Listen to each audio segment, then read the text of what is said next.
This world is home to mazes known as dungeons.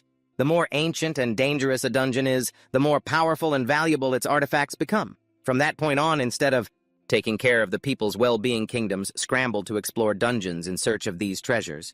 This group was no exception, led by a young private. He spotted a fresh flower and for some reason reached out to touch it. Suddenly, a panicked voice stopped him. "Watch it. If you touch that plant, your body will swell up and get poisoned." The young man pulled his hand back quickly after his comrades smacked him on the head for being so reckless. Every team searching for artifacts would hire an adventurer. This time, the group hired the protagonist, Steve Athelstone. The leader of the group had blonde hair and wore golden armor that exuded arrogance. A subordinate reported to Steve as they stopped before an entrance emitting mysterious black smoke. Steve Athelstone smirked confidently and said, "This is one of the most ancient dungeons in this kingdom." The commander nodded in satisfaction and ordered Banstock to hold the gun and assemble the troops. "We're going in as soon as the basic survey is ready." Banstock stammered, "You mean right now?" The commander nodded. It took them a week to reach this dungeon, and a 2-week trip was plenty of time for those two brothers to cause trouble. Watching them chat, Steve wondered who the commander's father was to have so many soldiers trailing him. Furthermore, he even hired an A-rank adventurer like himself. Still, Steve had no reason to refuse. As long as the commission was good, he was in. The dungeon before them was dangerous in ways an A-ranker couldn't even imagine, but with this massive force, Steve believed everything was more than possible. While Steve was lost in thought, the commander called out, "Hey, adventurer, let's go." Entering the dungeon, Steve used his pathfinding level 7 skill to find the shortest route to the center. This was also a standard ability for an A-rank adventurer. Next, he used Animal Instinct level 6 to sharpen his senses using sonar and vibration detection. It was just like opening a third eye. Moreover, this was how Steve made his living. Since normal people couldn't see what he could, the privates looked at each other confused, wondering if they could trust him. One young guy judged, "I'm sure Sir Zero didn't hire him just to cause trouble, just trust him." After scouting the path, Steve signaled that he would go first, not forgetting to tell them to watch their surroundings and the ceiling. Banstock and the others looked up the flickering light, from the torches revealing a series of sharp inverted spikes just waiting to drop. The reason Steve knew was that with every step he heard the chaos creaking of mechanisms in the walls. Perhaps that was the first trap of these ancient dungeons. The ground and the mechanisms were connected. Steve told them to hug the walls and move carefully. The two soldiers looked blankly at him. What Steve said sounded ridiculous, yet incredibly convincing. Steve led the way, feeling along the walls as he went. Whenever he discovered a mechanism, he disabled it. Finally, they reached the most complex part at the widest section of the dungeon, the guardian protecting the artifact. For an adventurer, this was the final wall that Steve had to cross. Just thinking about it made him sigh. "Is this the place?" Banstock didn't hesitate to shout orders for the warriors to switch to defensive formation to fight. Then he turned to ask Steve how to summon the guardian. Steve picked up a pebble and threw it to the ground. A powerful roar echoed from the pitch-black tunnel. Everyone's eyes widened, hearts pounding as they waited for what was about to emerge. A green, hairy head with 2 fierce, glowing eyes appeared, making the soldiers panic. It's a Tarrasque!" The Tarrasque roared again, causing bits of debris to fall from the ceiling. Banstock stabilized the formation and ordered the front line to advance. They used their shields to block the intense flames spewing from the monster's mouth, while Banstock shouted from the back, "Don't let it break the defense, deploy the shield wall." Shield Wall level 6 allowed them to resist physical and magical attacks. As soon as they activated it, they withstood the monster's flames. The archers in the back aimed at its mouth on Banstock's orders. The archers took their positions, but because the fire was so intense, combined with the long distance and wind pressure, it was very difficult to aim accurately. Banstock gritted his teeth. Now they could only aim for the monster's mouth by using intuition, and the best intuition here was Steve's. So he signaled for Steve to use some kind of skill to aim at the Tarrasque's mouth, which was busy spewing fire. Steve was still confused when he was barked at. "I'm asking you, can you hit it or not?" Steve cursed in his heart. This was a move he never expected. But as a prestigious A-rank adventurer, Steve would give it a try. He picked up his crossbow and activated Animal Instinct. Every arrow fired went straight into the Tarrasque's throat. The Tarrasque was stunned by his incredible marksmanship. The monster roared in pain. Banstock signaled the group not to lose focus because the real battle was just beginning. The monster, enraged, swung its limbs at them. Steve dived to dodge, thinking, "Damn it, the fire isn't the problem, it's the creature itself." He signaled Banstock to do something, but the arrows flying at the Tarrasque just bounced off its thick hide. While they were panicked, the monster took the opportunity to swat a few more guys away. Banstock was getting impatient. He ordered his subordinates to use their shields to block it. By now, the Tarrasque had spotted Steve, the one who shot arrows into its mouth. He was just shouting when the privates immediately used their shields to push it back. Combined with a stun effect, the Tarrasque didn't even have time to recover. A second later, Banstock, who had snuck behind it, leaped out of nowhere, slashing hard at its left eye and screaming, "Advance again!" The Tarrasque was thrown back, its massive bulk making it hard for it to stand up. Banstock signaled Zero to deliver the final blow. He grabbed his polished, high-quality sword and lunged, slashing deep into the Tarrasque's neck. After taking it down, Zero waved his sword triumphantly to the cheers of his subordinates. "We won. We killed it." Steve was still dazed, having just witnessed the fall of a guardian, and now his brain was jumping straight to the artifact. Steve followed the group into the center of the dungeon as they walked. Cheryl probed based on the rumors floating around the underworld. "Even though you're an A-rank adventurer, is it true you still can't clear any dungeon on your own?" Steve just stayed silent at his question. After all, he had struck a raw nerve. Zero easily realized that Steve's failure to reach the center of the dungeon was due to the Guardian. So he asked how Steve felt about the first artifact he had ever seen with his own eyes. Everyone looked up at a ring shaped like a skull emitting a mystical, powerful blue light in midair. Steve looked mesmerized, muttering, "That's insane." Zero led him closer to the ring, tempting him. "Why not try touching it?" Steve felt a twitch. This guy was fearless, and so was he. But Zero was also fully confident. His squad still had more than half their forces left after that battle. If Steve ran away, he'd have to leave his head behind. The artifact's lure and Gerald's suggestion made Steve unable to resist touching the ring. Who would have expected that a second later? It released a surge of several thousand volts, shocking him violently. The group stared, stunned, as Steve was electrocuted until his flesh peeled away, yet he couldn't even react. Finally, Steve withered and collapsed onto the ground. Facing this sight, Gerald just muttered, "My bad." His annoying face made Steve furious. It turned out he was just using him. Artifacts are sources of negative energy, not easily fallen into human hands. Tears. Hot tears welled up and rolled down his burnt flesh. Zero stepped on the hand that was still clutching the artifact. "We won't forget your help." Afterward, he ordered Banstock to check. Banstock observed for a moment and confirmed the curse had been lifted. Zero crushed Steve's arm, then dusted off his knees and stood up nonchalantly. "Good, now let's get out of here." As he picked up the ring, strange veins emerged from it, and the skull opened its mouth ferociously. It lunged straight at Steve's hand. Using its own green sinews, it reattached his severed arm. At that moment, Steve's body began to regenerate itself. Pieces of skin grew back to cover the muscles. Stock sensed danger and attacked with his sword, but it couldn't pierce Steve. Even arrows were useless against him. Zero gritted his teeth as this power fell into Steve's hands instead of his.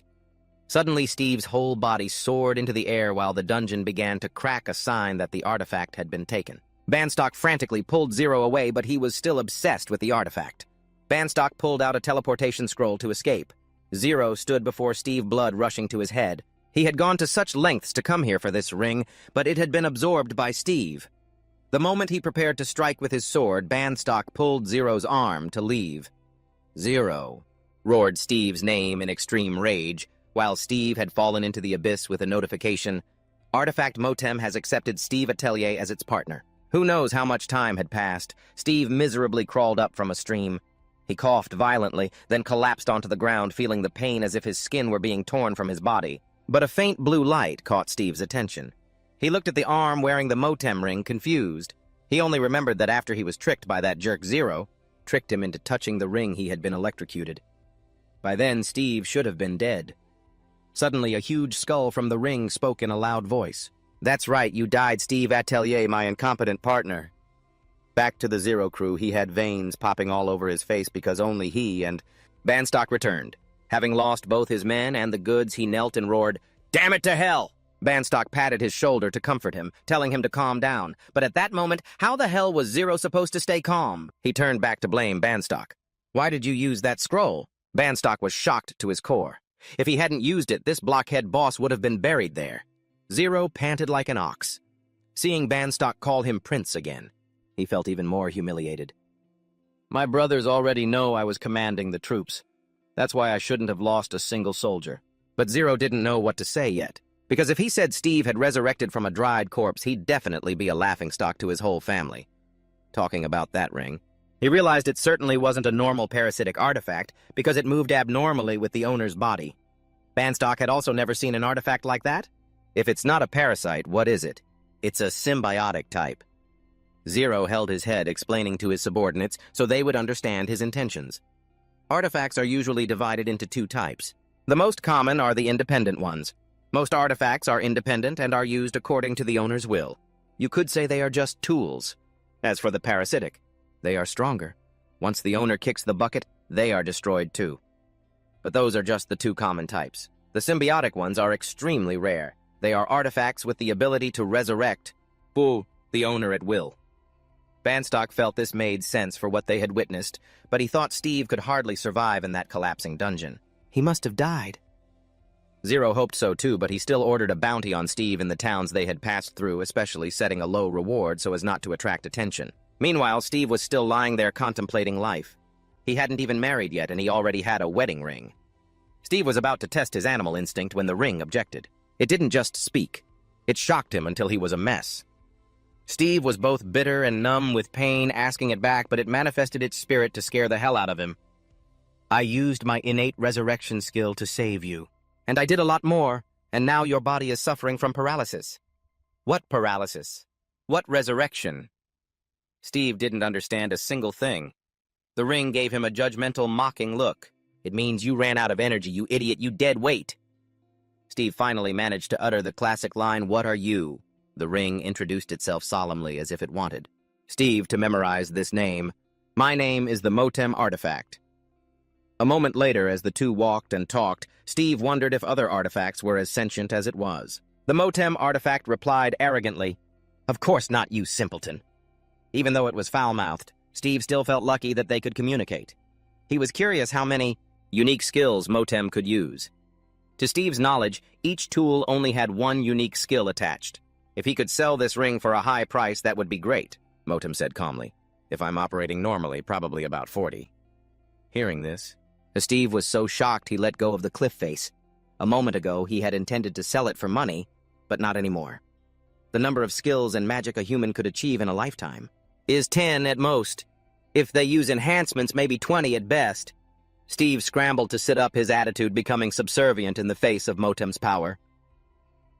So are there any skills I can use right now? Motem nodded, but it had run dry of mana after resurrecting Steve, so now it had to wait to recharge. The fastest way to do that was to keep chatting.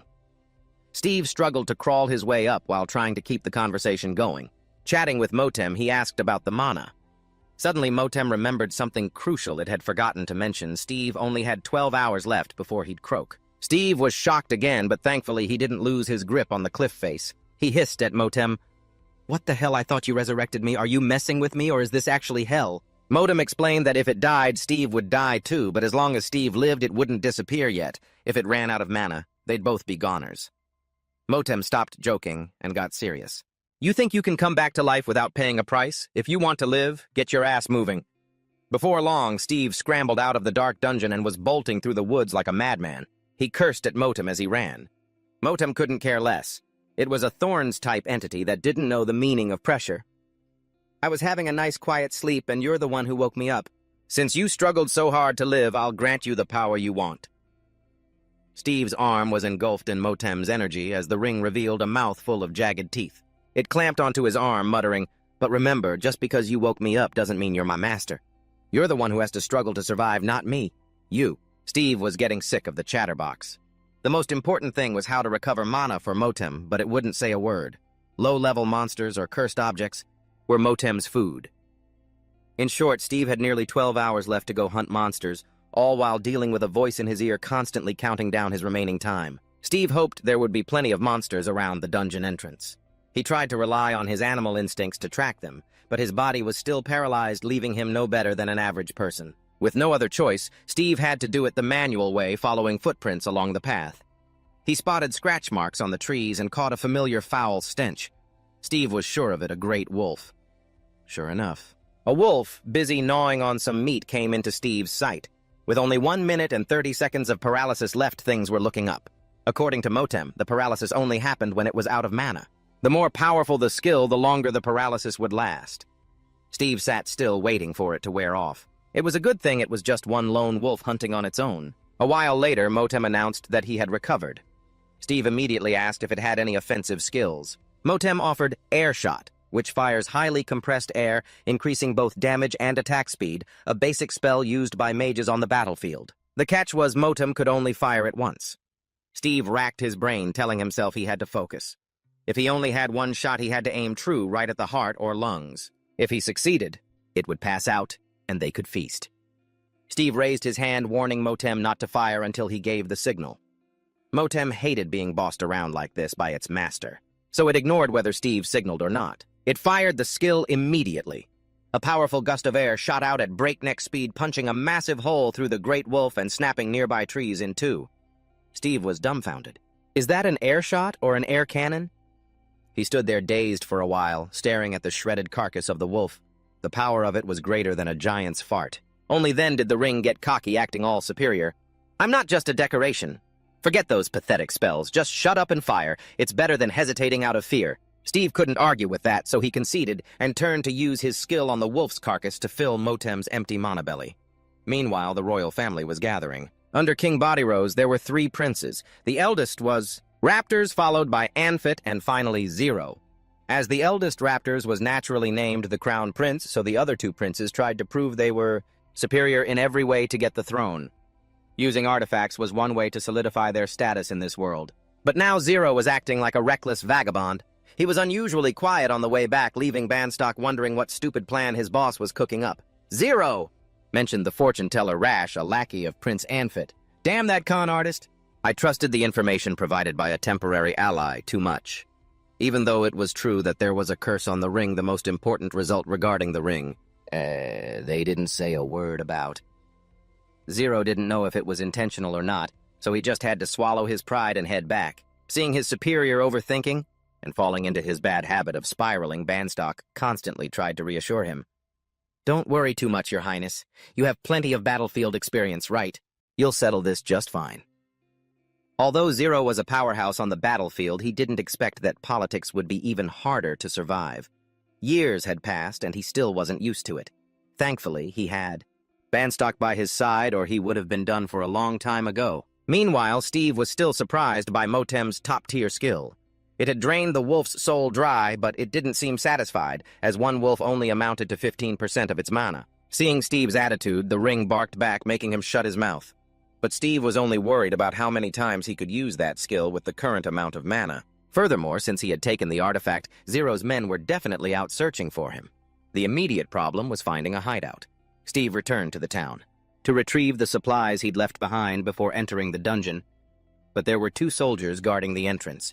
He knew if he poked his head out, he'd be nabbed immediately. Just then, Steve looked around and spotted some valerian flowers. A light bulb went off. If he lit a fire and maximized the effect of the Freeman's powder, he could create a very effective sedative for humans. Steve covered his nose and let the smoke drift toward the 2 guards.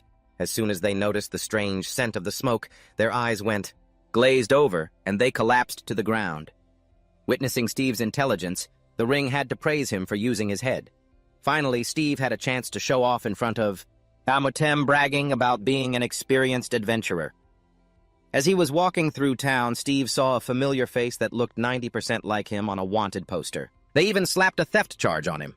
Steve furiously crumpled the paper under Motem's mockery. Either way, he was in big trouble now. In just one night, he had become a government-wanted criminal. After grabbing his gear, Steve decided to leave. If the rumors spread, he wouldn't be able to live a normal life in the village anymore. Thinking it over, Steve sighed. At least he had Motem to help him scrape by and get out of this kingdom. But the thought of sneaking away like a dog made his blood boil, and Motem shot back. So you're looking for revenge, then? Steve nodded. Against who? In your situation, if you didn't want revenge, you'd be a saint. Motem chuckled, finding the whole thing increasingly interesting. If that's your reason, then I'll help you. You should know how lucky you are. As long as you have me, you'll be invincible. Steve gave Motem a side-eye. What was it bragging about? It could only use 4 moves. Motem finally explained that its core ability was to erase eternal curses and the source of evil, and that its own power and mana were derived from the mana it absorbed. As for how everything else worked, Steve had to use his own head. He connected the small details with Motem's hints and asked, "Do you absorb artifacts too?" Motem then showed off its stash to Steve, countless high-end artifacts it had devoured. Steve helped me collect artifacts, and your revenge will become my mission too. Steve thought of that scrawny, filthy guy, Garrow. One blast would be enough to blow him to pieces. With that, Steve's determination flared up again. Are you serious? If I do what you say, can I take Garrow down with my own hands? Feeling the hatred inside Steve, Motem seemed to grow even stronger, enveloping him. It would show Steve exactly what it felt like to trample over an enemy. At a tavern, a young man was hunting for intel. Hey, Danton, know anywhere to get good beasts for a fair price? Danton wiped a glass, whistling. Beasts, you'll only find those at the black market. The young man grumbled that the black market would just empty his pockets. Danton was about to introduce him to a skilled explorer when he accidentally glanced at the new wanted list on the table. Danton picked up the wanted poster for Steve, his face showing a hint of surprise. Steve, what kind of trouble has he gotten himself into now? Meanwhile, Steve was skulking around trying to find a hideout when he accidentally stumbled upon a secret passage to a village. He was sure all the good stuff was smuggled through there just like a black market. Motem didn't understand why Steve was so obsessed with getting into this village. Why not listen to me and go straight to the dungeon to collect artifacts? Steve cursed at it, calling it an idiot. If you want to enter a dungeon, you need an emergency escape scroll. If you go in empty-handed, you might get the artifact, but you won't keep your life. Motem remembered the scroll that Benstock had used while in that dark dungeon. Even though it was a very useful item, people were afraid it would be used for bad purposes, so its trade was strictly limited. Luckily, Steve had found a way around it. After hanging around for ages, he finally found the village's secret entrance. Steve knocked on the wooden door covering the peephole. Suddenly, a voice echoed from inside. The fish that goblins eat is freshwater trout. Steve hadn't the slightest clue and stood there like a statue. Inside, they grew annoyed at his silence. That code is 3 months old already. Steve recognized the voice and forced a smile. Sorry, Danton, I don't come around here much. Danton immediately rushed out and bear-hugged Steve, nearly crushing the life out of him. He scolded Steve for not memorizing the code. If he hadn't been guarding the place today, Steve would have been toast. Steve panted, thanking Danton. The situation was so urgent he couldn't think of anything else. Danton laughed heartily. Usually Steve walked through the front door like a boss, never crawling through dog holes. Since they had reunited, Danton invited Steve into the tavern to have a drink to celebrate, but Steve refused and asked to rest for a moment. Danton curiously asked about the wanted poster. Is Steve really so broke that he has to steal things? Steve sighed. News traveled fast. He dumped out all the loot he had collected and started shouting, "Step right up, boys, full of life claws from a great wolf and top-quality fur. Get them before they're gone." After pitching to his customers, Steve let them check the goods while he asked Danton about the price of the scroll. Hearing 600 crowns, Steve sighed again. "Loan me some money, Steve." He had planned to sell the loot, but it would take time for the cash to come in. Danton chuckled, teasing, "Not interested." Steve's face twisted, and seeing that Danton gleefully asked how many scrolls he needed, Steve quickly replied, "At least 4. I'll pay you back in 2 days tops." Danton agreed to lend him the money, but couldn't help wondering, "Steve, you only need to pay 400. Crowns to clear your name, you know." Thinking of the wanted poster, Steve got annoyed. "The king's sons in this country are absolute trash. They tricked me." Say what you will, he still had his pride. How could just 400 crowns rebuild that? Danton laughed, saying he would introduce him to a guy who sold scrolls for cheap. "Anything else you need? If you want new gear, ask that Clyde guy over there. If you need to pay, just put it on my tab." Steve asked Danton to prepare some human food for him, then walked over to Clyde. He slammed his fist onto the table and shouted Clyde's name. Old Clyde Luthermore woke up smelling of booze as he grumbled, "What the hell, who's trying to start trouble?" Steve shyly avoided the smell of drunkenness and not bathing for weeks. To his surprise, Clyde woke up only to burst into tears. "I sell my stuff so cheap, yet nobody wants to buy wah." Steve looked at the gleaming gear on the table and was speechless. It seemed those guys hadn't tasted the quality, which was why they ignored it. Steve immediately made him an offer, asking which piece of gear he was most confident in. Clyde sobered up instantly, thinking Steve was going to buy it. Steve quickly added that if it was too expensive, he wouldn't buy it. Clyde said he couldn't sell it cheap, but he'd let Steve try it out. When Clyde mentioned needing the right weapons for the dungeon, he excitedly added that choosing the right gear was the only way to be effective. Seeing Steve's muscular build, Clyde tossed him a magical hammer.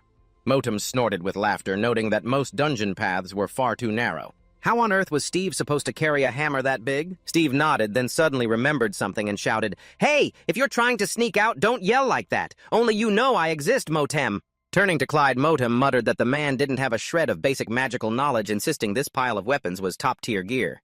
Steve was surprised to see it being so talkative today. It even seemed genuinely interested in this equipment. Motem replied arrogantly, "Humph, I am an artifact after all. Obviously, my eye for quality is different from yours." Motem could perceive the structure of objects, so it told Steve to pick the sword over there.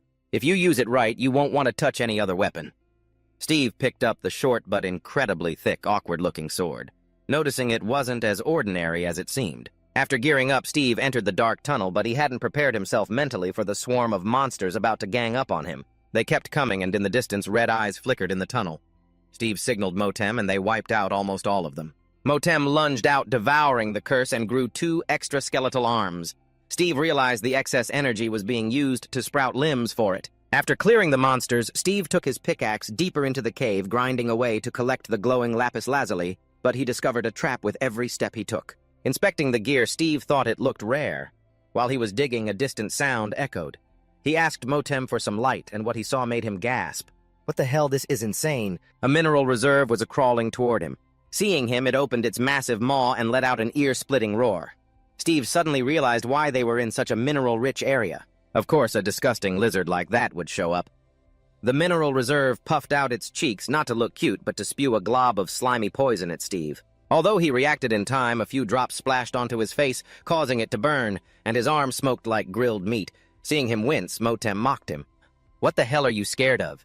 You've got resurrection. You can't die." The resurrection skill kicked in, and the burns on Steve's skin vanished like they were never there. Even with resurrection, he knew this monster wasn't a joke. The mineral reserve used corrosive venom to dissolve minerals for consumption, and its body was hardened and coated in ore. It only needed half its strength to leave Steve scarred. Motem told him to just give up. If he kept trying to kill it, he'd just hit a dead end. Using gas canisters in the cave would collapse the whole tunnel. Steve was thinking about setting off a bomb, but he saw Motem saying that, so he just backed away to dodge the mineral reserve's attack. But then Motem suddenly said, "Good," leaving him confused. It told Steve to use the sword he got from Old Man Clyde. If you don't use it now, you might as well use that sword to fight the Grim Reaper. Steve went for it without hesitation, drew the sword, and engaged the motor. He lunged straight at the lizard, ducked under its claws, and then he unleashed a powerful slash that cracked the ground. While the mineral reserve was frantically looking around in confusion, he had already leaped onto its head. The sword was positioned to strike downward. Suddenly, the monster whipped its head around, but Steve's blade landed a hit, plunging straight into the cluster of minerals on the top of its head, though it didn't penetrate all the way through. As the monster's claws moved to tear Steve apart, Motem shouted, "Now fire it!" Steve hit the switch on the sword's hilt, and the blade suddenly extended, piercing through the mineral reserve's skull and shattering it. Steve jumped back to the ground, clutching his trembling arm because of the numbness. So that was how you were supposed to use that sword. But the power was so intense it pinned the sword into the monster's head. As usual, Motem swallowed the curse on the monster's corpse. Steve sighed with regret. The gas for that sword wasn't easy to come by. He only had 4 canisters left, and Clyde seemed obsessed with their tank capacity. But if they get hit hard, won't those canisters break? Something feels really weird. Motem suddenly said that, making Steve curious. It felt like something was off, but it couldn't describe it. But one thing was certain: Steve shouldn't rush into battle. He looked annoyed, thinking Motem was looking down on him, but then a strange sound echoed again. Another. Mineral Reserve was charging in like it was running a marathon. Steve cursed. He couldn't use up all these canisters, but he couldn't win without them. The monster swung a powerful fist. This second one seemed to prefer physical force over liquids. Just then, Steve spotted an opening where there was no mineral plating. Steve decided to strike right there, but it wasn't that easy. The mineral reserve whipped its long tail, sending him flying. Steve pushed himself up after the shock. It seemed this one had more combat experience than the first, especially that 8-meter tail. It was huge and flexible. Still, compared to that Tarrasque, these mineral reserves were just tiny lizards. Steve rushed in to duel again, but after one clash, he took that thought back. This beast was much stronger. For the second time, Steve was knocked to the ground by that tail. Seeing Steve struggling, Motem cursed, "You idiot, I told you to be careful." There was something very strange about that monster. Steve had already figured out the power of this mineral reserve after a few moves, but he was still convinced it had a weak spot. Suddenly, its hand lunged forward and clamped onto Steve's face. He couldn't even react to that lightning-fast speed. Motem kept nagging him, "Steve, snap out of it. Stop daydreaming. Goblins don't act like humans when they fight, you know." But Steve, completely confident, told Motem he already had a plan. He gripped the Freeman powder in his left hand. If he mixed it with the Firefly powder in his right, it wouldn't create Jack. It would deliver a critical blow to its weak spot. The blinding light from the explosion forced the monster to let go. The next second, Steve held his blade to its wide-open maw, certain he was going to win. Suddenly, a warning flashed. 95% anomaly and structural composition detected. Motem panicked and screamed Steve's name, but a second later, the explosion and sheer firepower drowned out its voice. After that terrifying blast, Steve's limbs and head grew back. Motem cursed frantically, giving Steve a headache. You wait until I'm touching it to tell me, more importantly, what about info on this thing? That thing is a mineral LED. It possesses a magical artifact even stronger than a mineral reserve. Truth be told, someone has made its body behave in such a bizarre way. It's here in this dungeon. Even I don't know what kind of trick they used. Steve was confused.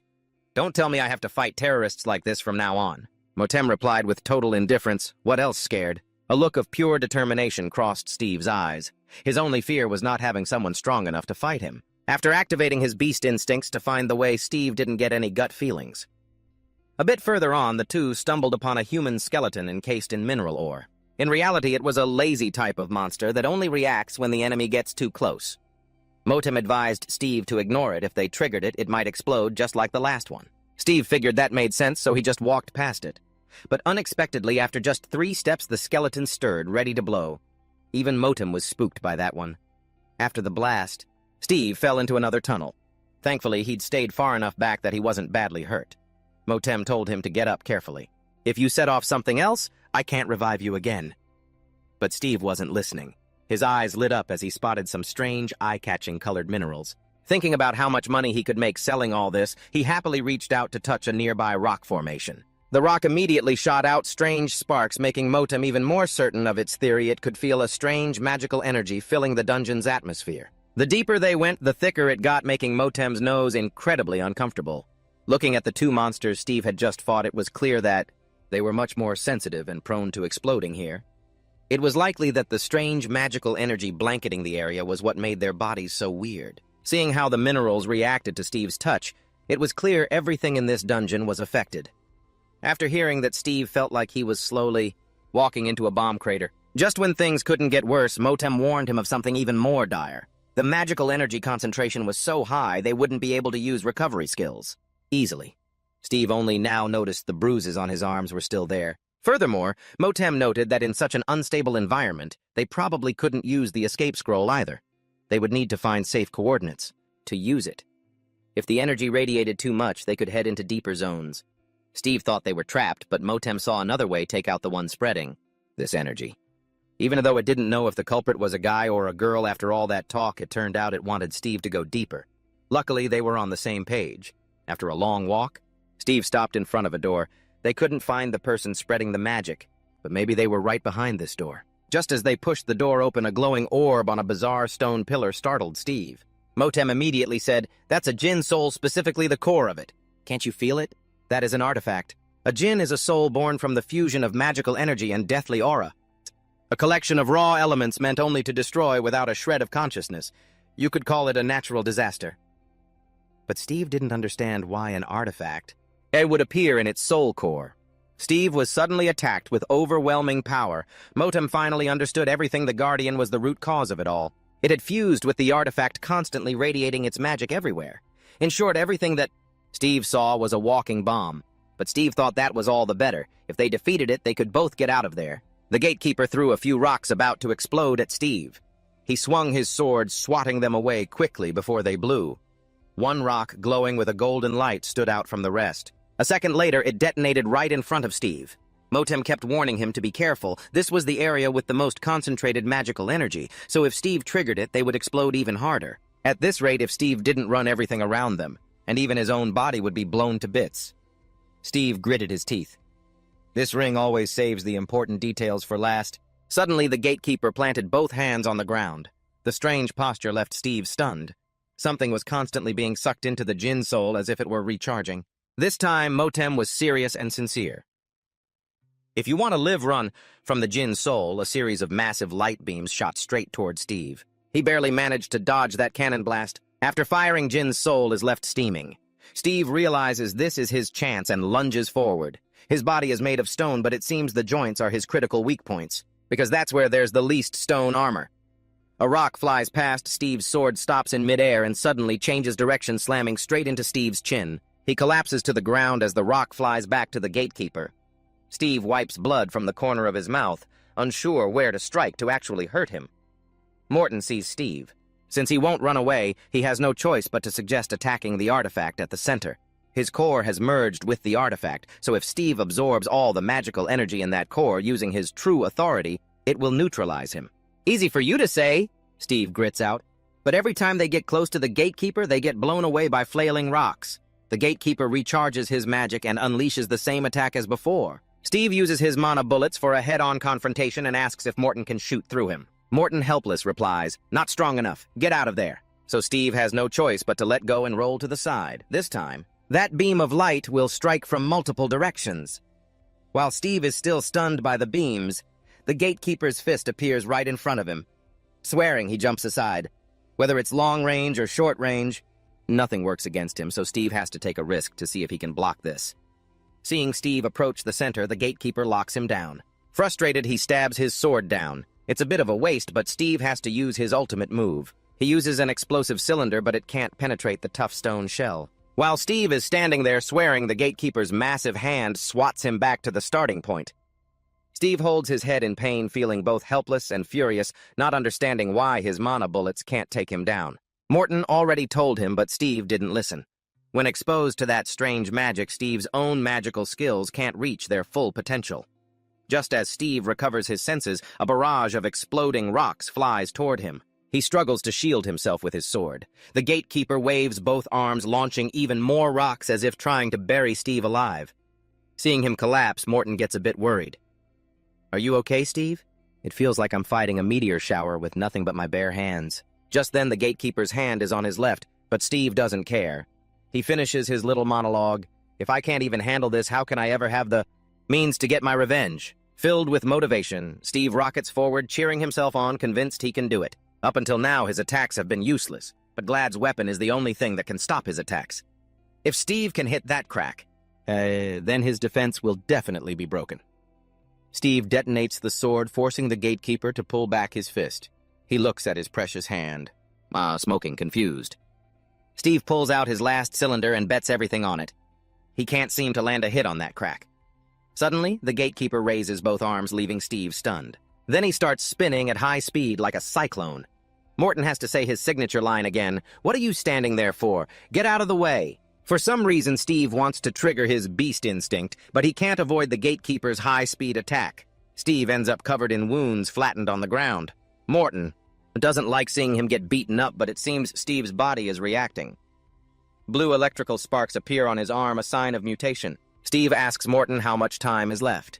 Morton calculates 3 minutes, but given his current state, it might only be around 1 minute. A glint appears in Steve's eyes.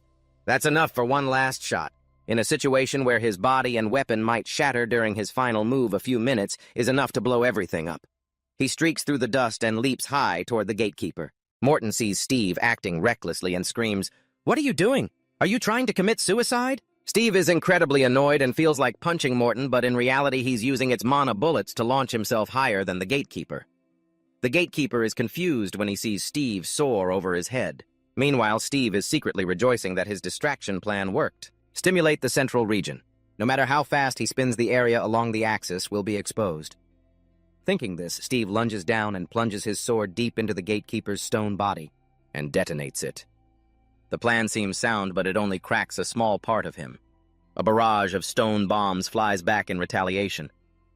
Morton thinks Steve is acting like an idiot and impatiently urges Steve to hurry up and fight. Steve can't hear anything anymore. His head is filled with profanities as he thinks about the prospect of actually dying. He can't believe a guy who's only 21 and hasn't even had a relationship yet is really going to kick the bucket this soon. Suddenly, Steve feels something hard in his pocket.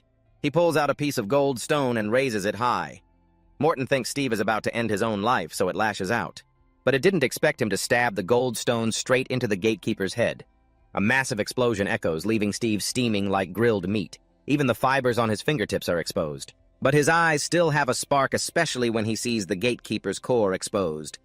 Steve raises his hand to let Morton have a full meal. All that A cursed energy surges like a cyclone swallowed by its bottomless hunger. After successfully taking down the gatekeeper, Steve escapes with his cracked sword. He feels his body suddenly grow light.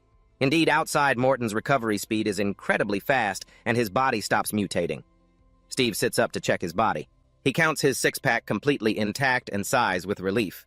Next is checking his condition. Both the Beast Instinct and True Authority skills have leveled up. Originally, Beast Instinct was harder to level up than True Authority, so this is an unexpected result. The silence around him makes Steve feel empty. It turns out it's because Morton hasn't said a word this whole time. He calls out to it, and a series of notifications suddenly appear. Morton's mana limit has increased from 100 to 150. Mana Bullets has upgraded to Mana Explosion, and the Chaos skill has been unlocked. It seems Morton is really growing by absorbing those artifacts. But why is it upgrading everything at once? The skill unlocking process for Motem is still ongoing. Its stored magic power is over 8,000 and a whole slew of skills. Its locked skills are being revealed. Steve doesn't understand how to use those other skills. If only Motem would wake up and explain it to him, that would be perfect. It probably has to finish the upgrade process before it can talk. Steve wonders if other artifacts are as moody as Motem.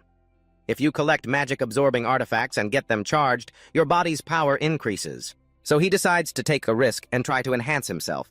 But for now, Steve can only use one of the two unlocked skills, Cursed Devourer or Cursed Aura. Just hearing those two names sounds chilling, so Steve doesn't want to pick either one. But in the end, he has to choose to complete the item selection. Sometime later, finally, Steve drags himself over to Old Man Clyde's place to ask him to reforge his weapon.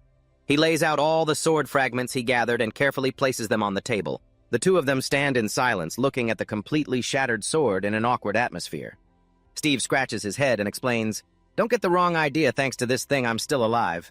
"Thank you, man." Suddenly, Clyde starts sniffling and crying, saying he will fix it and make the sword even stronger and more solid, which surprises Steve. If he's that dedicated, he's ready to provide the supplies. Steve tracks down all sorts of trap parts from the dungeon and some leftover demon materials. Plus, he hands over a bag of 3,000 crowns as a deposit for Clyde, as long as he improves it and adds the cylinders for him. After meeting Clyde, Steve heads to Danton's tavern. When Danton sees him, he's as happy as if a family member had returned. Long time no see. Steve glances sideways at Danton, sarcastically saying, "What's with that tone? Aren't you angry that I collapsed the dungeon where you make your living? Looks like you made a decent amount of those minerals, huh?" Danton nods, wanting to invite Steve into the black market, but he makes an excuse to head upstairs to rest first. Danton watches his back. Steve leaves, and Danton sighs, muttering, "Could it be for real? Did he fight in the dungeon all by himself?"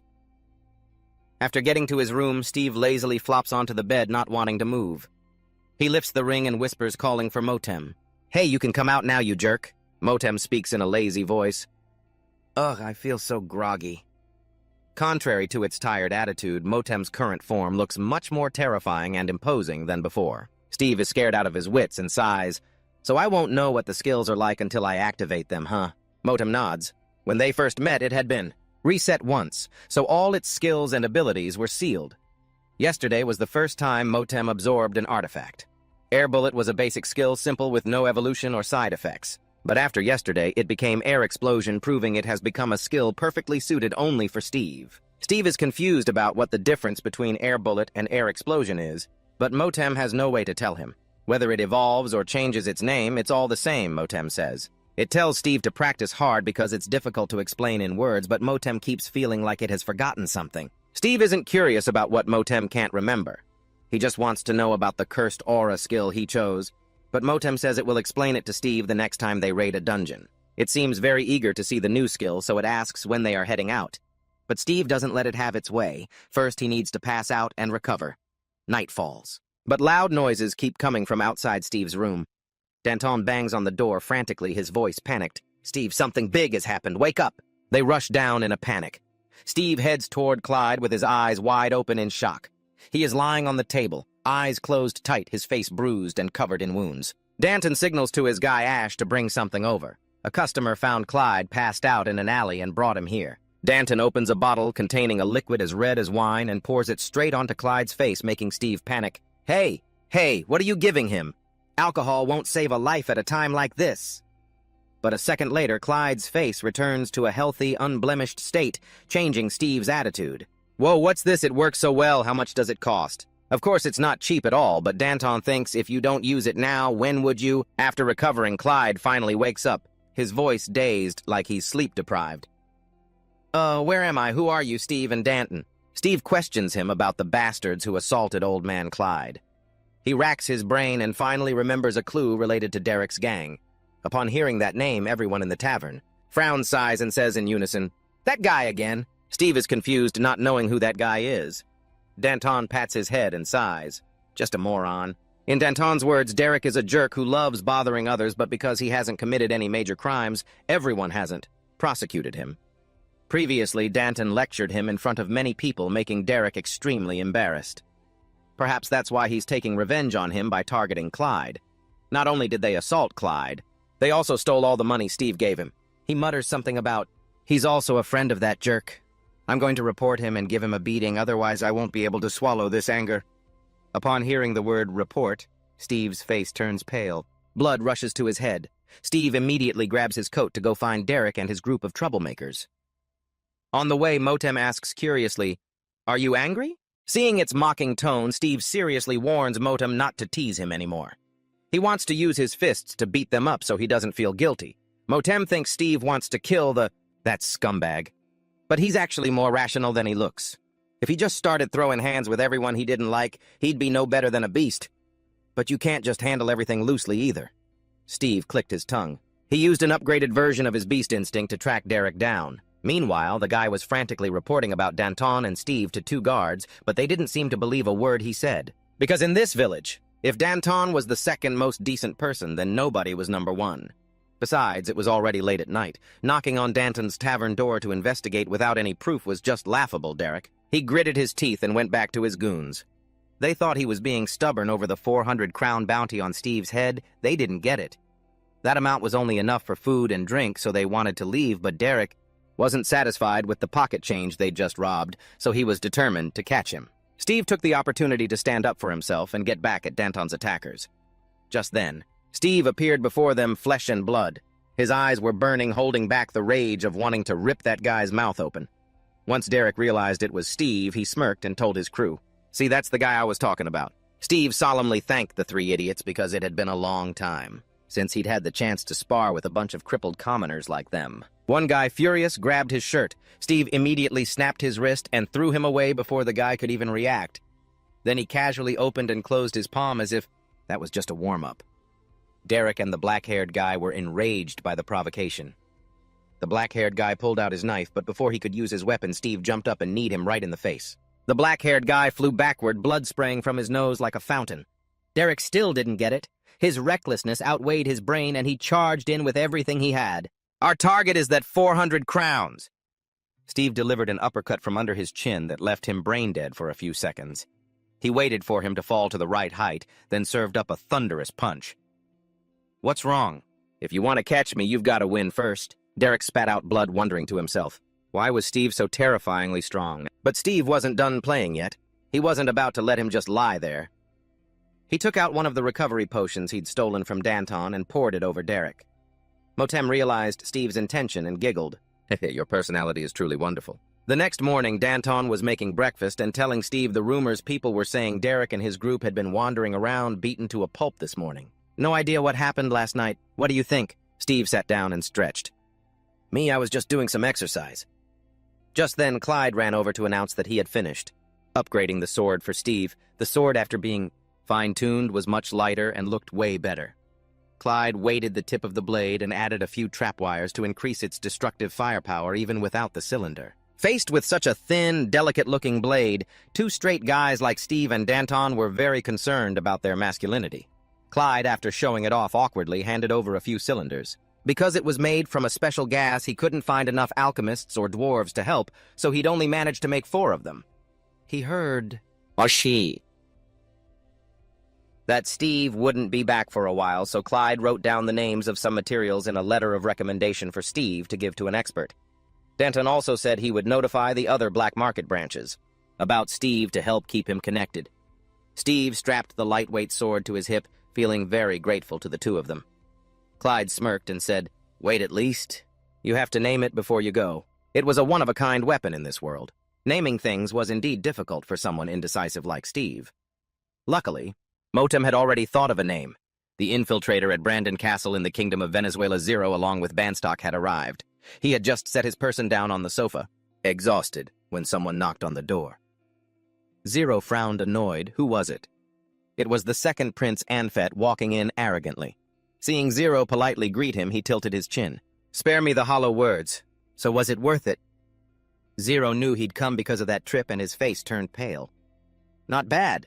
Anfet smirked and recounted Zero's achievements. Abandoning the front line, illegally leading an army astray, and excavating a Class A tomb without the Emperor's permission, it was all illegal.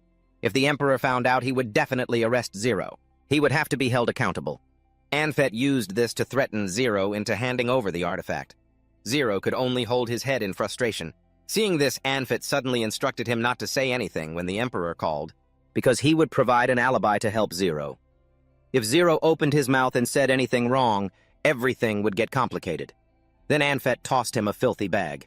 When Father calls for you, remember to bring this along. Sure enough, a few minutes later, Zero was summoned. As soon as he arrived, he knelt before the Emperor. The Emperor nodded and began to inquire about Zero's last 2 weeks. Because he hadn't seen him there, Anfet, standing to the side, spoke up first. My royal father, when Zero heard news that an elf rebellion had broken out in the southwest, he quickly quelled it before it could be reported to us. This was an unavoidable situation. The woman standing on the other side was Echo Henrietta, a general of the First Prince's Western Front. She was suspicious, since the Western Army had no news of an armed elf army in the southwest.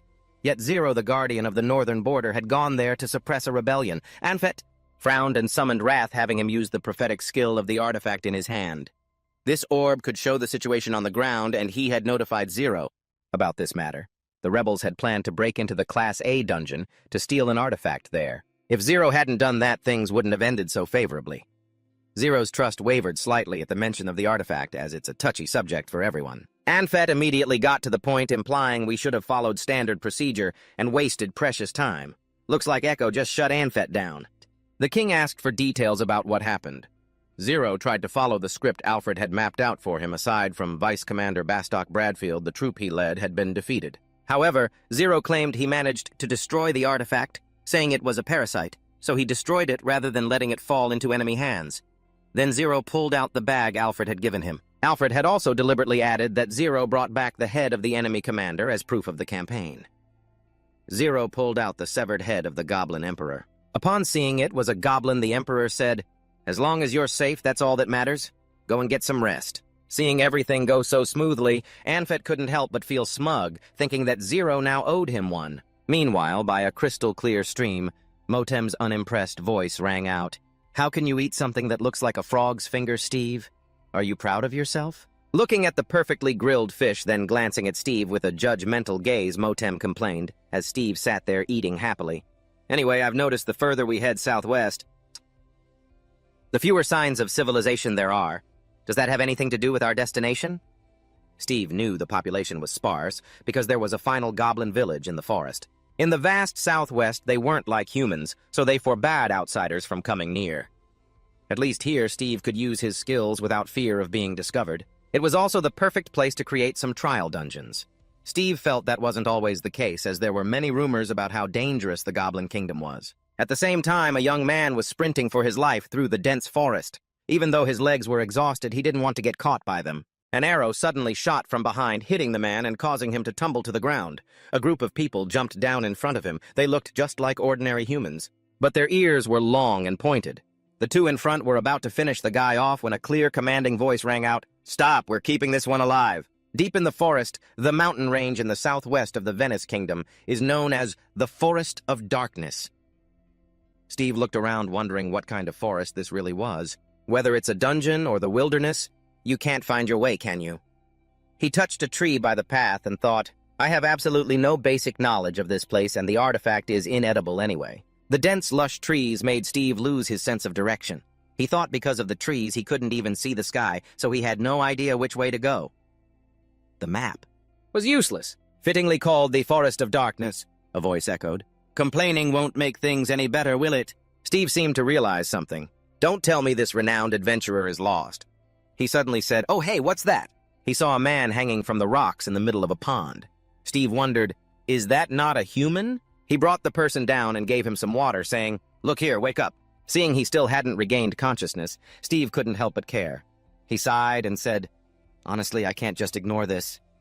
Just then, Motem appeared and said, "Steve, move away." Puzzled, he asked why. It continued, "If you want to play with these water bros, I won't stop you."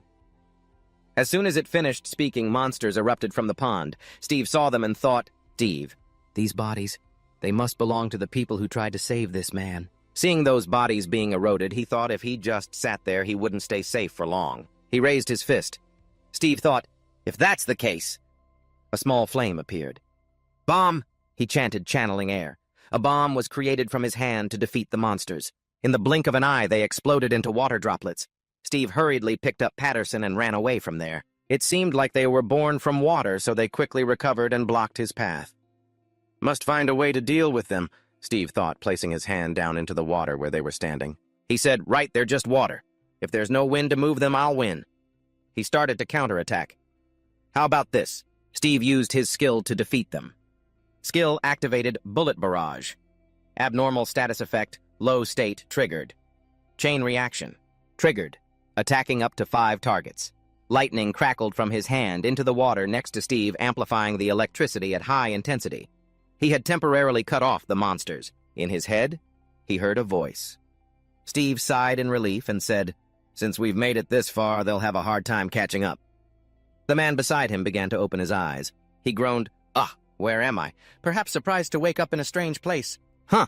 he asked in surprise. "What is this place? It's not the lake, is it? Did you save me?" "Thank you so much."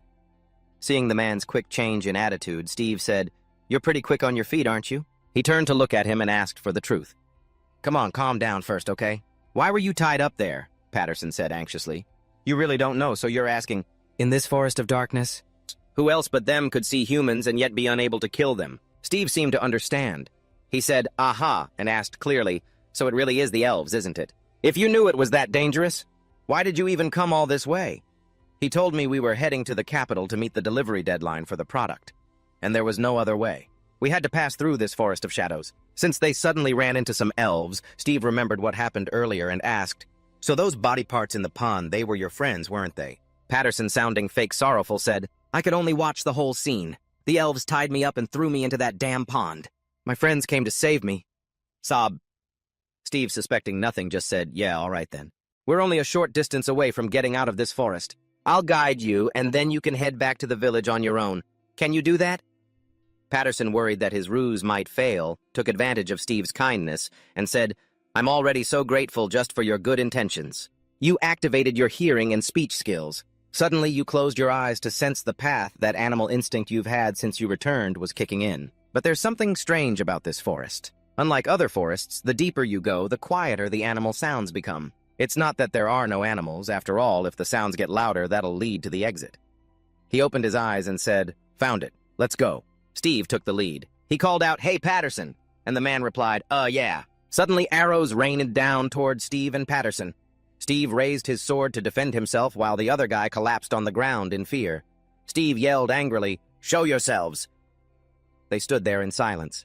Immediately, they dropped down from above. Elena stepped forward and demanded, "Hand him over." Steve wasn't fazed and replied, "And what if I say no?" Steve looked stubborn, so her subordinates readied themselves. They waited silently for Elena's order.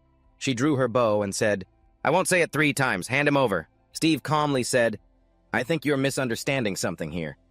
He gripped his sword tightly and said, "I'm not trying to hold you back right now. If you want to attack, just do it. Stop with the nonsense." One of them said to Steve, "If I weren't here, you probably would have handed him over already, huh?" The two spoke to each other through their thoughts. Steve thought, "How noisy." The elf-man stepped out and said, "What, you want to die or something?" Elena, standing behind, still had her bow aimed ready to fire. Seeing the situation wasn't looking great, she lowered her bow and said, "Regardless, de-escalation is better than force right now, isn't it?" Steve was surprised and exclaimed, "Huh!" The 2 men beside her were shocked and turned around, saying in unison, "Elena," but she said, "We aren't mindless monsters." Taking the lives of others, being misunderstood this many times is already frustrating enough. She looked at them and warned, "You 2 keep your mouths shut." They replied in unison, "Yes, ma'am." Then Elena said, "Human, do you know why we are demanding That you hand him over? Steve, not suspecting the man he saved at all, replied, I don't know, but you can explain it now. Patterson, worried about being exposed, said, what you're trusting, what these elves are saying. Steve found him rather annoying. He sighed and said, Hey, quiet for a second. Elena looked at him and said, Before I explain, I want to hear it. What have you heard from that guy? Elena's laughter echoed through the desolate forest. Ha ha! All talk, aren't you? Patterson broke into a cold sweat. He said in fear, Ah! She asked, You've been lying, haven't you? Elena suggested, Follow me. Steve grabbed Patterson, who panicked and said, Eh? She continued, I'll show you some interesting things, human. Elena led them to a carriage that had tipped over with wooden crates spilled out. Steve looked around and, seeing the crates, realized something. His gaze wavered as he asked, What is this? Elena looked at the carriage and said, The carriage that guy mentioned. If you saw this scene, what would you think? Steve realized it and said, The direction is off, isn't it? He looked toward the way out of the forest and said, If you really wanted to go deep into the forest to avoid an attack, the tracks, it should lead from outside into the forest, right? But these tracks are leading from the inside out. Elena calmly said, That's the first interesting thing. She looked at Patterson, who was sweating profusely, and said, And also... Elena jumped down to the pond from earlier. She said, Down here. Steve worriedly said, Hey, if you fall in there. Elena was searching for something. This is our jurisdiction. She wasn't afraid at all, saying, There's no problem whatsoever. Elena threw up a hand that had been eroded to the point where the bone was visible. She continued, This is the second interesting thing. Do you think this looks like a comrade of that guy? Elena explained it to Steve. Until now, everyone who has passed through this forest, none of them have left things like this behind. If you understand my point, then tell me what that means. Steve was furious at being deceived. He gritted his teeth and said, Patterson, you lied to me. He grabbed him by the collar and said, There's no point in making excuses anymore. This is exactly the mark of slave traders. With nothing left to lose, Patterson, though, terrified, still tried to say, So what now, you're a human too? Why aren't you on the side of humans? Why are you siding with those elves instead? Steve swung his arm and landed a heavy punch, absolutely losing it. Shut your trap! He roared, glaring at the slave trader with eyes that looked like he wanted to tear him into 100 pieces. You keep bragging about how noble you are, Steve spat. But if you're so great, stop hiding. You're just a loudmouth who can't even stand by his own words. Patterson collapsed to the ground, clearly stunned by the sheer power of that punch. With a tooth knocked out, Patterson sputtered as Steve pressed on, And don't you dare talk to me about the human race! Elena watched him and asked, So what are you going to do now? After seeing all this, what's going through your mind? Steve stood lost in thought, seemingly at a loss for words, his fists clenched tight. Elena kept her eyes on him, waiting for his next move while Patterson crawled on his knees, laughing sinisterly. Sensing his chance, Patterson gathered all his strength and bolted. Stop him! Elena's subordinates shouted. An arrow flew, striking Patterson's shoulder. He let out a sharp cry of pain, but didn't stop. Elena drew her bow again, firing a shot into his leg, sending him sprawling. Where do you think you're going? Steve wondered, amazed at how she could hit a running target so effortlessly. The shot hit the exact point of maximum pain, piercing straight through the joint. Elena stepped up and pinned him down. Trembling in agony, Patterson raised his hands in surrender, begging, I'm sorry. Please spare my life. If you let me live, I swear I'll disappear. I'll stay out of your sight and behave myself, he promised, showing no real remorse. Patterson looked up at Steve. Hey, you said you were an adventurer, right? Please save me. We're both human, aren't we? I'll do whatever you want. Hearing the slave trader beg, Steve remained silent. As Patterson kept pleading, Elena raised her bow, aiming right at him. Terrified, he screamed, Please have mercy! Elena intentionally missed, firing wide and saying missed. Wiping off her arrow, Elena spoke up. I figured you'd be the type to save a guy like that. Because we're the same species. Steve looked at her and replied, Unfortunately, we were only on the same side until you tried to scam me. Besides, I'm not exactly good at holding back my temper. So it would be fake if I stopped you. Elena pointed her bow at Steve. In that case, surely you understand my position. I have to deal with anyone who intrudes on my territory. Steve answered calmly, Of course I do. Because I know exactly how badly the Venice people have treated the elves. Elena fired, but Steve had no intention of dying here. But I have my own reasons, things I can't talk about. The arrow was deflected just behind Steve. Elena stumbled back on high alert. What the? He didn't even move. Elena's eyes narrowed with suspicion as she looked at him. Is this guy a mage, but I don't sense any mana? Steve activated his defensive skills. Skills active. Recovery automatically began restoring his stamina and wounds. Crosswind activated a flow of wind generated from his core capable of changing the trajectory of projectiles and neutralizing them. As he used it, his magical output spiked. Elena realized it instantly. That ring. It must be a magical artifact, she thought, signaling her men. He isn't reacting to magic. Could he be a mage? Don't stop. Keep attacking. Keep pushing him. Eventually, his mana will run dry and he'll be forced to rely on that artifact. Understood, they replied. The subordinates acted immediately. 2 of them aimed activating explosive burst level 5, focusing their fire on the target. With the homing feature engaged, Steve braced himself. He closed his eyes, releasing his power through the ring. Crosswind Elena's subordinates gasped in shock. The 2 arrows missed Steve entirely, embedding themselves in a tree behind him. I already calculated for this, Steve said. Is that really the only reason you needed to know my purpose? Elena wouldn't back down. She fired rapid shots, shouting, because at the very least we have to show that we don't kill people without a reason. The magical ring whispered to Steve, don't waste your mana, Steve. Even if it increases, your cap is only around 125 to 150. He drew his sword. I know, he muttered. With just 1 blade, Steve easily blocked the attacks. They're only aiming for my head, huh? Easy enough to defend, he thought, looking for a way to break the encirclement. Still, he thought to himself, I can't just play defense forever. If I take 1 hit, I could lose an arm or a leg, he mused. The ring scoffed. What are you talking about? You'd be turned into mincemeat. Steve readied the ring again. No other choice, he thought. Bomb. The ring cursed, you weakling. He struck the air bomb. The shockwave pierced the ground, shattering everything in its path. Elena's men barely managed to dodge. She turned to warn Elena, watch out! In the blink of an eye, Steve appeared right in front of one of the subordinates. He delivered a brutal kick, sending the man flying into a tree. It's clearly impossible to use other magic while an artifact is active, Elena thought. She asked in confusion, could that ring be a relic? Steve looked at the ring and answered, yeah, something like that. Elena seemed to realize something. This guy, she muttered, he's like someone who's been cursed. With that thought, she fired an arrow at Steve, but he dodged it in a flash. Elena gritted her teeth in a rage, snarling, I am a goddess. I will not be tainted by the likes of you. Steve asked the system nervously, what's she saying? It sounds like she's cursing us. The system replied, heh, your face is worth cursing too. Steve was stunned. At that very moment, Elena leaped away. What? Steve was still distracted when Elena closed in and fired an arrow. Steve asked the system, me. He turned to look, but before he could react, he cried out, not you.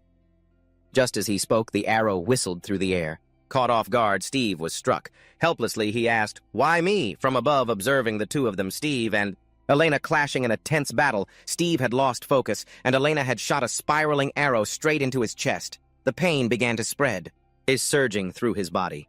His recovery skill activated, mending his stamina and injuries. Elena watched, assessing the situation. It seems he's healing. Suddenly, a burst of light erupted from Steve's wound, and the arrow began to push itself out. Seeing this, Elena immediately drew her bow and fired a volley straight at Steve. But this time he was quick enough to parry. The arrow missed his chest but still pierced his arm. His mind finally snapped to reality. Right, I've been underestimating them way too much. Steve realized he had been far too careless, even knowing his opponent was an elf. Seeing her arrow deflected so easily, Elena thought, his abilities are no joke. Even with a perfect aim, I'm not sure I can hit him. Steve began his counterattack and air bomb. Right then, the skull in his hand erupted in flames. Seeing him cast a spell, Elena became alert. Quick-witted, she drew her bow and fired an arrow. Elena had swiftly shot a piercing arrow, which shattered the air bomb. It was unbelievable. Steve was shocked, thinking, what was that arrow? A single arrow was enough to take down my air bomb. How is that even possible? Steve recalled the process of using his moves. For things like the air bomb, he first had to concentrate his mana to create a core, and only through that core could he unleash its full destructive power. If there was any physical impact on the core before that process was complete, the mana would disperse, causing the skill to self-destruct. However, that was all just theory. Think back to when that ring absorbed energy. If the core was just a speck of dust, you could hit the target in under 2 seconds just by watching the wind-up. Moten watched her curiously as she drew her bow, secretly judging that she didn't look like an ordinary elf. Meanwhile, Steve spoke while quickly drawing his sword. He pulled it out and started attacking. Elena, I think so too. He lunged toward her, swinging his blade in a powerful overhead strike, but Elena dodged it. Steve adjusted his grip on the sword, tightening it until the hilt let out a clicking sound. Immediately after, the spot where the sword struck exploded with terrifying force, sending dirt and rocks flying everywhere. Elena thought to herself, that's no ordinary weapon. He still hadn't shown his full speed, so she zipped out of his reach and fired an arrow straight at him, but luckily Steve dodged it just in time. Crocs Quinn, Elena thought, using the wind to alter the trajectory. If that's how it is, I'll use a precise shot to blow your head off.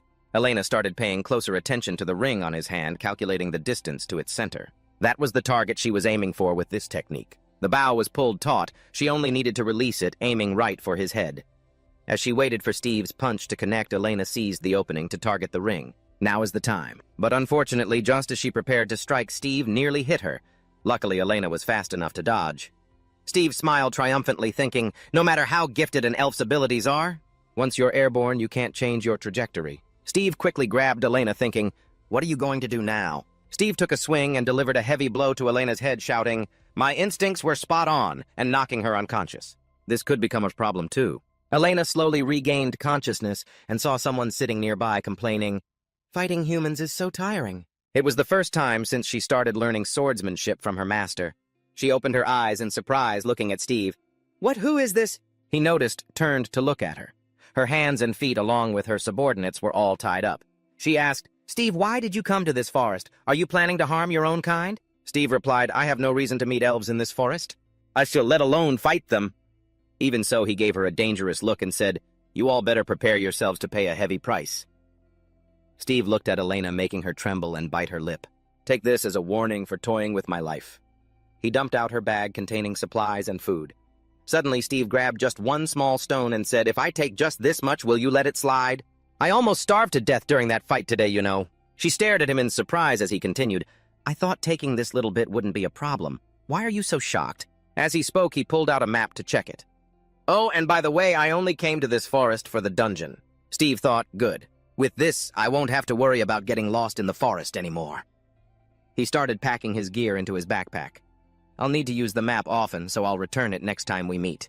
At this point, Elena tried to stop him. Wait a minute, that... Steve had already started to walk away and said goodbye. All right, farewell. Elena screamed in vain, Wait, hey, you human, come back! But Steve was already far away, opening the map and wondering, oh, so this is it, huh? He followed the map and found a tree. Without the map, he had been wandering around here dozens of times. Unexpectedly, he found something under the roots, a dark, ominous cave right in front of him. Moten remarked, that's a pretty shocking thing for an adventurer to say. Steve started heading inside that dark tunnel. He said, usually around a dungeon plants can't grow because of the magic. Just then he discovered something. Oh, that's strange. Moten spoke up asking, what are you so surprised about? Steve replied, this is the first time I've seen a dungeon completely overgrown with plants like this. Steve touched the tree trunk and felt a padding system window pop up, warning insufficient verification clearance to use padding. Steve thought, as expected, I don't have enough experience. Exploring a dungeon like this anyway. He tried a different approach, holding his sword for defense with one hand while casting a spell with the other. Well then, how about this? Animal instinct. Steve closed his eyes. His ears sensing the sound waves, blue ripples covered the entire cave. He listened for the vibration of his sword, pinpointing the location. Visualizing sound, huh? That's quite an item. Moten spoke up. You really can't starve as an adventurer, can you? When did you start mining dungeon ores? Steve replied, since I was 12, Steve used his sword to guide him, gradually pushing deeper inside. If I can do what I want and earn my keep at the same time, why wouldn't I do it? He chatted while walking with the ring, but going this deep. If something were to appear, there's nothing here at all. His footsteps echoed as he went deeper. Ahead, tree roots appeared. If there were a monster, I should be able to hear its heartbeat right. That's a weird item, Moten said. The problem with you, experienced as you are, is that you need to watch your mouth. Steve replied, ha ha, maybe so. Steve stops in his tracks. Before him stands a massive, gruesome monster made of tangled roots. Moten curiously mutters, who's that being that huge must be a real pain? Steve asks in surprise, what the heck is that thing? Moten looks at the colossal entity and replies, that's a Ruth Regis. Steve repeats, Ruth. Suddenly he realizes he's completely surrounded by the monster's roots. He looks around on high alert. Is it normal to be surrounded by roots like this? Moten warns him, I'd stay away from those if I were you. Steve counterattacks, but the roots start lunging at him from all four directions. Wait, these things can move. They don't have a heart, so they can't feel a thing. Still, you've got to watch out for monsters like this. I'm learning something new today. Steve strikes back at the encroaching roots. The sheer number of monsters attacking forces Steve to spin around and dodge. He remains unfazed, totally calm despite the swarm. He lunges forward, slicing through the roots one by one, thinking, doesn't seem like much to worry about. But while his guard is down, more roots ambush him from behind. They lunge straight at him, pinning him down. Motem watches and simply says, "Ah, can you really not say anything else?" Steve retorts. Suddenly, the roots start crawling, trying to invade his body. "Whoa, what the—" Motem chimes in. "That's exactly why I told you not to touch them." The roots begin burrowing into his skin. Steve panics. Is now really the time for "I told you so" moments? Wait, this thing is sucking my blood. Holy crap, it's actually draining me. More and more roots wrap around him, squeezing the life out of him like starving beasts. Steve thinks, this red root is actually pretty nasty. It even knows how to feed on human blood to survive, huh? Steve grits his teeth in pain as the grip tightens. Just when he feels he can't take it anymore, he activates his skill to break free Rodwin. A sudden gust of wind surges forth. The roots are blasted off his body. His arms are now covered in tiny holes from those bloodthirsty vines. "Whoa!" the ring on his finger exclaims. "You actually know how to use your skills at the right time. Any longer and I would have been turned into beef jerky." He says this while healing the wounds on his arms. "And who are you calling beef jerky? If I'd let my guard down, I would have been a goner for sure." He continues, "I'll have to be more careful from now on." With that, Steve creates a fireball in his hand. Sure enough, I've never seen a plant like that before. A system window pops up. Active skill flame creation. Keep the fire in orbit, accumulate energy and enhance power. He then unleashes a flaming punch. Even he is surprised by the result. It's incredibly effective. Just that one fire punch completely incinerated the root monster. It even clears a path for him. The ring says, "Beyond expectations." It absorbed all that magic. Steve says confidently, "Good, now I'm going to crush you." After destroying the monster, an explosion occurs deep inside the tree hollow, blasting Steve back out. Steve glances behind him, muttering, glider." A system window appears. Memento magic artifact. Motem power increased from 150 to 252. Active skills, including multi-reaction, have been cancelled. Steve reads through it, thrilled. Nice. It's been a while since I've seen something this good. Another system window. Artifact stats, magic power absorbed. Current 4,564. Next, Custovalter artifact. Magic power, 7,000. Synchro, artifact 2. Magic power, 45,000. Corpse artifact 2. Magic power, 45,000. He stares in shock. What is this? A magic deficiency. Steve looks at the ring with apprehension. If that's the case, I have no other choice. While Steve is deep in thought researching his new abilities, Elena suddenly appears behind him. Hey! Steve reacts instantly, spinning around with his fist raised. What, you again? Steve quickly draws his sword and holds it to Elena's throat, threatening her. Elena says, I'm not here to fight. Steve lowers the sword, muttering, I thought you were coming for another round. Then what are you here for? The map, I told you I'd give it back when I'm done. Elena kneels and says, I'm not here for the map. I don't care what you're carrying, but please give me one thing back. Steve, confused, asks, give back what? Elena replies, the necklace. Steve pulls a string with a purple stone from his pocket. This thing? Elena beams. Yes, that's it. Just then, Elena's subordinates catch up. Lady Elena. They ask, are you all right? We told you not to go anywhere alone. They spot the ring on Steve's hand. That thing. Why is that in his hand, the core? I don't know why. Elena immediately punches her own subordinates in the stomach. They groan in pain and collapse, looking up at her in confusion. Why did Lady Elena hit them? Elena lets out a sigh. Steve looks at them baffled. Motem remarks, oh, so they finally showed up, huh? He wondered what was going on. Elena was back on her knees, begging, Steve, please, I'm begging you give that necklace back to me. You can keep whatever else you want, Steve retorted, questioning her. You know that was incredibly reckless, right? You never know what I might force you to do. What if I were a truly cruel person? Elena, filled with faith in him, said, if you can say things like that, there's no way you're a bad person. You even saved other people. If you knew he was the vilest scum, you would have killed him. She recalled the moment she was about to eliminate Patterson. You are nowhere near being a bad person. He held the necklace puzzled and asked, what is it? Do you really think so? What is this necklace? Is this object really that important to you? Elena remained silent. Steve looked at the necklace and said, if you don't want to say you don't have to, I'll return this important item. Then he proposed a deal, but on one condition. Elena replied, just tell me what must I do? Steve told her his goal, then added, to destroy all the dungeons in this forest. Elena was surprised. Huh, what? She asked if he was using her help as a condition for her to assist him. If we achieve that goal, I will give you back this necklace. How about it? Elena looked at the necklace and quietly conceded, I understand. At this moment, a wounded hand was clutching a small piece of paper. I will be away for the next few days. If the elder asks, tell them I am out on a patrol far away. Okay, P.S. You don't need to worry about me. Elena thought to herself, reminiscing about her childhood. Since I was born, the Yang village has always been my home. When I was little, Grandma raised me and taught me many things, including one truth about people that humans act out of greed. Because of that, they won't even hesitate to do evil. In reality, the people she had met entering the forest, she frowned, staying silent, then thought were all just like that. Elena followed behind Steve, holding a lantern and observing him silently. However, you are the first one who doesn't do those kinds of things. Steve glanced back, sweating profusely and biting his lip.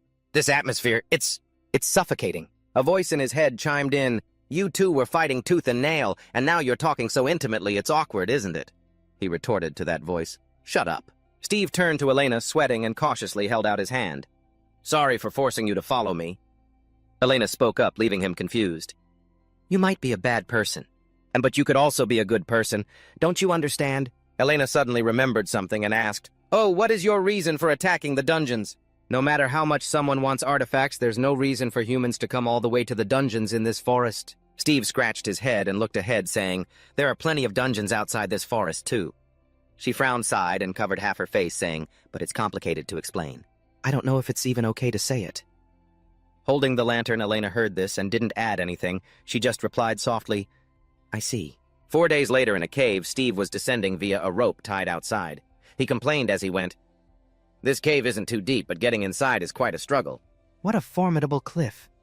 As he descended with the rope around his waist, there was suddenly a small splash of water nearby. Truly a dungeon has everything, doesn't it? He looked toward the source of the noise in surprise. He dodged the insect jumping to the side and stabbed his sword into the wall to steady himself. This time it's bugs, he thought to himself as he drew his sword. Insect monsters. Steve plunged his blade straight into the spot where the insect was. If I can just sever its leg joint, I'll be fine. He pinned the insect to the ground and looked toward Elena with a blank expression, asking, Hey, are you okay? She frowned, staying alert. Be careful. Facing Elena was a giant ant. She exclaimed, It's a giant ant! The giant ant shrieked and lunged toward her. Elena leapt into the air just as it charged. Then Elena drew her crescent-shaped blade. She vaulted high and slashed at the giant ant multiple times before landing on the ground. Before she could catch her breath, her eyes widened. Looking up in surprise, another one appeared before her, roaring aggressively, catching her off guard and keeping her on edge. In the back of his mind, Steve suddenly appeared. He kicked the insect, sending it flying. He said, There's another one. The insect kicked backward, struggled to regain its balance, and shrieked in anger. Then 2 more monsters appeared behind it, their jaws wide open in a terrifying display. Steve raised his hand to conjure an orb and warned Elena, Hey, you step back! Suddenly the monster stared right at him. Steve raised his hand and the voice in his head said, Now burn them all. He reached out and massive flames erupted toward the monsters. He thought to himself, Fire. The growing inferno engulfed the monsters, leaving them completely submerged in a sea of fire. This left Elena in awe. She thought to herself in utter disbelief, What is this? That left Elena in complete disbelief, wondering what on earth was going on. This guy. He was just playing around when he fought me, wasn't he? Steve sighed, rubbing his hands together. This smell. It's actually pretty nice. The fire was still roaring inside the cave, wiping out the monsters. Elena looked at the scene before them and gasped, Hey, how many skills did you actually have to use to get one artifact? She asked. He replied, Not sure. Honestly, maybe 10, around that. He asked aloud, But are they really all burned to a crisp? Right, Elena replied. This one used its own body to block the fire from spreading deeper into the cave. He finished, sounding impressed.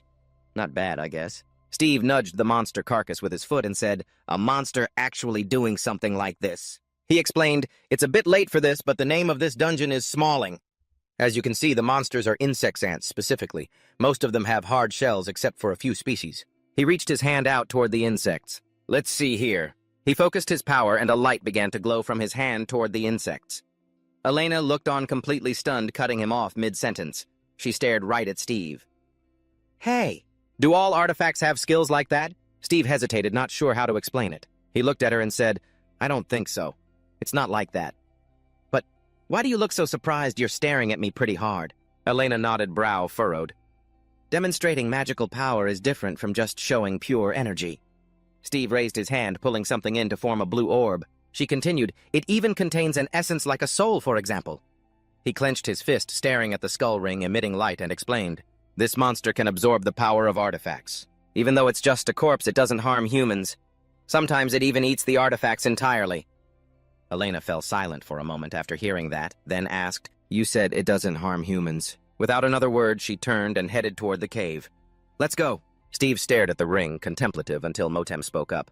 Why do you share the same thoughts as her? He scrambled to justify, no, that's not it. Then, Steve followed Elena, then suddenly asked, hey, Ring, now that I think about it, do you even trust me? The Ring replied nonchalantly. Besides you, do I have any other choice? He let out a helpless curse.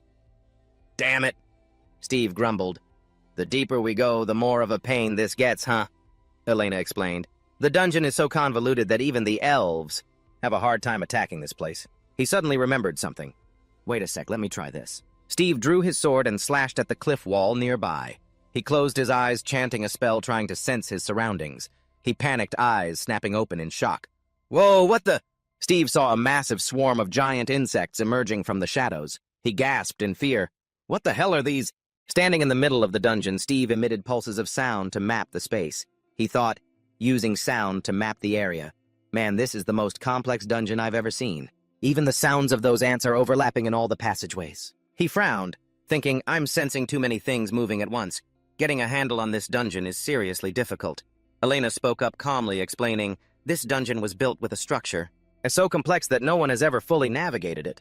So trying to conquer this place the normal way is nearly impossible. Steve bit his lip. So what are we supposed to do now? Suddenly, they both heard something and turned simultaneously. Elena whispered, hide. Steve asked, confused, what hide? Where are we supposed to hide in a place like this? Before he could finish, she leaped over, hooking an arm around his neck, leaving him startled and gasping for air. Elena pulled her cloak over both of them, her arm still tight around his neck, making him uncomfortable. She hissed, please, just be quiet. Suddenly, something dashed past the path where they were standing. 2 giant ants were carrying a pupa in their mouths. The 2 of them stood under the invisibility cloak. He asked quietly, confused, what was that? Can they not see us? Suddenly, a system window appeared. Skill-activated camouflage cloak, level 5. The cloak functions by assimilating with the surrounding terrain for stealth. After activation or movement, it lasts for a maximum of 5 minutes. Effect will gradually diminish, requires 30 minutes to recharge. Motem appeared and said, we could use this pupa to determine our path. It continued, watch where this pupa is heading. We'll be able to confirm the right direction based on where they take it. Steve glanced over at it, asking, this pupa? We can use it to find the way, Motem exclaimed. Great idea. So what kind of creature do these cocoons come from? Steve asked. They're from the caterpillars, Motem replied. Wait, did these caterpillars turn into the queen ant? If this is the queen ant's lair, she must be under heavy guard. There have to be others. It's not for nothing that they call them giant ants. Steve seemed to realize something and said, that makes sense. So if we follow the ants carrying the eggs, we'll reach the queen, right? Motem chimed in. If you've got it, then before the swarm gets here, let's move out. Still deep within the strange cave, after the ant moved away, the 2 sat down to discuss. Elena spoke up. That's a solid plan, but this dungeon didn't just appear overnight. There's really no reason why no one else has thought of this. If using this method worked, wouldn't the dungeon have fallen to the elves a long time ago? One of them scoffed, easier said than done. The path to the artifact is crawling with ants everywhere. How could a few dozen elves possibly take them down? Steve, sitting nearby, sighed with a mocking look, staring at them. Talking like you know everything without even seeing it, huh? Motem chimed in with a voice that was both sarcastic and comforting. How could a few dozen elves possibly take them down? We'll find a way through. Suddenly, a massive explosion rocked the cave. Steve raised his hands, manifesting fire orbs, thinking of the technique in his head. Another huge blast went off. Elena pulled her cloak up, forming a shield. Protecting them from the blast, she looked at the ring. Nice. We're almost there, right? Motem replied, still a ways to go, keep moving. Steve's expression turned serious. Sword in hand, he slashed straight at the giant ants. Elena, bow in hand, aimed directly at them, firing decisively and rapidly. The 2 fought the giant ants together. Flames incinerated the approaching monsters. His eyes were filled with determination to wipe them all out. Steve used fire to clear the ants on one side, while Elena wasn't idle either. She was busy firing arrows at another group of ants on the other side of the cave. Steve frowned, looking at the ring while she cleaned her weapon. So many ants, huh? He thought. With Elena's skill for stealth and my ability to detect movement, we should be able to find the path, Motem said to Steve in his mind. So are you unhappy about it? He didn't answer, closing his eyes to sense the animal presence. Steve opened his eyes, looking toward the cave where a thick aura of killing intent radiated. He thought, no, I can feel something nearby. This feeling, Steve announced, we're almost there. Just a little further. Elena held a ring, black energy swirling around it, making her frown in confusion. What is this? She touched the ring. This? Suddenly she cried out and dropped it. Elena explained, this is an elven handicraft. Perhaps this is what the victims who became bait for the caterpillars left behind. They couldn't return to their families. Motem appeared and said, anyway, if it's an item no one is using, we should collect them.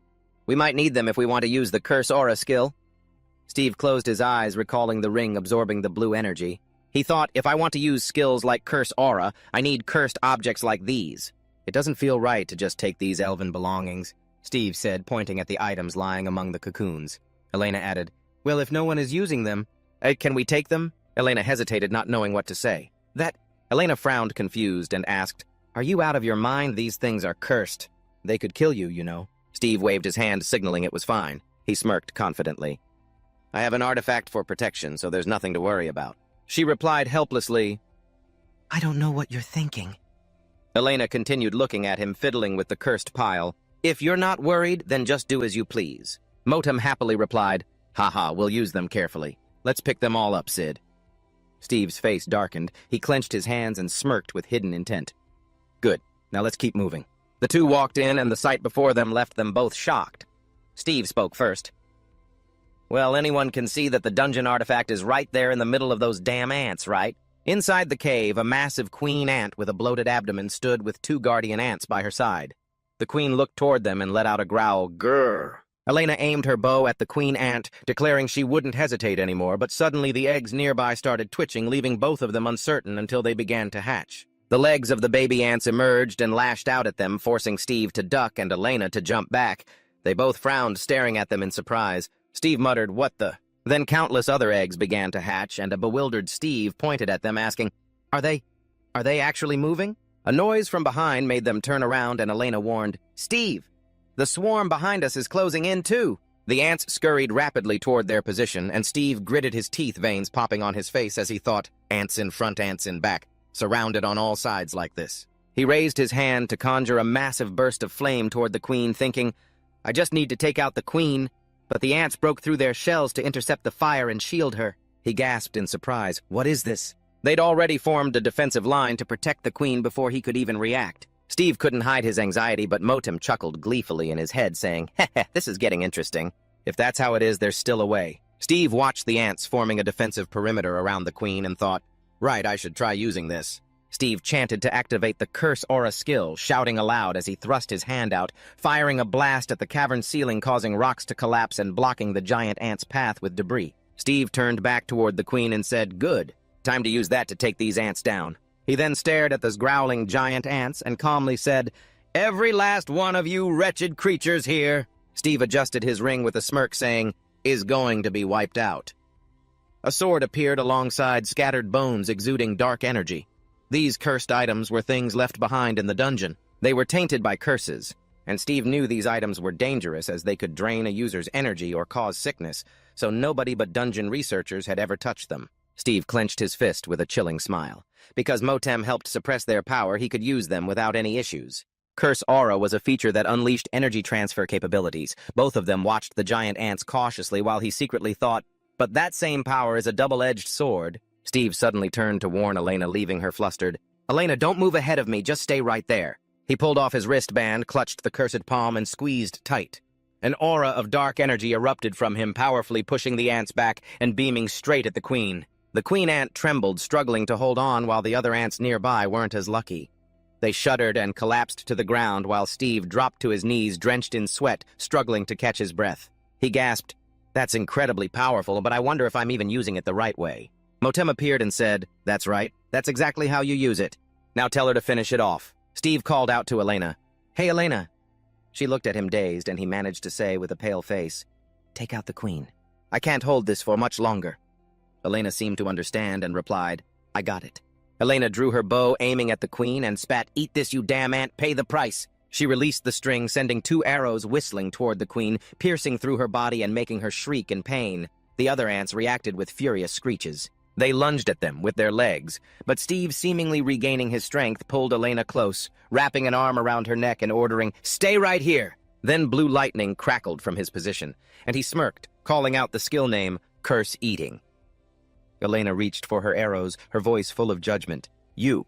This is the first time I've ever met someone as reckless as you. Steve replied nonchalantly while focused on his task. With a heart hovering behind them and the corpses of giant ants scattered about, he admitted, Yeah, I really don't have any excuse for that. Steve looked at the arm where he wore the skull ring. The artifact's mana is rising, and so is curse eating. Suddenly a piece of paper appeared and he grabbed it looking happy. And that settles the second dungeon. Mission accomplished. The two walked through a dense forest. 3 days later, Steve asked, Just one more dungeon left, right, Reggie? Elena replied, That's right. It's the oldest dungeon in this forest, and also the toughest one. Steve smirked, looking at Motem. Don't worry about a thing. Compared to before, I've gotten much stronger. Motem glanced at him and warned, Watch that mouth of yours. Elena turned her head and added, In the end, the most dangerous thing might just be the elves. He asked, puzzled, Elves? She explained, Isn't the area near Reggie the habitat of the elves? We haven't run into any other elves until now, so it's really hard to track their movements. From now on, you really need to listen to me. Elena reached out to stop him, and he asked, confused, What is it? She reached down to touch a footprint on the ground. Analyzing the trail, seems like it's been a while. But do you even know what this is? Steve asked, looking confused. Isn't this just a deer track? Elena said seriously. It might look like one, but it's not. This is a signature mark of a shadow. Steve stared intently at the footprint and asked, A shadow? Elena explained, They are one of the elite elf scout teams in the deep forest. They bring together the very best. Most possess extraordinary innate tracking skills that no one can match. The ones I know from that group are terrifying. Steve pondered this and said, Huh, but I've never heard of the name Shadow. If they're that elite, why aren't they famous among humans? Elena frowned worriedly and replied, Anyone who discovers the existence of the shadows never survives to return. He was at a loss for words. Elena glanced at him and warned, If you fight them head-on, you'll definitely lose instantly. But if they intend to snipe from afar, you'll die without even knowing where you were shot from. Now that you know, you have to act fast and decisively. They both moved on. Elena kept observing the situation. Seeing her deep in thought, Steve asked, What's wrong this time? She felt something and said, It's so strange. Elena frowned, sensing something in the air, and said, I don't hear a single animal sound. Steve replied nonchalantly, I don't feel anything strange. What's so weird about that? In the deep forest in the dark like this, that's just normal, isn't it? He secretly activated the animal easing skill, using it to listen to the surrounding forest. Why am I being so weird I can't feel any movement at all? Elena remained highly vigilant, looking ahead. It seems someone is taunting us around here. We have to pin down their position. She thought anxiously, Why don't they come closer? Why keep their distance? Why is it like this? Just then, Elena closed her eyes and activated her skill, Descriptive Hostile Level 4. It detects enemies, helping to grasp enemy information like location and timing of attacks. She suddenly opened her eyes, having discovered something. A warning blared in her head. Could the enemy be? A red aura surrounded her. She thought, It's way too obvious. Elena turned toward him and shouted, Watch out, danger! Suddenly, something flew past his shoulder, creating a large hole. Steve looked at his shoulder where he had been shot in pain. He fell to the ground. She lunged toward him. An arrow pierced a nearby tree. In a bush nearby, 2 figures stood silently in the shadows, looking at the two of them. Steve's eyes widened in pain as he looked at the large hole in his shoulder. Elena was worried and panicked. She called out to him, but he lay motionless on the ground. Suddenly, an arrow flew toward her feet, catching her off guard. She raised her hands. Jester and Isaac appeared. Jester spoke up. Hello, Elena. Long time no see, huh? Elena said angrily. What on earth are you guys doing? Isaac frowned and said, You should be the one asking that to us. Jester smirked indifferently and said, We're just patrolling. How dare you bring a human into our territory? Elena gritted her teeth and cursed to herself, daring to cause trouble with a human in my patrol zone. Isaac drew his bow, his voice cold. That's enough. Suddenly, Isaac's eyes widened in surprise as he looked ahead. With a cold, stern face, he scolded, "What a bunch of shameless people. Elena, do you know what a terrible crime you are committing?" Elena put her hand out to shield Steve, who was still lying on the ground. No, you guys don't know, do you?" Elena's gaze was firm. "This person has to go to Reggie. I'm just accompanying him there." Jester rummaged through Steve's bag, took out a necklace, and frowned. "Even so, you protect the treasure, but then you protect the thief who stole the relic.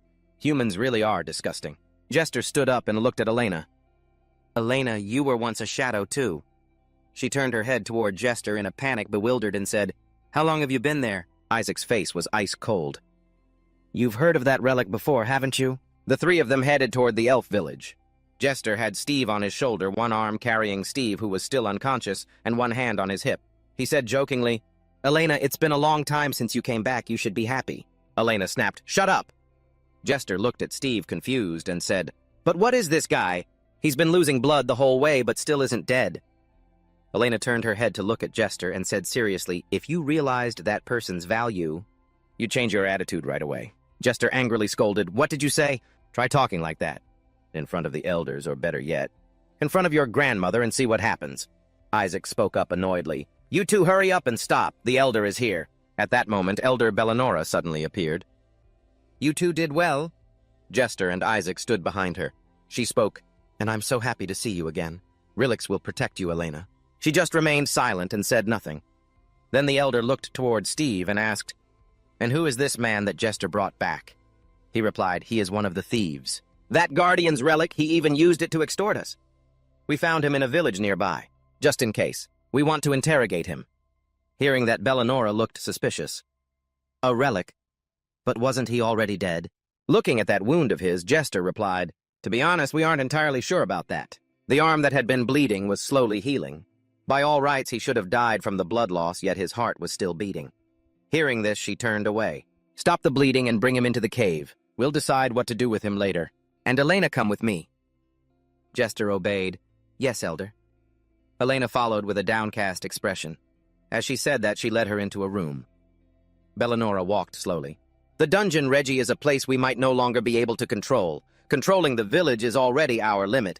Elena replied, "What? It's grown to that extent?" She explained, "The energy from the dungeon is radiating too strongly into nearby areas. A few days ago, an elf was dragged into the dark dungeon. We are in a place where even the shadows cannot control it anymore. The dungeon has properties that allow it to expand its territory. The village can only contain it for so long."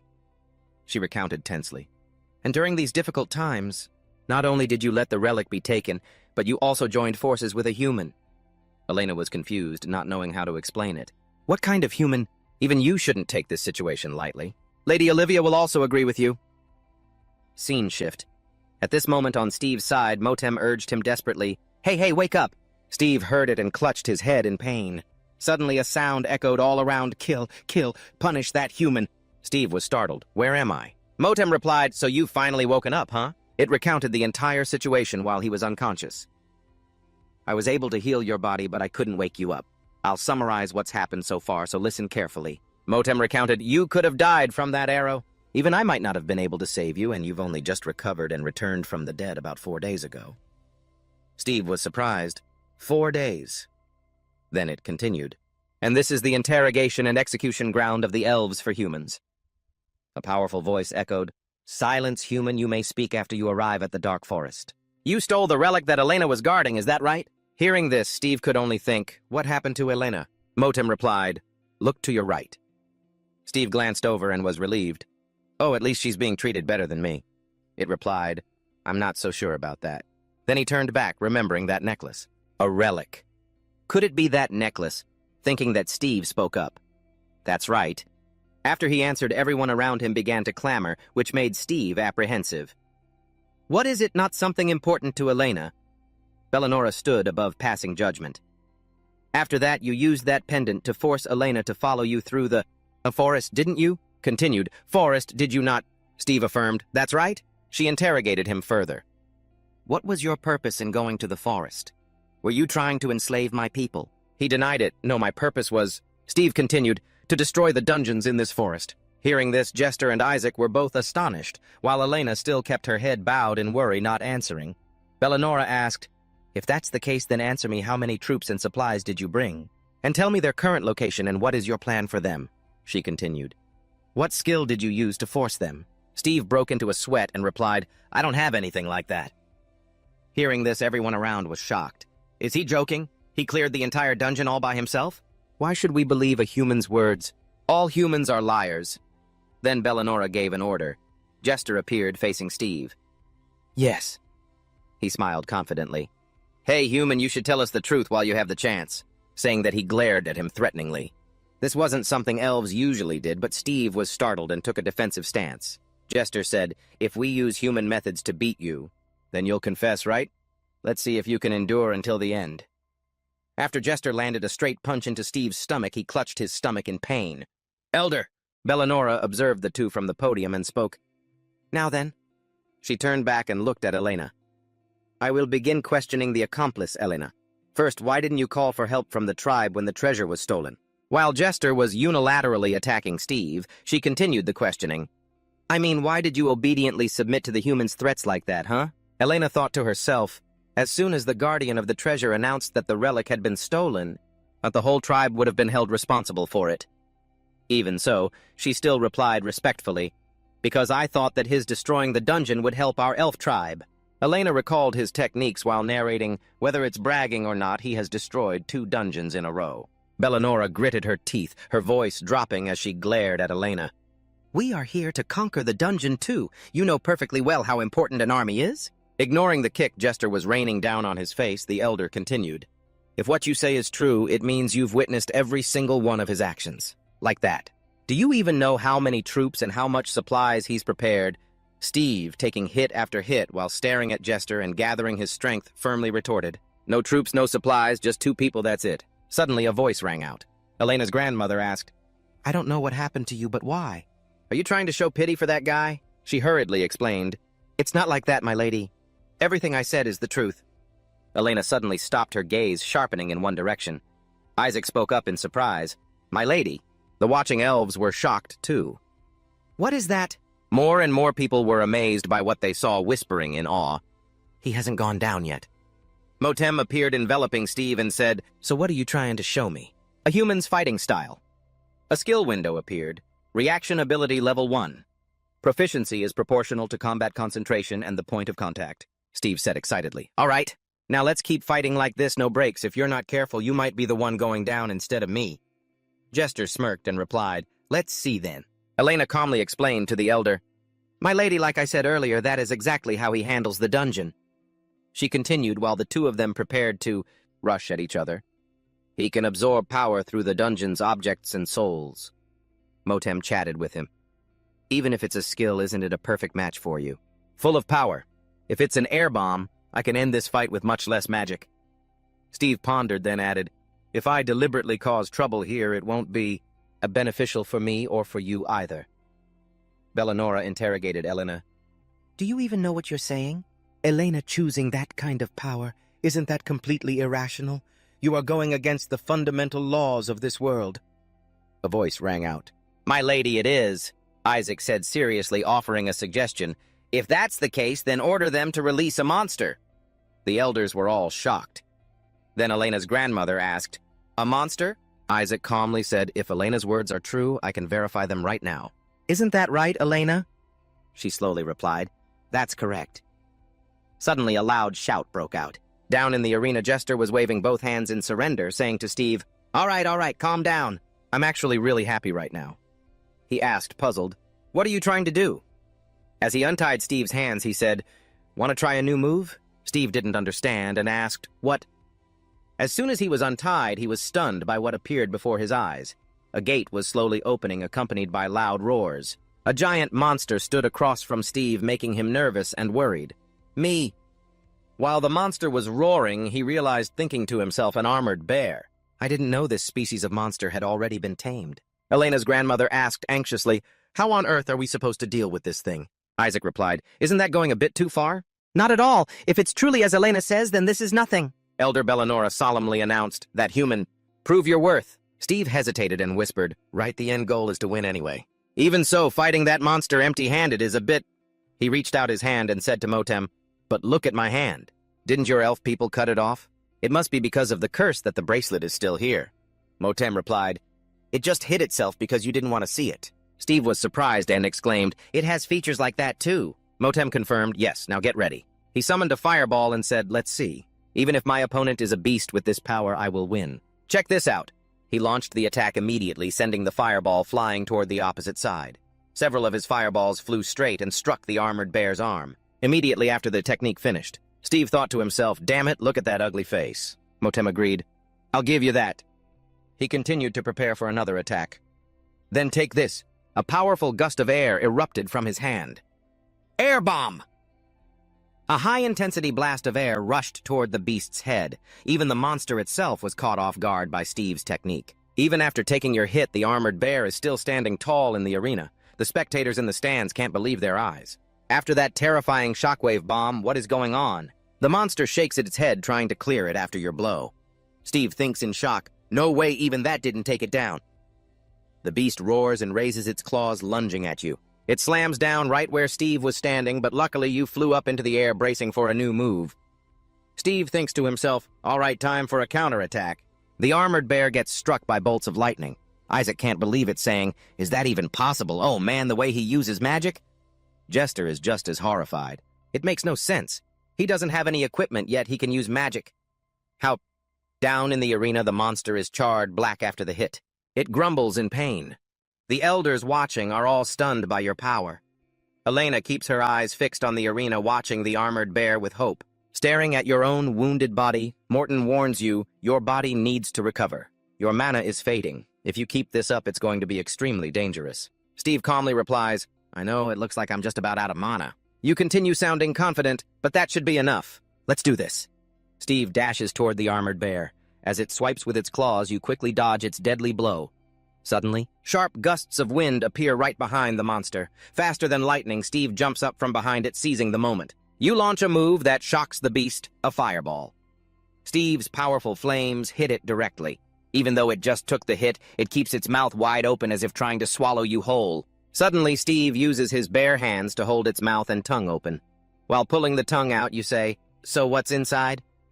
Steve laughs menacingly. "Is just as hard to conquer as the outside, huh?" Your final move ends the match and destroys it. Jester and Isaac are terrified and in disbelief. "No way, this is impossible." The elves around them can't believe it either. Bellanora stammers in fear. This is heresy. No, he's a monster. This goes against the laws of nature." Bellanora strictly insists, "Please control yourselves." She asks herself, what other choice do we even have? This is the last chance we have. There's no one else left.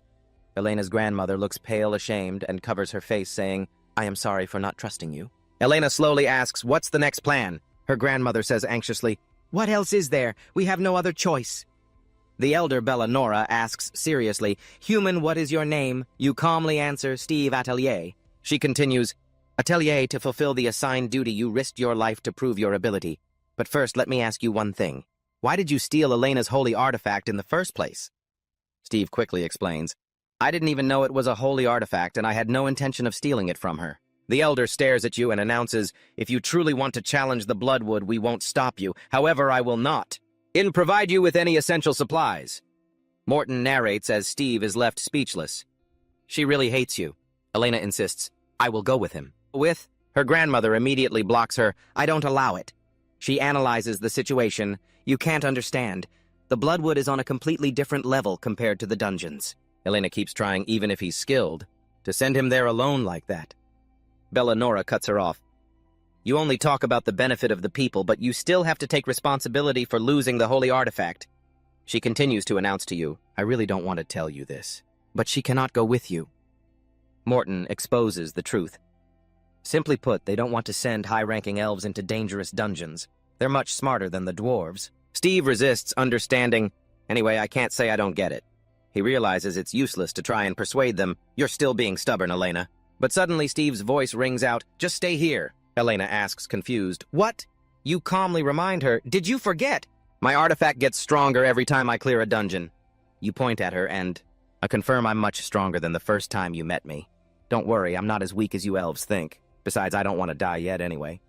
Bellanora orders, Jester return his weapons and gear. "Do you need any support?" You reply, "A miracle potion would be even better." She agrees immediately. We'll leave that to us. At the forest where the Bloodwood resides, a loud voice is commanding, "Don't let it cross the border, Nazia," while drawing her bow and commanding, "Block it." The arrows pierce through and tear apart the monster's tentacles. An elf asks anxiously in a loud voice, "How much longer until reinforcements arrive?" Suddenly, a warning voice shouts, "Commander, watch out!" He screams in shock and surprise as he gets grabbed by the tentacles. The rest of them scream in fear, "Commander Nazia!" The monster keeps appearing. Smaller tentacles try to squeeze Nazia's entire body. Suddenly, a sound rings out, destroying all the tentacles surrounding her. Nazia fireball. An elf cheers happily. Reinforcements are here. The others are also overjoyed. Reinforcements, finally we can rest. They are suddenly surprised to see Steve following Jester as they arrive. Why is it a human? Nazia is shocked and wonders, what is going on? How did he get here? This area is very deep and dangerous, Isaac said in a stern, booming voice. This is your final warning. I will chop off the hands and feet of anyone who crosses me. How dare you lay a hand on this human? Nazi, sounding confused, asked the Jester why their reinforcements were working with a human and that kind of magic. The Jester sighed and replied, I don't know either, it's puzzling, but he continued, the Elder says he might be our only last hope. Steve turned, waved his hand in farewell, and said, I'm heading in. Inside Elena's warm, sun-drenched room, the elves couldn't understand why she was stopping her daughter, and she raised her voice, questioning her further. Madam, your mother, she said, chin in her hand, looking solemn. You think I'd just let you go to the blood dungeon? Absolutely not. Reminiscing, she explained, Do you know what I have left after losing your brother and sister-in-law at the blood dungeon? It's you. My only granddaughter, she replied sadly, as Elena thought of the innocent elves fighting and dying, saying, If our front line falls, not only will all the elves face extinction, but the entire forest will become a dungeon. She let out a sharp breath, curious. If we want to utilize all of Steve's power, Atelier, shouldn't we be supporting him as best we can? The grandmother replied as if she understood, And you think you are the perfect choice. Holding her aching cheek, she tried to speak. Stop lying to yourself. Ken is dead, and the blood dungeon won't bring him back. Elena, heartbroken, wondered to herself, Am I lying to myself?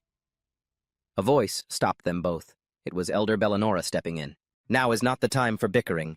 We must always be prepared for the worst-case scenario, and this is no exception. She analyzed the situation grimly. No matter how strong that person is, we will still be in trouble if he fails. We need a perfect plan. Elena's grandmother hesitated. A contingency plan? Surely you don't mean... Again.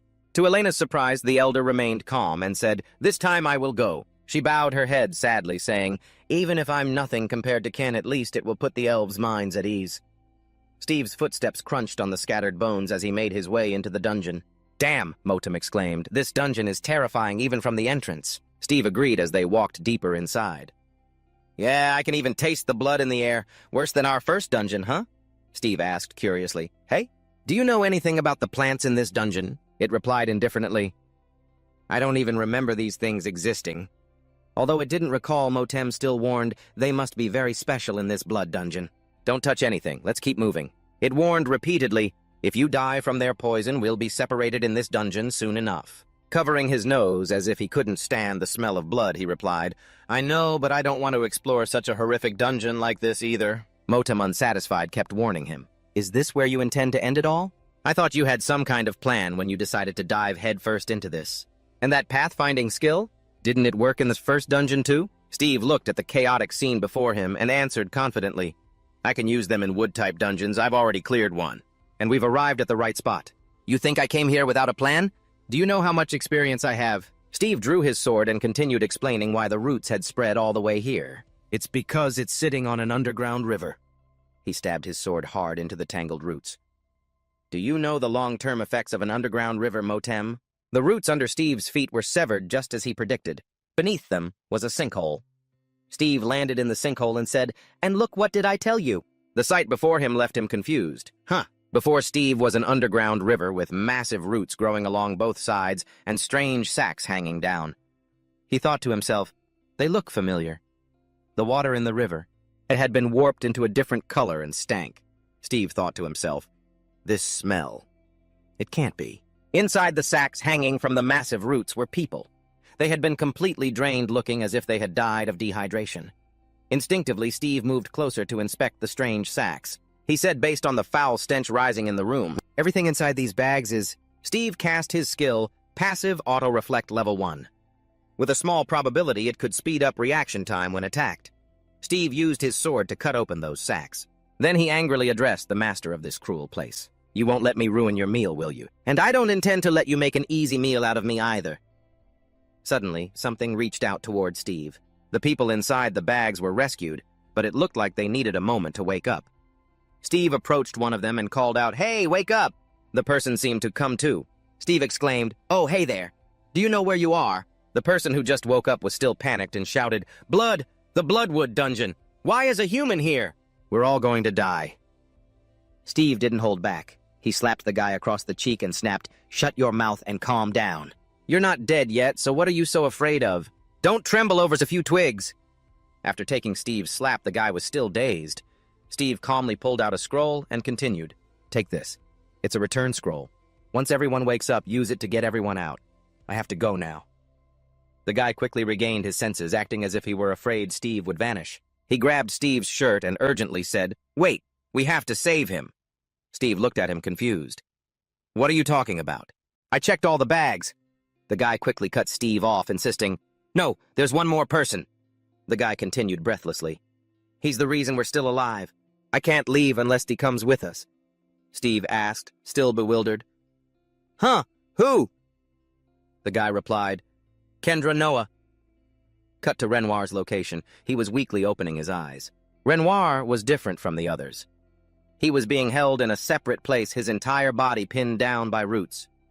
Hearing a strange noise, Renoir thought to himself, "Haven't they had enough? They still want to take artifacts from me? They've crossed the line now. I can't give them any more, even if I wanted to." Just then, Steve, carrying the guy who had just woken up on his back, quickly found Renoir.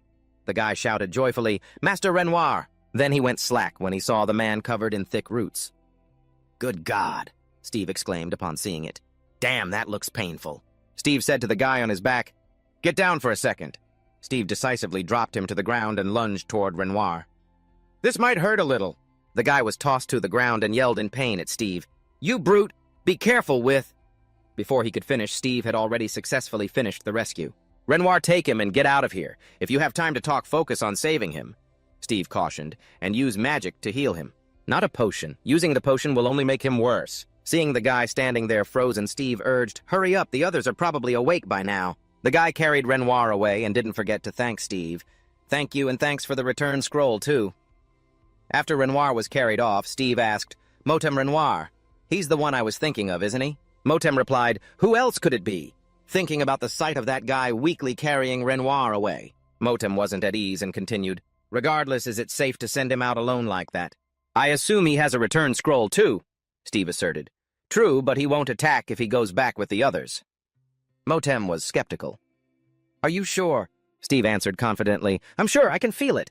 The master of this dungeon is behind that wall, and it's dying to meet me. So annoying." Steve then used a shockwave skill, shattering the wall. Steve stepped inside and said, "Bloodwood. Maybe that's why they call it that." The Bloodwood was indeed a tree. In the center of the trunk was an object shaped like a human. Not only did it reek of blood, but it was actually using blood for nutrients. Beyond imagination. Steve said, "I didn't think any tree this terrifying could exist." The object let out a frightening growl. Steve asked Motem tensely, "Do you have any info on this species of tree?" Motem replied, "It's a subspecies of tree found in the world. It might be similar to the ones growing above the dungeon." Steve lunged toward the Bloodwood, ready to attack. Motem continued, "It's clinging so tightly to the artifact that I can't clearly see what it is. Right now it's just something disgusting." Steve agreed with Motem as he ran. "Then let's call it that, the disgusting thing." Having said that, Steve used his shockwave skill. Suddenly it moved. Steve realized the mass of roots wasn't inanimate. They're sentient. The tangled roots could be used for defense. They were unbreakable. Steve landed and unleashed the next technique. Take this fireball. The Bloodwood was hit instantly. Steve panicked. What? A blood hand. The roots formed a wall to protect the Bloodwood from Steve's attack. He broke into a cold sweat. This thing is too strong. None of my attacks are getting through. Even using lightning doesn't work because it's a tree. Motem agreed. That makes sense. The Bloodwood smirked in defiance. Motem continued. The master of this dungeon must be at the top of the forest's food chain for centuries. Taking this thing down won't be easy. Even Master Renoir was defeated by the Bloodwood once, so this is definitely not something to take lightly, Motem continued. And let's see, this definitely isn't the first time this thing has captured such a powerful mage and drained their energy, although you don't seem to care. Steve used his sword to attack the Blood Hand continuously. It's this strong, so it's not surprising. Was that person a mage? The Bloodwood began to counterattack, and Steve realized, man, maybe that's why these roots are so strong. Steve struggled to hold off the powerful counterattack from the Bloodwood. He clicked his tongue. Damn it, even with the help of my passive skills, the Bloodwood is too strong. Steve couldn't resist anymore. I'm still in danger with this thing. No sooner said than done, a silhouette of Steve appeared pierced by sharp thorns. Steve used his sword to repeatedly attack the Bloodwood. Was that person a mage? Their clothes were torn to shreds, yet his fighting spirit never wavered. Steve thought, the only things I'm fighting in this dungeon are trees, so I can't absorb any proper energy. With that thought, he pulled a glass vial containing some kind of liquid from his back pouch. Steve popped the lid and drank it. I have to conserve energy to heal my wounds. The Bloodwood seemed startled. Steve curled his lip and said, don't get cocky. You're nothing but a lump of energy. Steve realized the disgusting thing was smiling. He was stunned. It's smiling? No way, that bastard! Steve pieced the events together from the unnaturally large roots that ignored the basic instincts of a dungeon keeper to protect the dungeon. Its influence far surpassed that of a normal dungeon. To the strange giant sacks, there wasn't a single monster left in this place. Apart from the carnivorous plants, it could even adapt itself to catch prey. Keeping and maintaining a long-term nutrient source? Could it be an ego? It sounded a bit ridiculous. The Bloodwood was still smiling in a creepy way, and Steve felt, damn it! The longer he observed, the more terrifying it seemed. It succeeded in provoking Steve. He used his Gale technique, and the vines binding his hands completely snapped. Angry are you? How dare a lowly monster like you mock me? Steve broke free, determined, and said, come at me then. I will kill you as if it were the last thing I ever do. The Bloodwood constantly swarmed Steve without pause. Steve unleashed a gale that automatically deflected the attacks. Steve hung his head, his expression unclear, standing amidst the giant roots. He said, look at that. I bet I can really piss these trees off. If I wrap these giant vine circuits around like this, I'll have enough room to counterattack. Steve scoffed. Right, but if you intend to cut them into smaller, thinner branches, it's going to be very painful. The Bloodwood ground its teeth with a harsh screech as if exuding rage. Steve continued his assault. To be honest, there's something I wanted to try with Iron Might, but I couldn't, because there were so many people watching me. Maybe here I can finally do it. Steve activated his combined skill. Excavation had been activated. The technique was unleashed, but it was like an earthquake tearing apart all of the Bloodwood's seemingly solid roots. It gritted its teeth in agony. Steve covered his eyes. This is too hot. The Bloodwood couldn't fight back. Motem urged, while there's an opening, shoot as much as you can, don't stop. Steve immediately attacked. Motem urgently reminded him that won't completely neutralize it. Steve jumped up, deciding to strike. I know a few seconds of paralysis is more than enough. Motem continued to disagree. You're too conceited. Any ideas? Steve grasped the Bloodwood's weak point and continued, look closely. Its entire body was made of many large, strong tree circuits, but there must be one place it especially needed to protect. Steve confronted the Bloodwood head-on and threw a punch. He smiled smugly, still having fun. It opened its mouth and clamped down on Steve's fist. He criticized it. Why would something without a proper face have this? He was furious. Time to end this, you damn tree. Steve used the prime energy technique. Motem spoke up again as he saw Steve still being bitten. Prime energy alone isn't enough.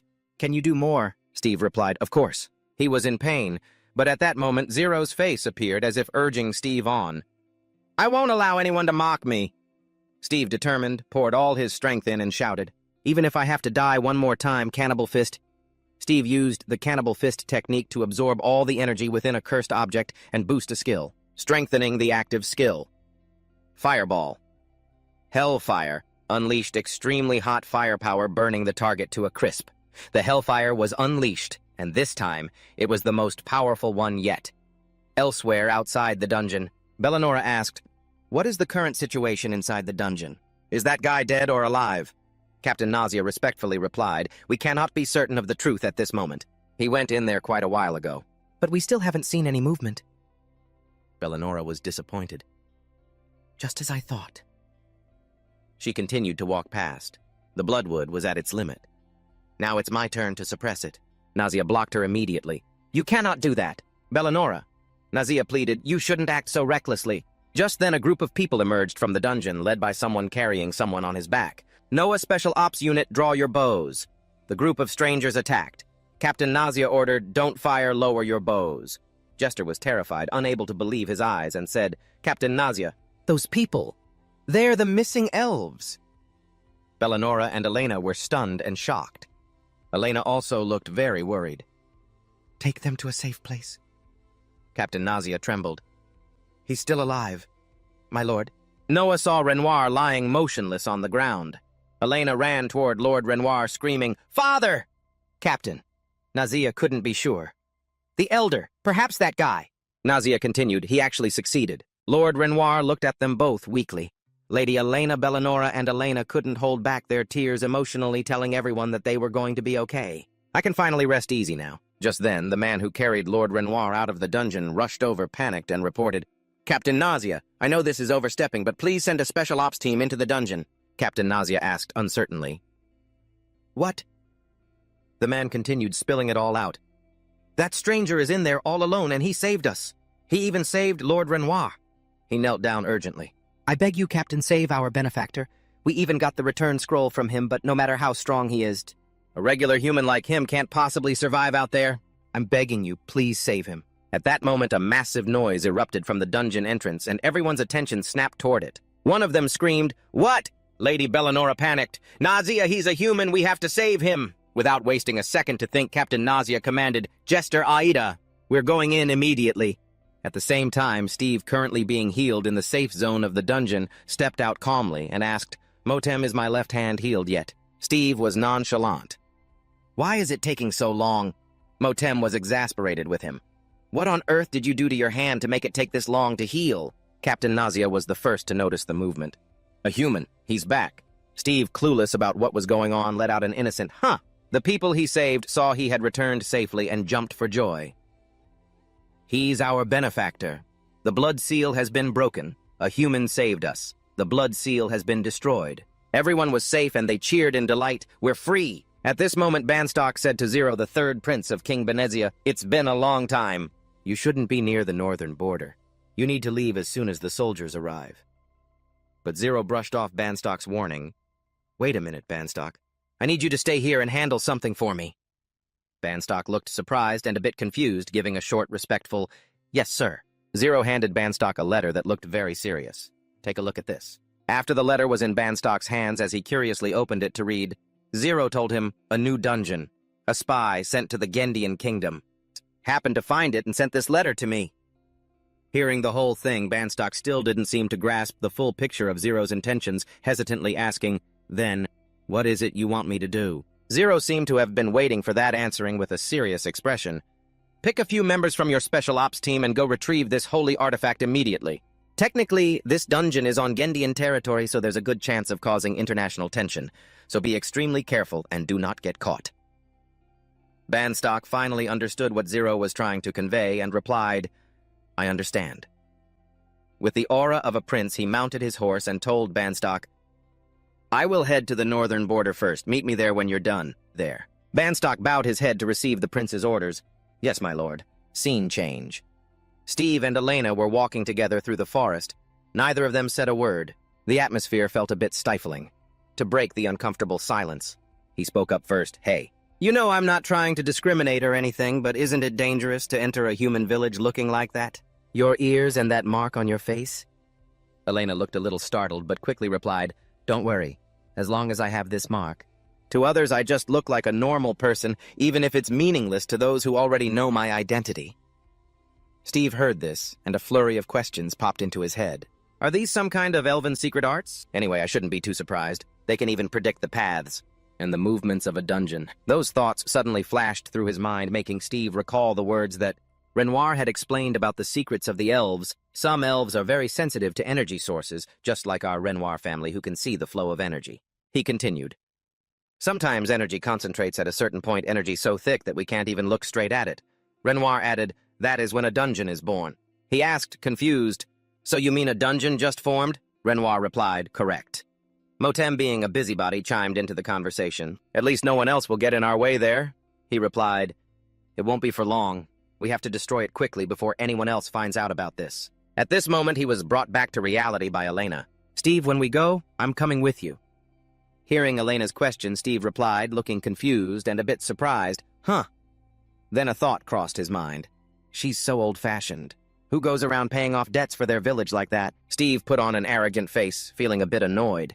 Motem, seemingly wanting to help him stop worrying, said, I mean, an elf's abilities are actually quite useful, aren't they? Steve considered Elena's combat skills. Perhaps it was because she was used to long-range combat, but she was quite impressive. She had the agility of an elf, had excellent archery skills, and she could even predict dungeons. Elena cut through his thoughts with a question, acting rather cautious. Is there something in this direction? Steve replied. There's a small village ahead. We'll go there and rest before traveling for another week. As soon as he finished speaking, the village appeared before their eyes.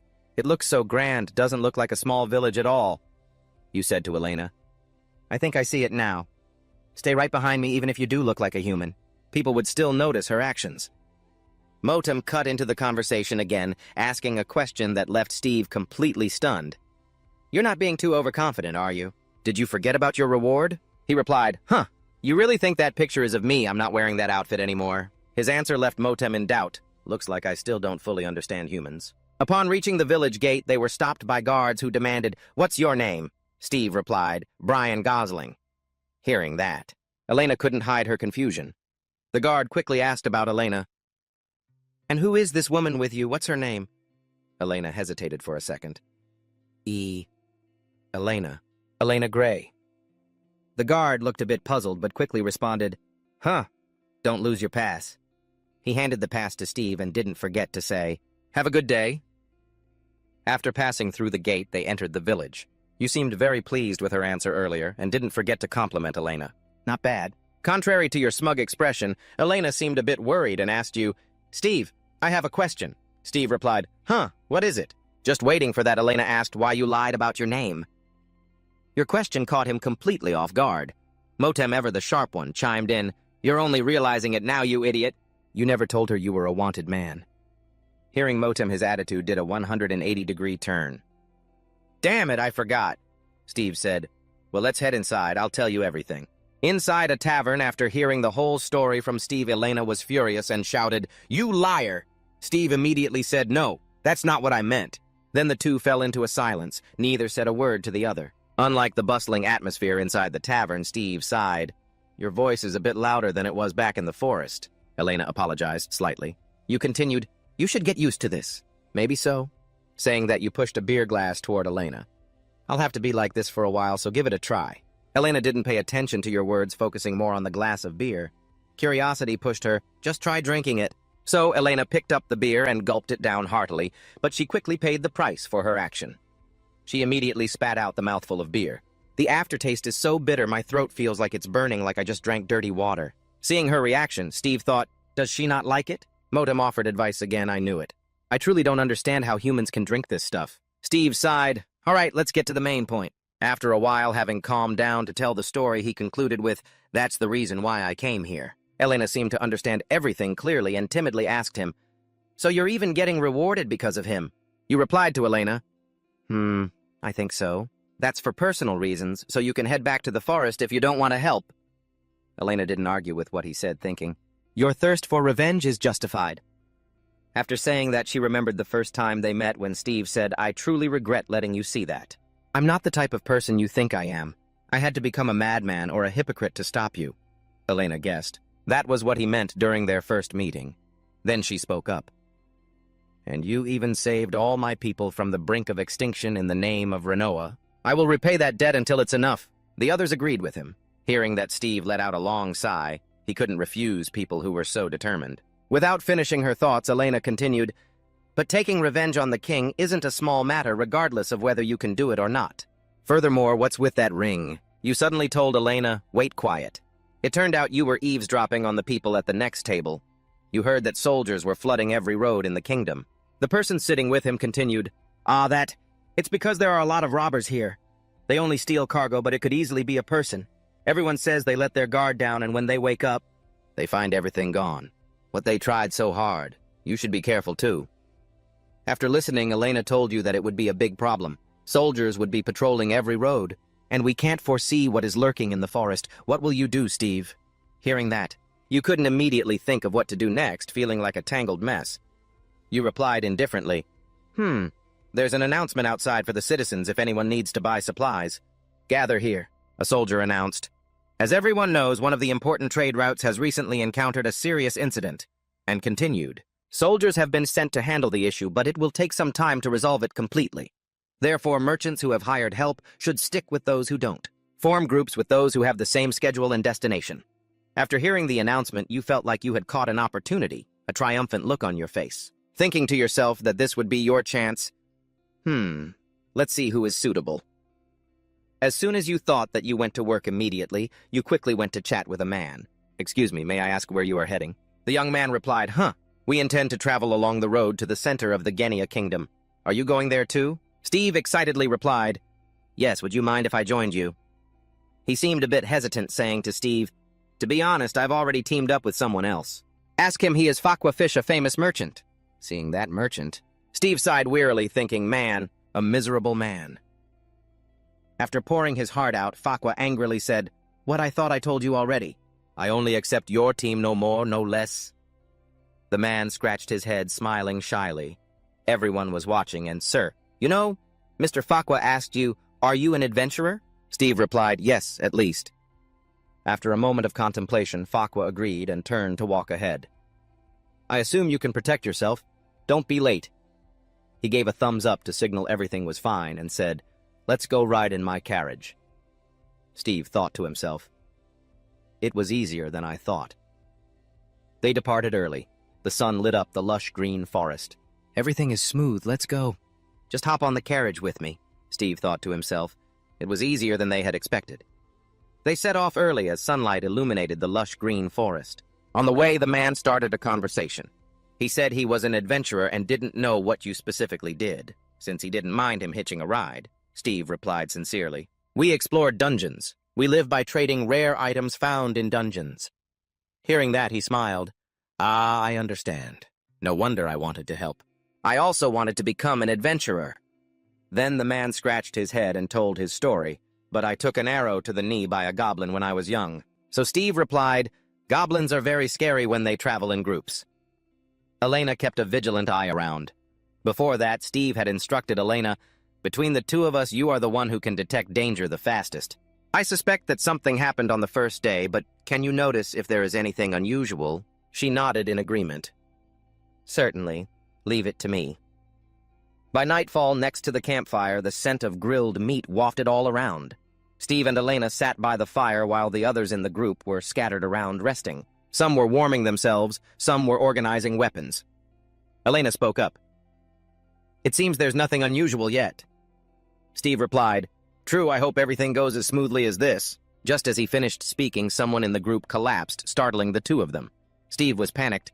"What, did you smell something?" And his body started to sway. "What is going on?" Elena frowned, thinking, the sedative powder, it has already spread. "At this rate, we'll die." She immediately jumped high to avoid the area affected by the sedative powder. From the tree, she saw a group of people approaching. She thought to herself, "Are they assassins?" One of the strangers cursed, "Damn it! Why do they have so many mercenaries?" Bernard looked at the sparkling badge on Fakwa's person and said, "Look, everything that guy owns will surely fetch a fortune." He turned and asked, "Boss, should we take it all?" The leader replied no. Looking at Fakwa, who was fast asleep, the person said, "I'm only targeting that pig." Then he reached out and took a roasted meat leg from the fire. The person instructed, "Don't touch the others." The underlings replied, "Yes, sir." It turned out the leader of this group was Gareth. He took a delicious bite of the meat and gave orders to his underlings, "And as always, take all the medicine you can get your hands on." "We can't leave anyone alive!" the henchman shouted clearly. Just as they turned to strike, Bernard hesitated, asking, "My lord, I think there's a problem." Gareth noticed, looking slightly surprised. "What is it? Why is he still moving?" Steve trembled, struggling to stay upright and keep from passing out. Gareth ordered, "Take him down." Gareth's henchman lunged forward immediately. Furious and trembling with rage, Steve gritted his teeth in indignation, raising his hand to block the first blow from the attacker. Dodging as if by instinct, Steve growled, "Using magic to steal, and you have the nerve to hurt people too." With that, he slammed a fist into the guy's face, sending the first attacker flying. Bernard swung his fist and lunged from behind his eyes, cold and sharp. "All right, let's see." Steve spun around, punched Bernard square in the face, and roared, "How dare you fight me!" The punch made Bernard spit blood and knock out cold instantly. Having downed the first two, Steve panted heavily. "Is that it?" as he watched the first two men drop. The ones behind stood frozen in shock and fear. One stuttered, "What, the spell is still in effect?" It was Steve's passive skill level 1 magic reflection. All harmful spell effects on the user are reduced by 20%. Exhausted and gasping for breath, Steve whispered to Motem, "That wasn't too bad. Ooh, this is one of the new skills I gained from the Bloodwood. This is what I got after leveling up," Steve thought. Motem replied, "It doesn't exactly have a physical form, but our bond has grown stronger, which also means you are becoming a superhuman." Steve glared at it. "I don't like the sound of that one bit." "That's my line," it snapped. Seeing they couldn't win, the henchmen called out to their leader, "My lord, you handle him." Gareth was taken aback. Someone who can actually resist this stuff. I didn't even think he could. What's going on? Sail. The shorter sorcerer was trembling while casting spells, replying, "My skills aren't working. He's the one with the problem." The failed plan left Gareth frustrated. He asked, "Hey, who are you? Why aren't you affected by the spell? Are you a mercenary? We're leaving as soon as we grab the valuables." "Don't make things more complicated." Steve repeated his words back to him. "Don't make things more complicated." Then he shot back, "If it were you, would you just let this slide?" Gareth chuckled dryly. "Fair point," he sighed. "Then it's time we put an end to this." His body suddenly vanished from the spot, as if melting into thin air. Steve was caught off guard, unaware the enemy had closed in until Gareth suddenly reappeared out of nowhere. He landed a kick that sent Steve skidding several feet across the dirt. Steve gritted his teeth in pain and scrambled to his feet, thinking, "This guy!" He kept flickering in and out of the thin mist. The opponent didn't give him much time. His body began to fade again. Steve spoke up, unaware of the approaching danger. "What are you planning?" Before he could finish, a heavy kick struck him straight in the face. He collapsed and passed out. Seeing his target unconscious, Gareth let out a sigh of relief. "Damn it, he's tough. He resisted Sale's magic and still had enough energy to fight back. He's no weakling." Sale, already exhausted, urged, "Hurry up, stop complaining." Gareth laughed. "I didn't realize he was this strong. There's one more thing I want to do." Sale was surprised. "You want more?" Gareth ordered his men. "Look at him. Take him with us." The henchmen were stunned. "What?" Sale tried to protest. "But my lord, my base will—" Gareth cut him off. "Come on, hurry up," before Sale could pass out. High up in the trees, Elena witnessed it all. She whispered in concern, "He really did disappear for a moment." She watched Gareth chatting away below. Elena wondered if he was really just a common thief and why he kept talking about an atelier. Seeing Steve being hoisted onto a henchman's shoulder, she made a silent decision. "I'll have to follow them then." Deep in the dark, cold forest at night, Motem grumbled, "Didn't you pass out from lack of oxygen? You have me now. You're always dropping your guard against normal people." Steve argued helplessly. "Well, what was I supposed to do against someone who just vanishes? I was a sitting duck. I couldn't do much when someone suddenly decides to cast some spell." Motem sighed and complained, "I don't think you know what fighting is like." Steve grew annoyed. "Why don't you actually show up and fight instead of just sitting there talking?" A glass of hot water was placed on the table. Someone asked, "What are you muttering about?" Steve snapped, "Hey, don't lower your guard just because we're in a tent." The other replied, "Oh, come on, aren't you being a bit too paranoid?" A hand reached out. "Sorry, but that's not what I wanted to hear. Let me introduce myself." He offered his hand in good faith. "My name is Gareth. Join my crew." Gareth introduced himself seriously. "Let me introduce myself. I'm Gareth. I'm a patriot and I truly love this kingdom. I'm a wicked leader who serves the people." Steve thought irritably, "A patriot of a ridiculous country like Vencia," he replied coldly, "and I'm Brian." And Gareth kept his inviting posture and laughed heartily. "It seems the more I talk, the less interested you become. Let me be straight with you." He sincerely invited him to join his team. His henchmen shouted, "My lord, Steve refused. Do you think I'm stupid? Why would I join a band of villains to become the king of thieves or something?" Gareth frowned, unamused, and corrected him. "Watch your mouth. We are a group that operates publicly outside the law. We don't rob all merchants, only the corrupt ones, and we give it back to the people." Steve didn't budge. "Robbery is still robbery." Bernard stepped forward and asked, "Do we really need to recruit him if he doesn't want to join?" Bernard approached and asked, "Is it really necessary to recruit him even if he doesn't want to come?" "Of course," Lord Gareth replied. "My intuition never misses." He gave an example. "Bernard, You were just a beggar we picked up on the road, and look at you now, you've become an incredible operative. Bernard the masked henchman felt a bit uneasy about his leader's choice of words. My lord, what do you mean by beggar? Gareth looked over at Sale, the short-hooded mage. And our shy Sale, you taught yourself magic, and now you've become a brilliant sorcerer. He slammed his hand on the table and asked, and who made all of that possible? His henchman replied, You did, my lord. Gareth laughed joyfully. Exactly, I am the one who finds the gems. Before he could finish, an arrow whizzed past his ear. Feeling a sharp sting as blood began to trickle down, he panicked. Inside the camp, his men started shouting as 2 more arrows flew in, extinguishing the torches. One henchman screamed, My lord, it's an ambush! From the darkness, a voice spoke up. Security is pretty lax, isn't it? You people think you can just rob places like this? Gareth's group panicked, shouting over each other. Who's there?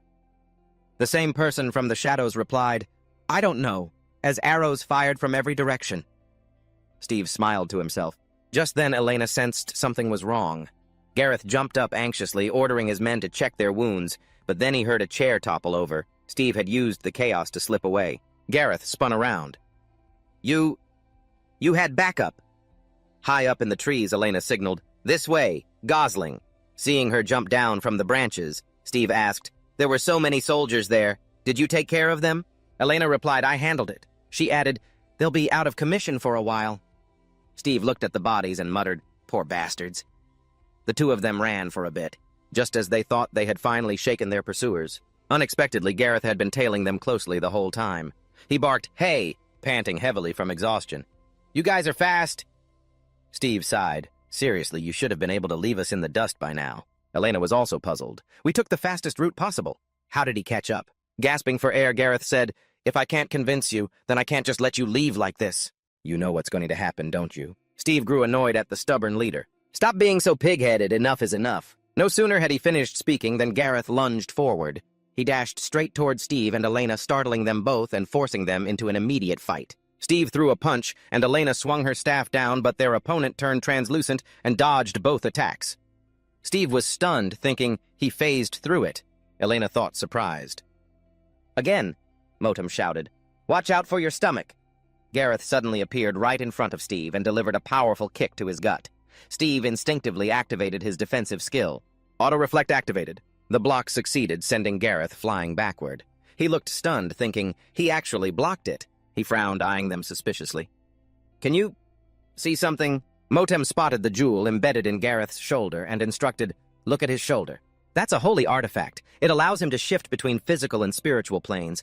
That's why he looks so blurry. Steve remembered Gareth vanishing into thin air and whispered, The hell is a physical and spiritual plane? Motem replied seriously.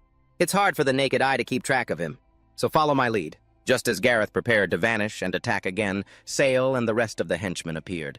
Found you, my lord! While Steve was warily looking around, Motem's voice rang out, Now! A punch appeared right where Steve had been standing, but he had already stepped back just in time. Thanks to activating his wind report skill, Motem continued. His flank is open. Steve immediately counterattacked, landing a nasty uppercut into Gareth's right side. Wincing in pain, Gareth gritted his teeth. Steve shouted, Elena, now! She immediately unleashed 3 throwing stars. Gareth was forced to use his phasing ability to dodge them. Watching from the sidelines, Sale was stunned. How can he see through the Lord's attacks?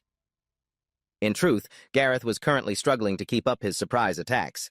But his next kick was blocked by Steve. Sale whispered in disbelief, Is there really a normal person who can see that? Sale even saw Steve reach out to counter, throwing an uppercut aimed straight at Gareth's chin. It was only by a hair's breadth that Gareth managed to dodge at the last second. Seeing this, Sale, worrying for his leader, and seeing how the opponent was improving with every exchange, raised his hand to cast a spell. He thought, I don't know if the Lord can... I have to help him. Suddenly, a stone thrown from afar struck the small mage right in the face. The nearby henchman shrieked, Sale! Elena juggled another stone in her hand, threatening, I won't let you interfere between them. Sale had already collapsed. Seeing this, the henchman charged at Elena, deciding, We'll attack her, grab her. She didn't flinch, immediately activating her Gale skill. It generated a massive gust of wind to throw the enemies off balance. A powerful wind erupted from Elena's body, slamming into the charging mob. The wind was so strong that Gareth's men could only struggle to stay on their feet. Gritting their teeth, they gasped, She can use magic too! Gareth's younger sister struggled to stay on her feet, gritting her teeth. She can use magic, too. Watching his own men struggling against a gust of wind, Gareth was slightly distracted, silently mulling over the group. Right then, Farquaad appeared and bellowed that they were the ones who had attacked the supply route. Steve, thinking happily, good more reinforcements, as Farquaad ordered the mercenaries to attack. Attack them, that's for the ambush earlier. The mercenaries were boiling with rage. You dare ambush us, huh? Get ready. Steve's face turned grim as he remembered the merchant Farquaad's order. As they all stared at the mercenaries who used to be on his side, they charged at him. He raised both hands to stop them. Wait, I'm on your side! Seeing the opponents didn't even flinch, but instead became more frantic. Steve cursed under his breath. Damn it, how can these idiots be so hateful? He looked at the furious merchant standing behind them and thought, it's getting dark. And it seems like that jerk Farquaad is misunderstanding something.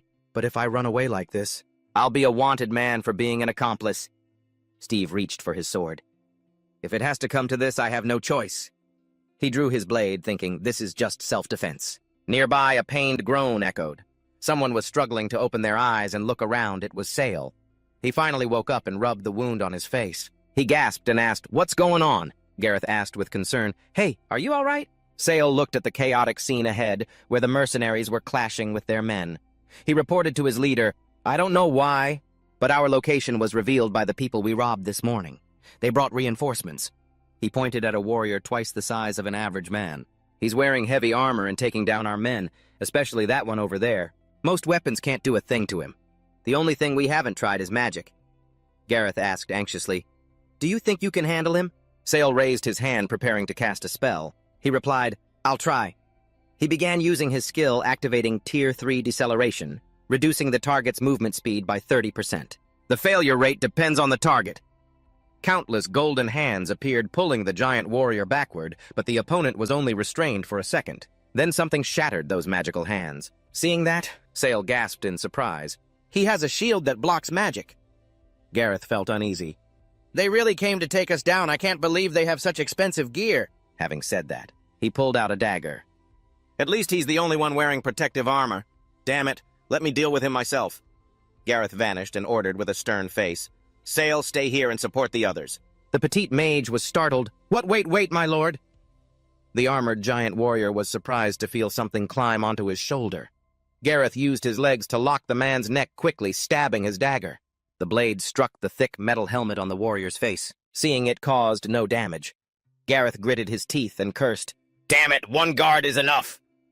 Before he could strike again, the giant warrior put both hands over his head. He punched Gareth straight in the face and bicep, then threw him to the ground violently. As the giant raised his fist to strike Gareth again, he suddenly heard someone shout, Duck! Steve appeared just in time and blasted magical flames at the giant warrior. Gareth was inwardly shocked, eyes widening. What, this magic? Being scorched by the magical flames, the giant roared, It's too hot! Nearby. Motem laughed smugly. Artificial armor that stops magic can fool me. What nonsense? Steve looked over. You seem to be having a lot of fun. The magical fire subsided. The giant warrior knelt, using his massive blade as a crutch to keep from falling over. He gained momentum, swung the blade, and stood up. Steve remarked, A great sword, but a normal person can't use that without leaving blind spots. The warrior swung the blade down at the ground. Steve easily sidestepped to dodge the blow. Memories of past battles surfaced, and he sighed. Do you think this is my first time fighting a giant like you? You're just another giant. I'm used to it. He swept the warrior's legs, causing him to lose his balance. One strike is enough to bring all of you down. Then he signaled to Elena, Go down. Elena jumped down from the tree. Her slender arms clamped onto the warrior's neck. She gritted her teeth, channeled her strength, and Elena threw the giant warrior to the ground. The giant warrior's head was cracked and bleeding. Someone yelled. Gareth stood up, supporting himself, and asked, Why are you fighting so hard all of a sudden? Steve grumbled with annoyance. They mistakenly thought I was with your gang, so I couldn't run away. Then he turned, reached out his hand, and explained further. And I'm not exactly fond of the Venetian family either. It's a win-win. I get to help you out and take them down at the same time. He unleashed his attack. Green lightning bolts sparked from Steve's hands. The electric surge suddenly shot out, shocking the mercenaries into paralysis. Farquaad stared blankly at his men. Having lost the ability to fight, Gareth was stunned, while Sale dropped his jaw in shock, watching the mercenaries drop their weapons and collapse to the ground, paralyzed. Gareth shouted orders to his men. What are you standing there for? Tie them up. The dark forest was now lit up a little. Even though he was tied to a tree, Fakwa's shouting still echoed through the mountains. "You bunch of idiots, you adventurers, you were colluding with those bandits all along. That's exactly why I didn't want to work with you uneducated fools!" Steve slammed his fist into the tree behind him, making the man flinch and shut his mouth. Steve stepped forward. "Let me make this clear to you. Why on earth are you blaming me for getting you dragged into this mess?" Gareth asked, his face hardening. "Besides, how did you even find us? I wiped away every single trail." Fakwa sneered and turned his head away. He didn't say a single word. Gareth gritted his teeth in frustration. "This guy!" Sale seemed to realize something. He looked up at his leader, sounding nervous.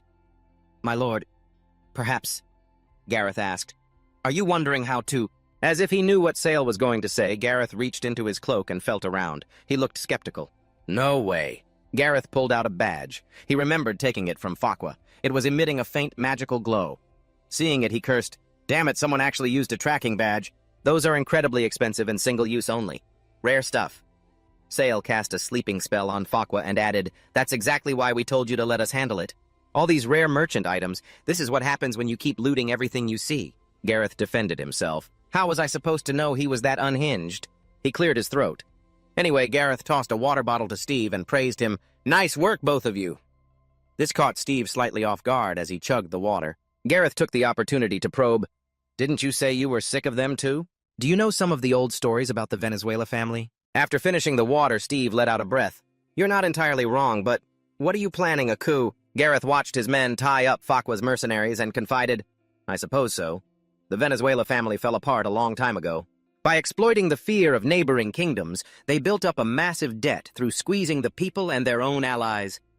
He sounded fired up with a sense of justice.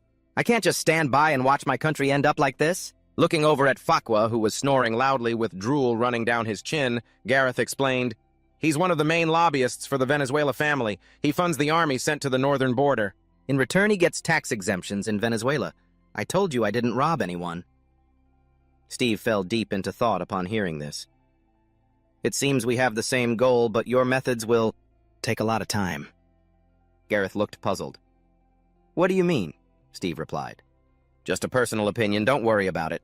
He turned away and asked, "So can I leave now, or are you planning to stop me?" Gareth asked, "Are you going to report us to someone?" Steve didn't seem happy about being suspected. "Do I look like the type of person to do that? I have more important things to worry about." Gareth laughed loudly. "In that case, I won't stop you. The enemy of my enemy is my friend." He then turned back to inform his men. "Everyone, I don't think there's anything left for us here. We're heading somewhere else, so get ready. We move out in 1 hour." Sale sighed. "Man, I thought we'd get to stay here a little longer." A sigh was heard from somewhere nearby. Gareth added, "And no complaining?" He turned back with a friendly smile and reached out his hand to Steve. "Next time, Brian." Looking at the hand in front of him, Steve smiled. Even though he hated being called Brian, he thought to himself that he really didn't want to work with this guy. Still, he eventually decided to shake Gareth's hand and said, "If fate wills it, we shall meet again." At that moment, a whining sound echoed through the forest. "We've been walking for quite a while now." "Are we there yet?" "Almost there." Elena quickly stopped, looked ahead, and announced, "This is the place." Steve stopped behind her and exclaimed, "Oh, you can actually locate dungeons." He stepped forward and stared straight at the dungeon, evaluating it. "This seems to be a new type. That's why it looks so clean and pristine. Let's head in." Taking the lead, the two entered. He reached out to feel the path ahead. Suddenly, Elena seemed to notice something. She shouted, "Monster!" Steve looked at the creature that had just run off in one direction. "It's a goblin." He turned to her and asked, "The perfect monster for a new dungeon? Have you ever fought a goblin before?" "Have you ever fought a goblin before?" She answered carefully, "A few times. Sometimes they travel in packs in the woods." Hearing this, he immediately turned calmly, reminding her, "I don't know much about the ones you find in the woods, but you'd better be careful with the ones you meet here. I've seen goblins in the forest, but you need to be careful with the ones you find in here." Suddenly, Steve put his leather-gloved hand in front of Elena, making her jump. He sat down in front of a trap with his sword, observing it.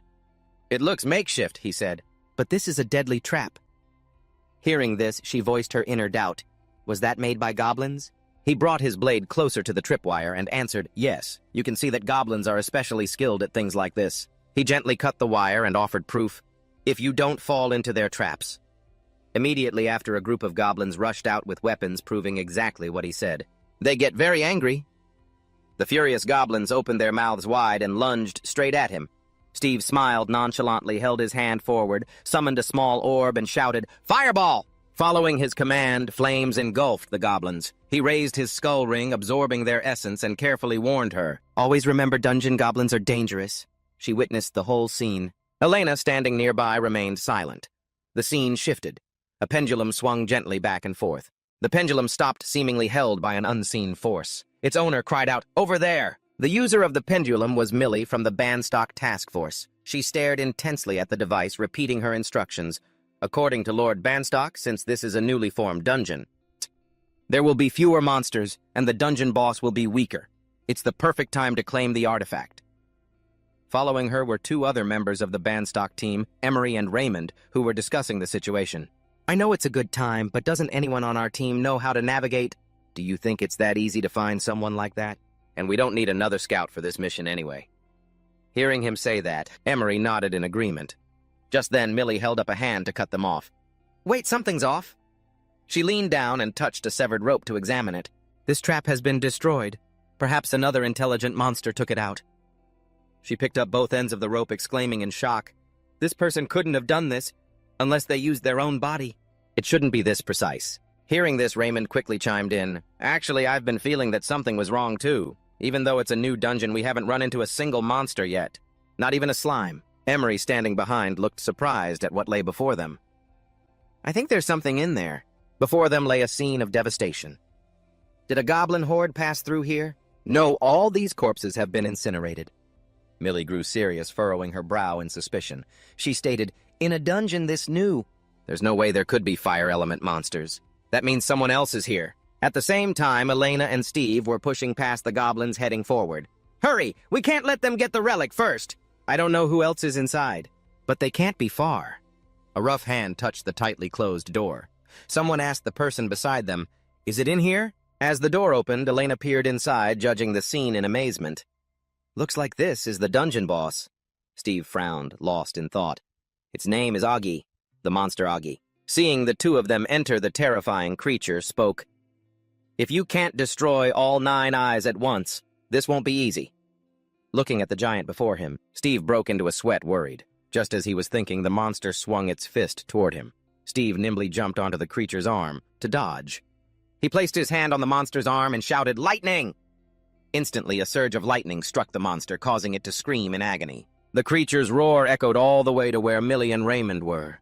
Raymond frowned, sensing the gravity of the situation. Hearing Millie's urgent, "Hurry!" Emery's expression also turned serious. Hearing what she said next, they've encountered the dungeon boss. The moment she finished speaking, they arrived.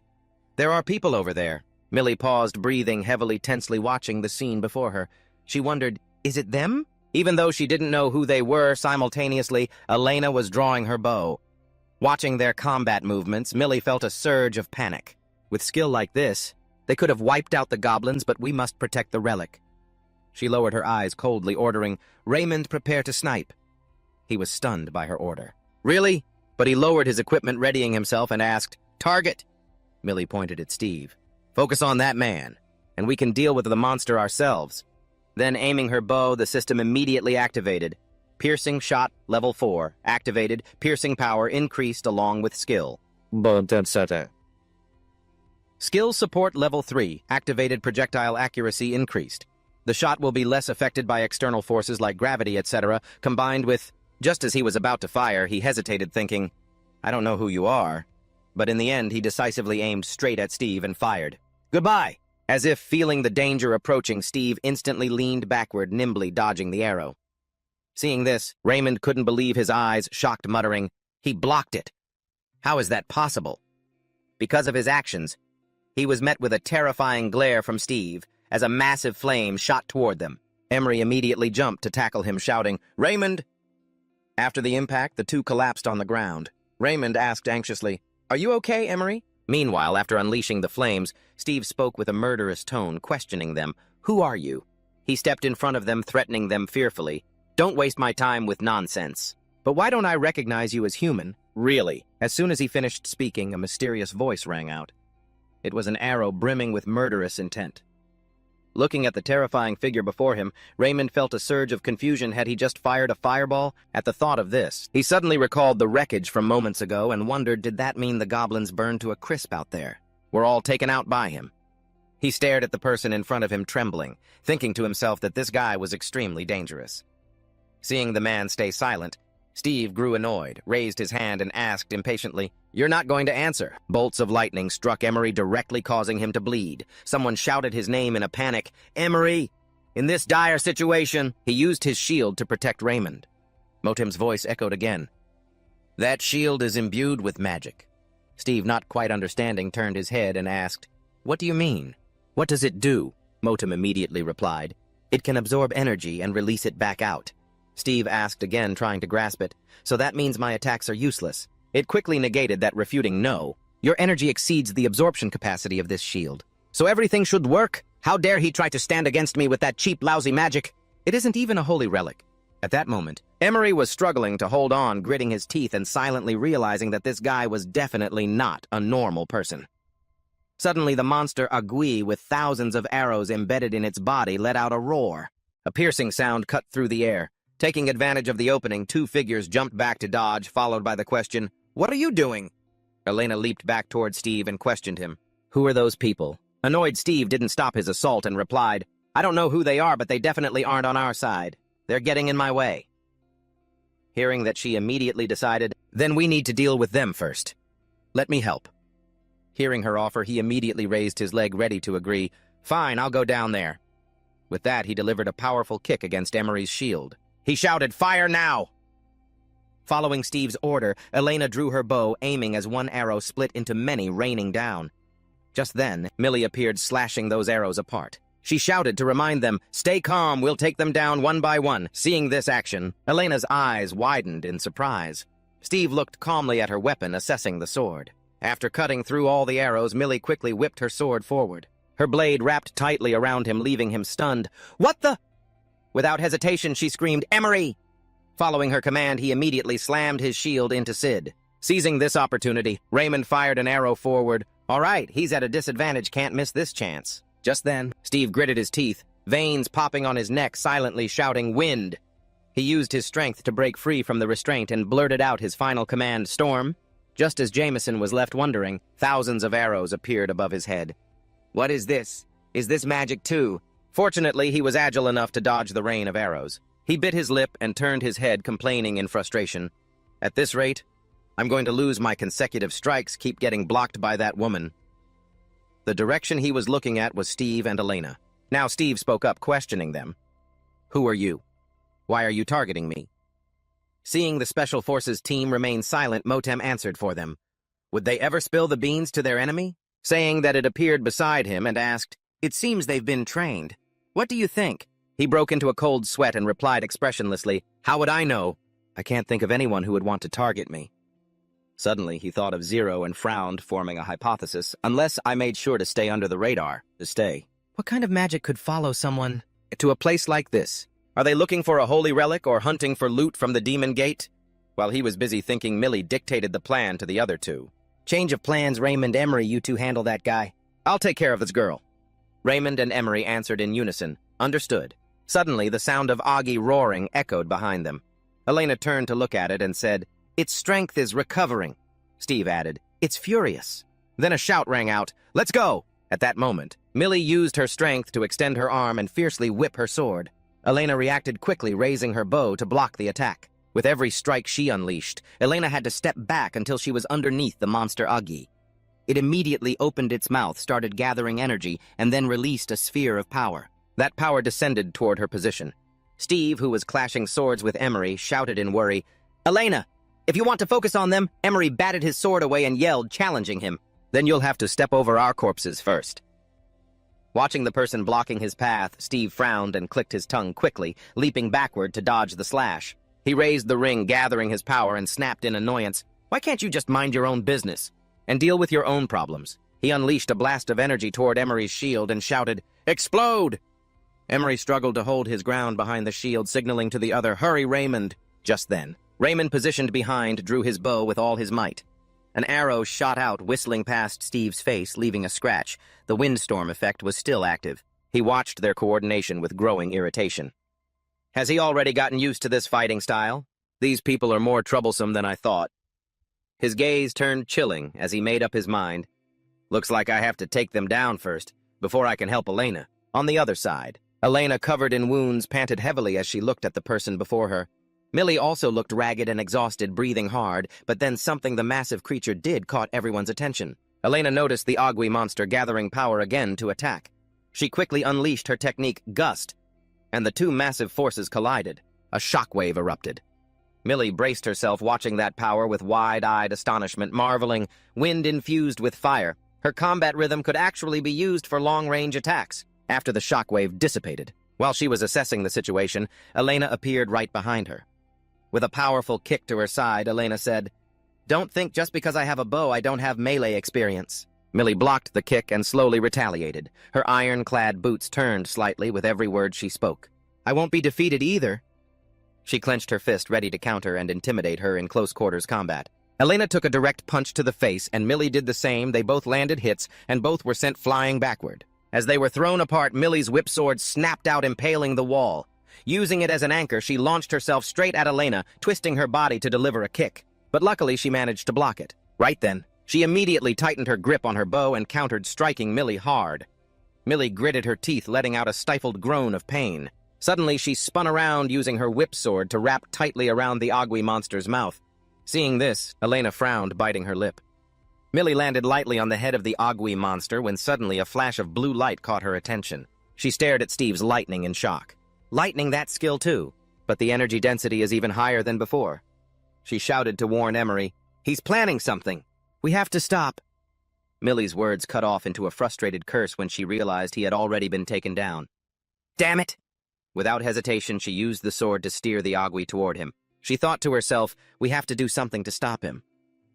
Seeing the creature charging at him, Steve looked surprised. The controlled monster gathered energy in its maw, once more ready to strike. Steve gritted his teeth in anger, shouting internally, "Why do you keep getting in my way?" With that thought, he unleashed an air strike combined with a tempest, creating a massive blast of power surrounding him. Millie frantically raised her hands to withstand the crushing force. Even the injured Emery struggled, gritting his teeth as he tried to endure it. Taking advantage of the moment, Steve shouted a signal. "Elena, attack!" Following his order, an arrow flew straight toward Raymond's head. The bloody arrow slammed into the ground right behind him. Amidst a scream and a muttered curse, he clutched his head wound and yelled at his teammate, "Damn it, Emery, Millie, save Millie!" Following his order, he quickly replied, turning to the person enveloped in flames, "Get up!" Seeing the person lying there unresponsive, he fell silent for a moment. Steve turned to look and realized the energy around her was being sucked away by the shield. Ignoring her, he raised his sword and turned back to the monster, struggling to free itself. "Thanks for waiting. Now for my precious skill." His figure vanished as he leaped. Steve jammed his sword into the Agui's open maw and commanded, "Explode!" A small explosion shattered the Agui's head into pieces. He reached out his hand, channeling his power and shouting, "Absorb!" The monster seemed to turn into ethereal wisps of air. They were sucked into the ring on his finger. Once finished, he landed lightly and checked in with the person behind him. "Elena." Steve looked at the remaining members of the special squad and suggested, "Can you protect the relics in the other rooms and wait for me? I'll take care of the rest of them here." Hearing him say that, she looked worried and doubtful. "Is it really necessary to go that far? They'll be buried in this dungeon once we take the relics." His follow-up question left her quiet. "You know how I survived, right?" Steve recalled the moment he fell into the abyss and said, "I only survived because Zero let his guard down. I don't want to repeat his mistakes and leave myself exposed." With that, he walked toward them, raising his sword with determination. "Don't hate me.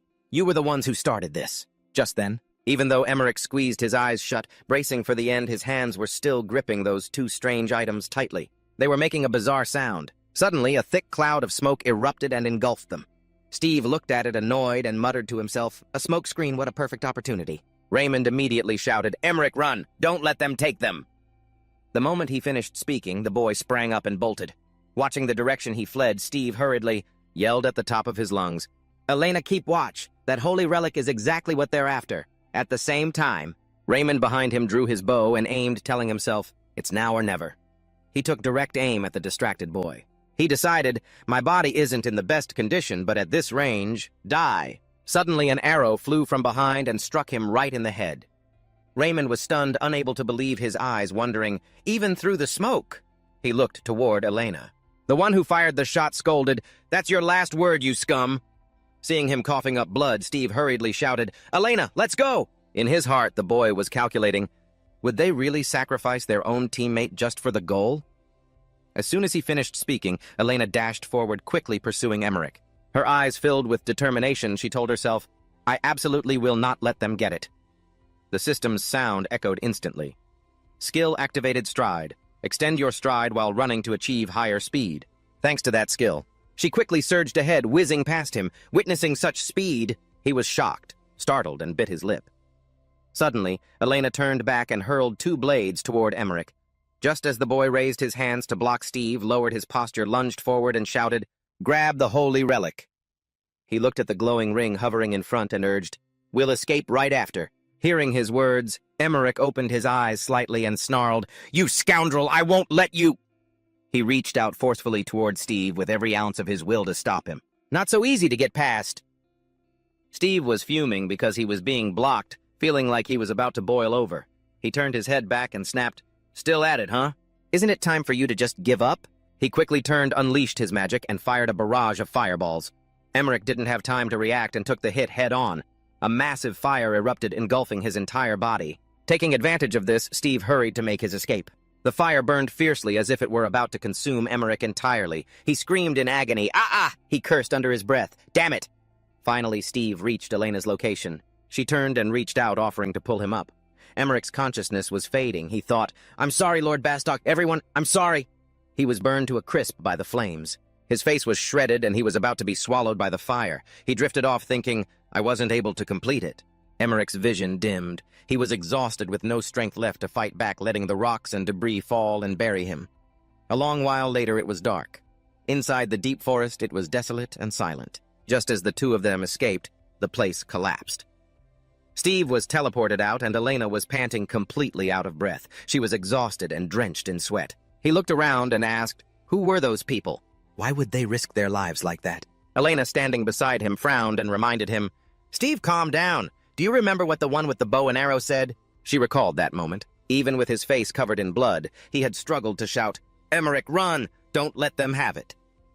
Elena pondered for a moment, then continued, "Based on that, they must be hunting for the holy relic." Hearing this, Steve quickly pulled out the holy relic and looked down at it. So this is what they were aiming for. He stared at it intently, studying it without blinking with a look of thorough scrutiny. Then he asked, "What does it look like to you?" That strange, murky, gloomy-looking thing complained, "Are you really asking me that? Do you even have a brain? How great could an item just formed in a dungeon be? Hurry up and let me eat it." Hearing this, Steve pouted. He looked at the ring, weighing his thoughts for a long time. Immediately after, Steve quickly put it on his wrist. Motem shifted from surprise to indignation. "What are you doing?" Steve bowed his head, slightly reminiscing. He recalled the things he had found before, and said softly, "It's not just that. All the holy relics that we've found, until now I've never been able to try using them because you absorb them." The bracelet suddenly emitted bursts of intense light along with constantly oscillating energy. Steve felt this and was completely shocked. He didn't understand what was happening. Steve stared at it in awe with a look of delight. "Oh, all the information about it is appearing in my head. Its name is Barak." Motem, seeing him use it, became furious and snapped, "You shameless jerk! How dare you use a holy relic when you already have me?" It looked at the holy relic on his wrist and continued, "Once the relic merges with an object, I won't be able to absorb it.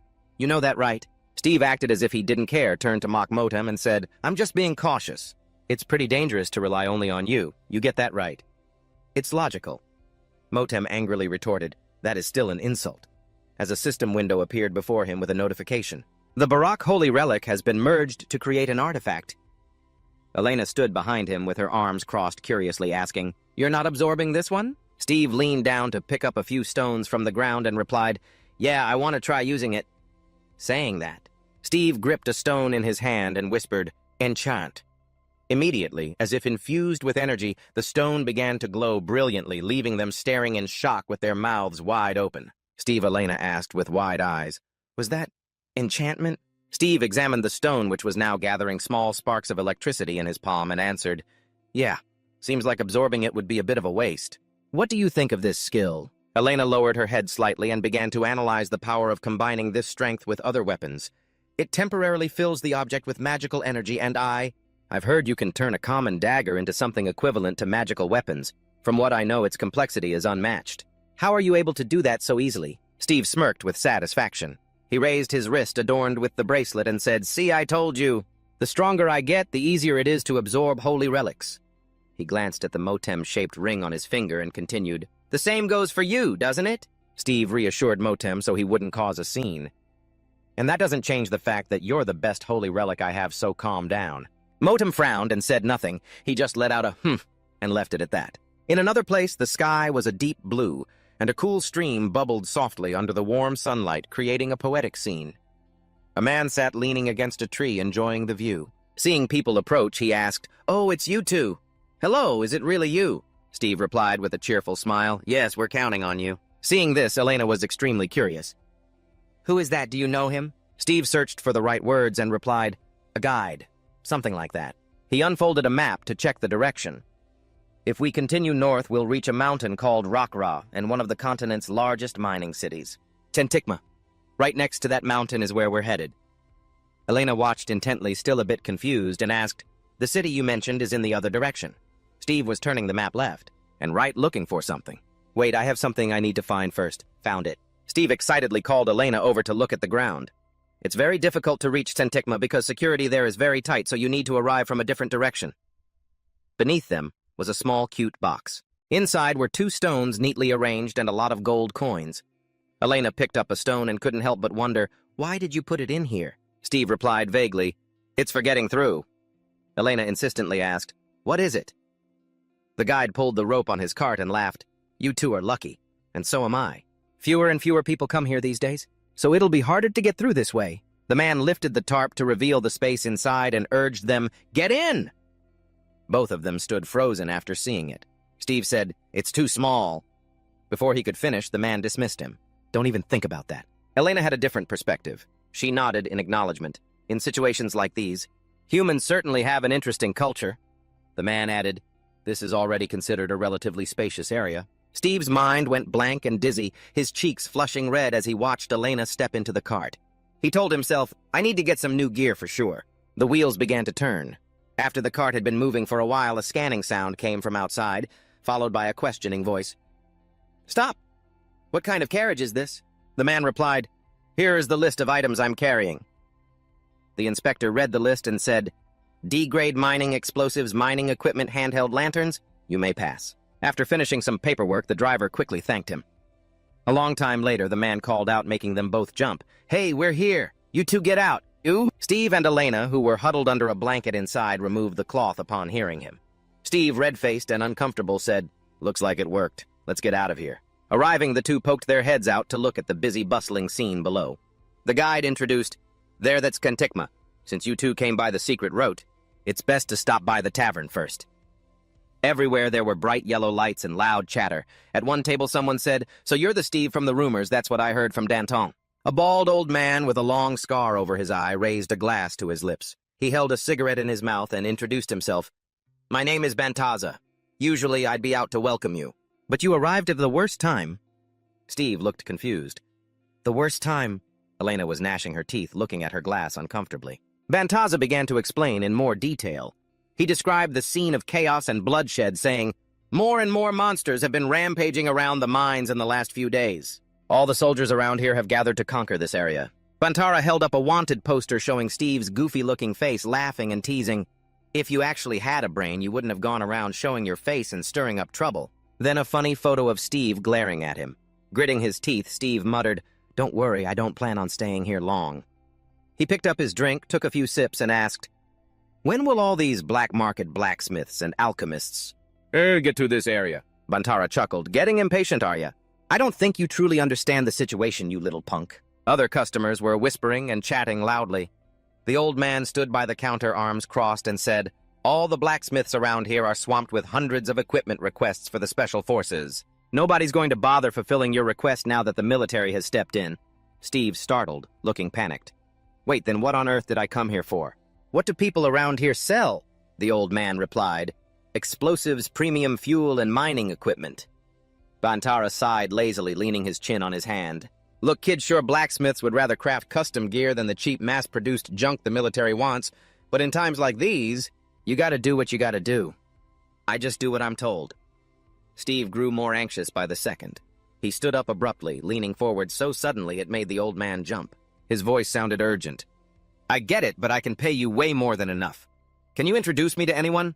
Bantara spoke reluctantly. I mean, you're a stubborn brat. He glanced at the items Steve had set aside and added, Anyway, I'll ask around, but don't get your hopes up. There's bound to be someone who wants to take advantage of this situation to demand an absurd price. Days passed in a flash. Steve, completely drained, slumped over the table, wailing and sobbing. I've got the money, but nobody wants to take it. What's going to happen to my journey? My revenge? Suddenly, a voice asked, Any news? Elena smiled as she walked toward him. She boasted, Hey, this outfit seems to fit pretty well. Human clothes are so cumbersome, but thank you nonetheless. Suddenly, a loud shout rang out. Hey, Atelier, I've got some news for you. He hurried to lift his head. Oh, finally! Two strangers completely covered in cloaks approached, making Steve stare in amazement. Bantara introduced them, even though they're buried in work. Two people still volunteered to help you. You should buy them a drink later. A blacksmith and an alchemist. Steve's eyes widened in surprise. He asked, sounding a bit incredulous. A blacksmith and an alchemist. Seeing Steve's shock, one of them reached up, took off their hood, and asked, Something wrong? You've never seen a dwarf before, have you? You humans always confuse blacksmiths with dwarves. He introduced himself seriously, and the sturdy girl behind him smiled. Nice to meet you, I'm Casper. An alchemist? This young lady is the blacksmith Lurdy. Steve stood up to shake hands, still looking a bit dazed. I'm Steve. Steve. Elena, standing nearby, smiled softly. Casper shook his hand and said, All right, Steve. I'm sure you already know we're in a really bad spot right now. A lot of craftsmen are working day and night just to keep up with the massive influx of orders. With so many soldiers around, the black market can't really function either. Steve stood with his arms crossed, looking down at Bantara, giving a thumbs up in appreciation. Casper continued, However, someone still has to do this work to keep the economy moving right. Casper asked him seriously. First tell us what you need, then we can see if we can help you. Steve reached out and pulled out his long sword. Well, for now, could you take a look at this for me? This is a sword my friend made. Casper and Lottie's eyes widened in pure surprise as they saw it. Casper blurted out, Huh, a sword. Lottie said, I've never seen a blade like this. They picked up the sword, turning it over to inspect it. Then they remarked, This isn't a standard weapon. Steve sat back, hands clasped, thinking carefully. Monster 2. The name of the sword. Lottie held the sword, admiring it, whispering in awe. This blade is made of very complex components, and it's still quite sturdy and durable. It can even use gas to trigger explosions. Whoever made this must be a veteran blacksmith. Recalling the blue gas canisters and the small note in the bag, Lottie said, I'm not sure about the method used to create this gas you mentioned. These ingredients are very hard to find. A voice chimed in, May I take a guess? Casper held a small piece of metal in his hand and asked, Why don't you try using gunpowder as a catalyst for this weapon? He focused on the note and said, Not only does it have more destructive power than gas, but it's also easier to find and transport. The only problem is the cost. Steve picked up his large money bag. He smiled confidently and said, Don't worry about that. And one more thing, can you upgrade my armor too? I want something made of leather. Casper looked a bit surprised.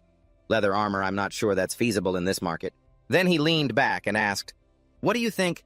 Lottie put her hands on her hips and replied, Sure, I can handle that. It's even easier than making a saddle, but there's one condition. She held up a finger, smiled, and continued. You have to find the materials yourself. If you can do that, I'll make your armor, even if it takes all night. Steve was desperate and miserable upon hearing this. He slumped his head, lamenting, Where am I supposed to find that in this mining city? Bantara, who was cleaning at the counter opposite them, chuckled. Good question. There might be a few monsters around the mines, but most are stone monsters. That made Steve remember something. He exclaimed, then jumped up, frantic and impatient. Wait, that's it. So, about that monster you mentioned yesterday, the one that appeared near the mines, was it made of stone? Bantara wiped a glass, recalling the deep, jagged wounds on the victims from before, and spoke based on the descriptions from the miners who had returned. They looked like they'd been torn apart by a savage beast. Even after the wounds healed, they were still hideous to look at, though I've never seen the monster with my own eyes, so it's hard to say. Seeing Steve's savage, terrifying grin, Bantara felt a chill run down his spine. He asked, You aren't planning to go after that thing, are you? It might not even exist, Steve replied defiantly. The only way to know is to dig it out. Bantara tried to keep dissuading him, but even the city guards couldn't stop him. That's why they gathered an entire army from all over. Steve rested his chin on his hand and chuckled, saying, "Don't worry, the main reason I'm upgrading my gear is to make sure I stay alive. I'm not going to do anything stupid. Besides, it's a dwarf-forged piece. I'm sure you know the quality of this armor." Hearing that, Bantara finally felt a bit at ease. He said, all right. Then you should go talk to him," Bantara said, glancing at the old man sleeping soundly nearby. He told him, "He's a member of the Centigma City Guard and a reliable source of information about what's going on around here. He's a key link in the black market. Why don't you try asking him?" He was the first one to tell us about the monster. Suddenly, a loud voice rang out, startling the man awake from his pleasant dream. "Let me buy you a drink." He saw the kid holding a large mug of beer and looked confused. "What do you want?" Steve got straight to the point. "I want to know more about the monster in the mines." The old man asked dejectedly, "This again?" His cheeks flushed red with irritation and discomfort as he said, "I don't want to talk about that. It seems like everyone only comes to me to ask about it." Steve looked at him with serious and sincere eyes, saying, "I'm not just asking for fun. You saw the miners get attacked, didn't you?" The old man's face turned pale instantly. He gritted his teeth and slammed his hand hard on the table, shouting angrily, which left Steve momentarily stunned. "Yes, I saw it. I just stood there useless, watching people without weapons getting torn in half by its claws, and I ran away like a coward, failing to fulfill my duty as a warrior. Are you satisfied now?" Bantara rushed over in a flash and slapped the old man right across the face, making his head snap to the side. Bantara snapped, "I need you to stay alive, you idiot. You are our most valuable source of information." The old man revealed, "It's a manticore." Steve felt his blood run cold at those words.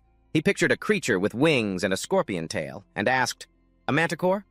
You mean the monsters usually found in the Kadelt Desert? What would a manticore be doing in the Drak Mountains?"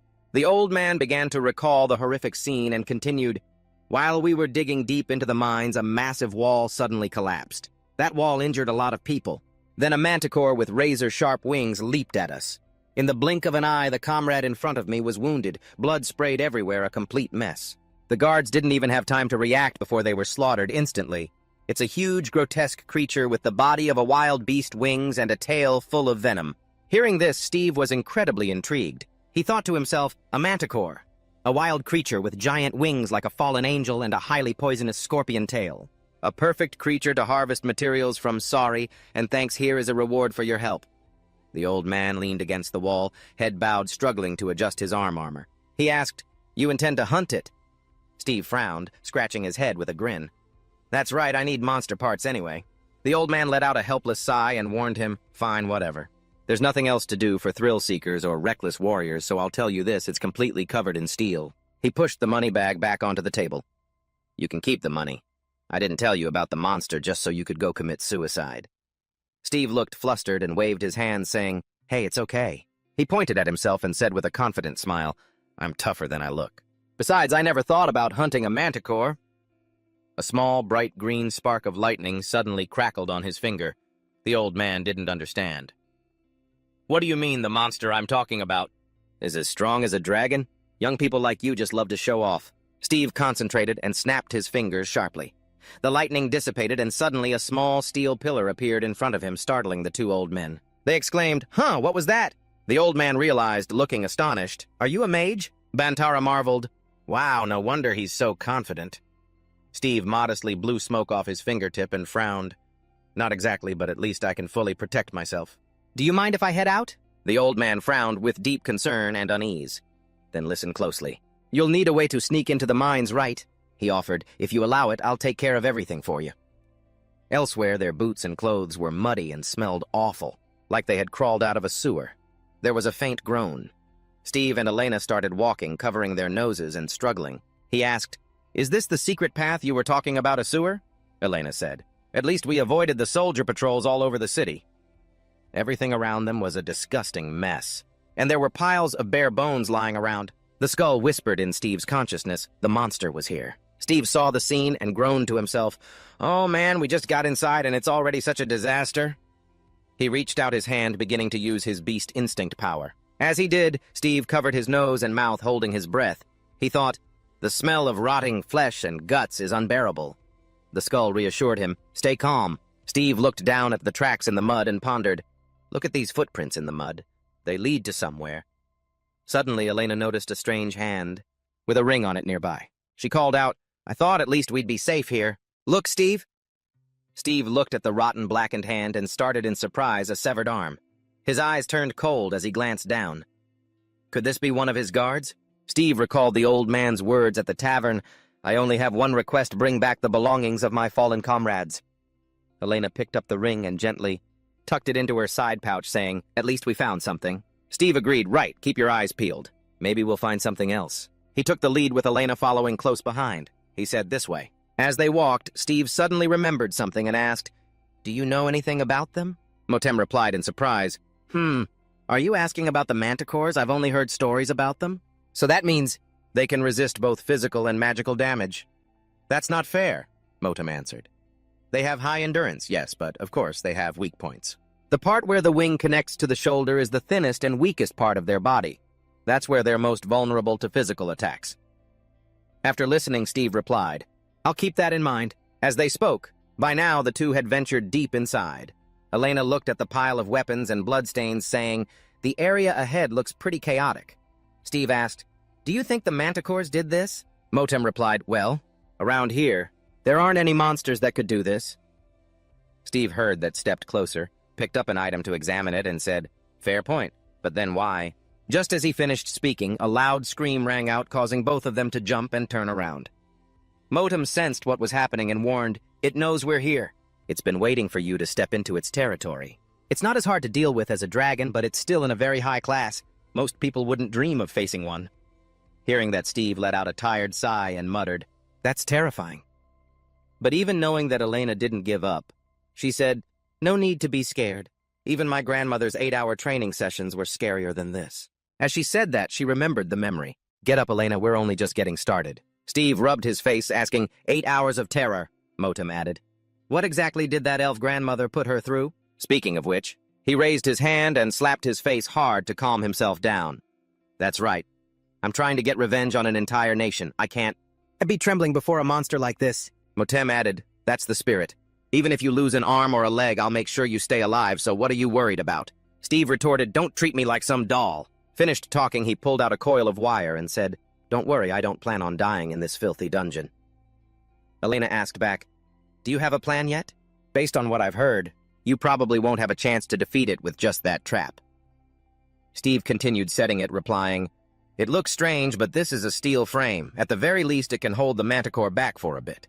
Nothing is a waste. We're betting our lives on this. After finishing the setup, he drew his dagger, looked at her, and said, I'm going to bait it back here. Wait here and support me. She replied, Got it, be careful. Steve looked confident, mixed with a hint of curiosity, thinking, Let's see how tough this thing really is. With that, he gripped his dagger, whispered a chant, and slowly advanced deeper into the cave. It could appear at any moment. Motem asked, What was that? Right in front of Steve now was a high mound of earth with something strange in the center. He asked, Is that an egg? He replied, Seems like it. A manticore laying eggs at 50 years old.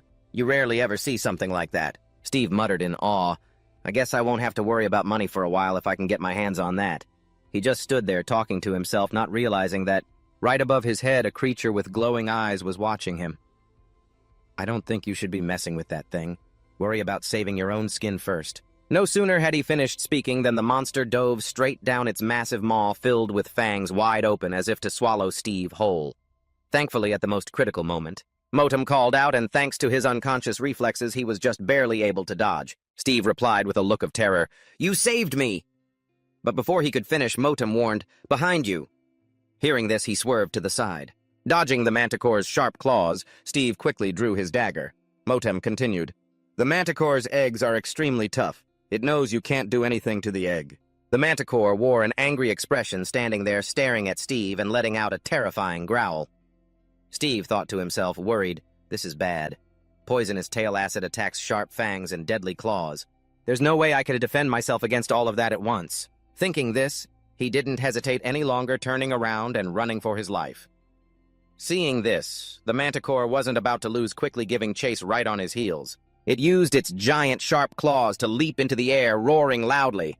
Steve, while running, spun around and raised his hand to use his fire move, Arcane Fireball. Both powerful attacks combined and struck directly at the manticore, but before he could regain his composure, Motem shouted, Watch out!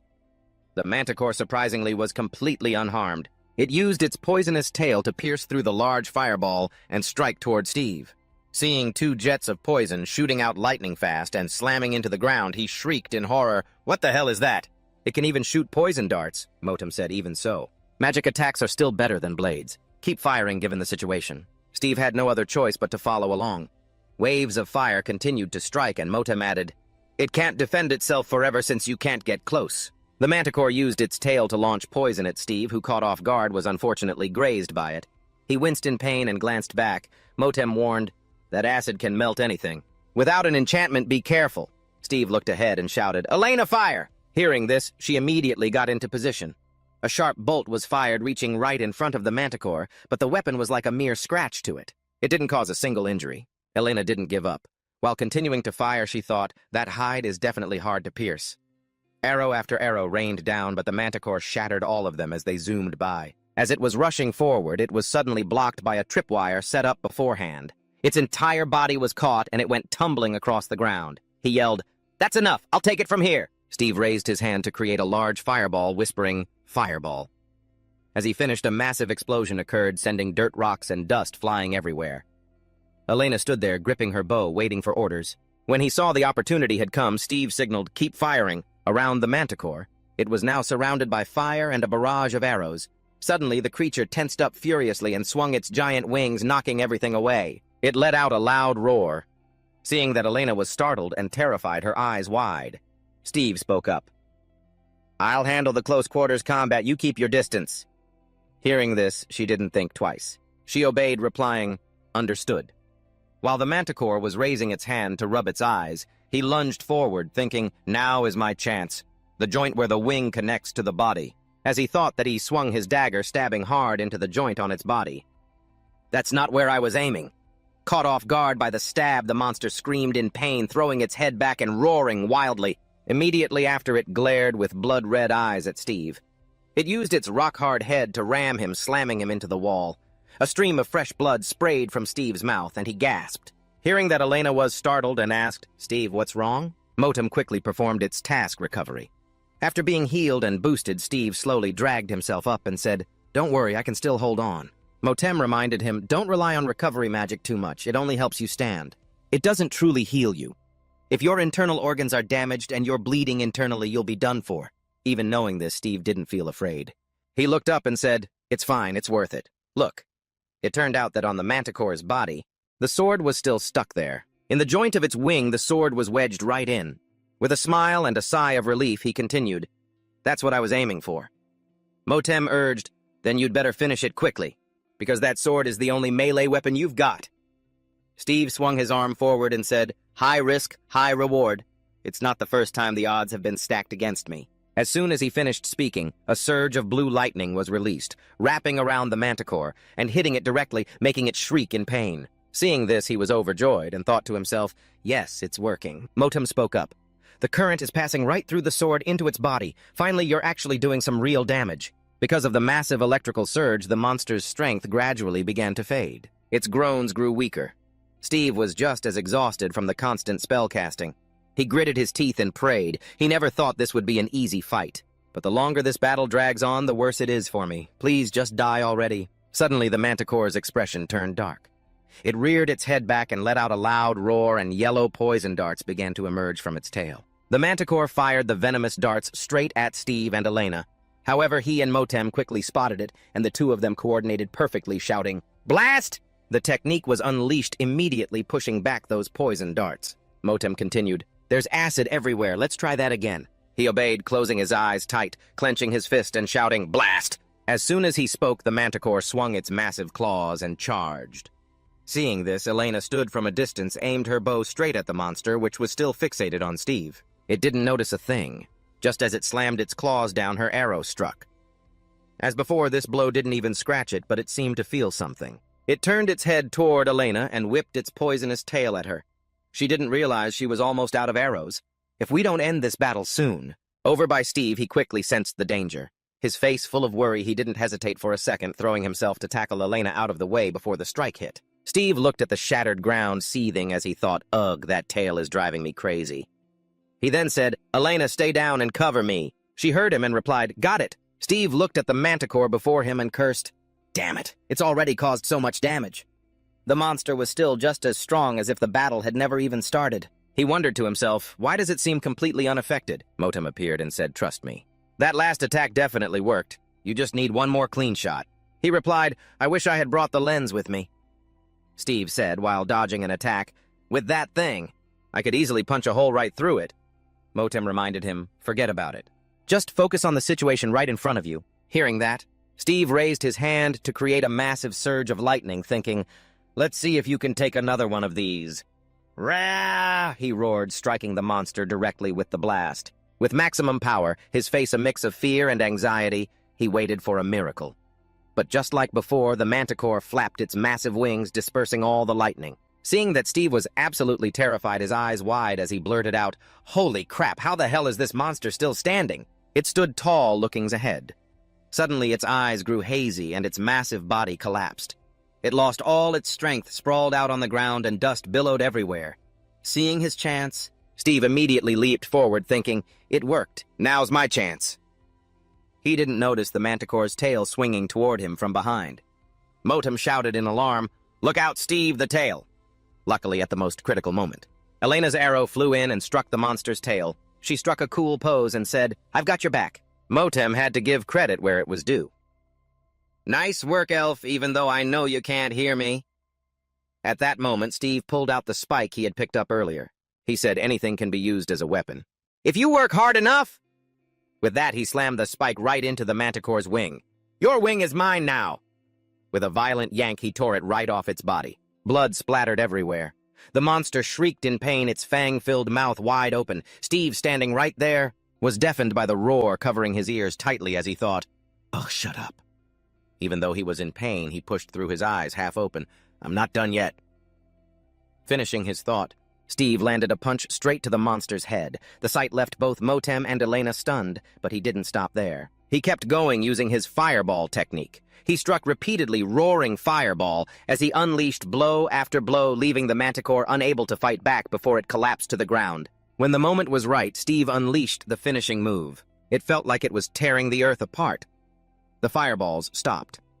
He finally paused, his hands, feet, and face covered in blood. The monster had been sent to meet its ancestors. Its body was riddled with holes looking like scorched meat.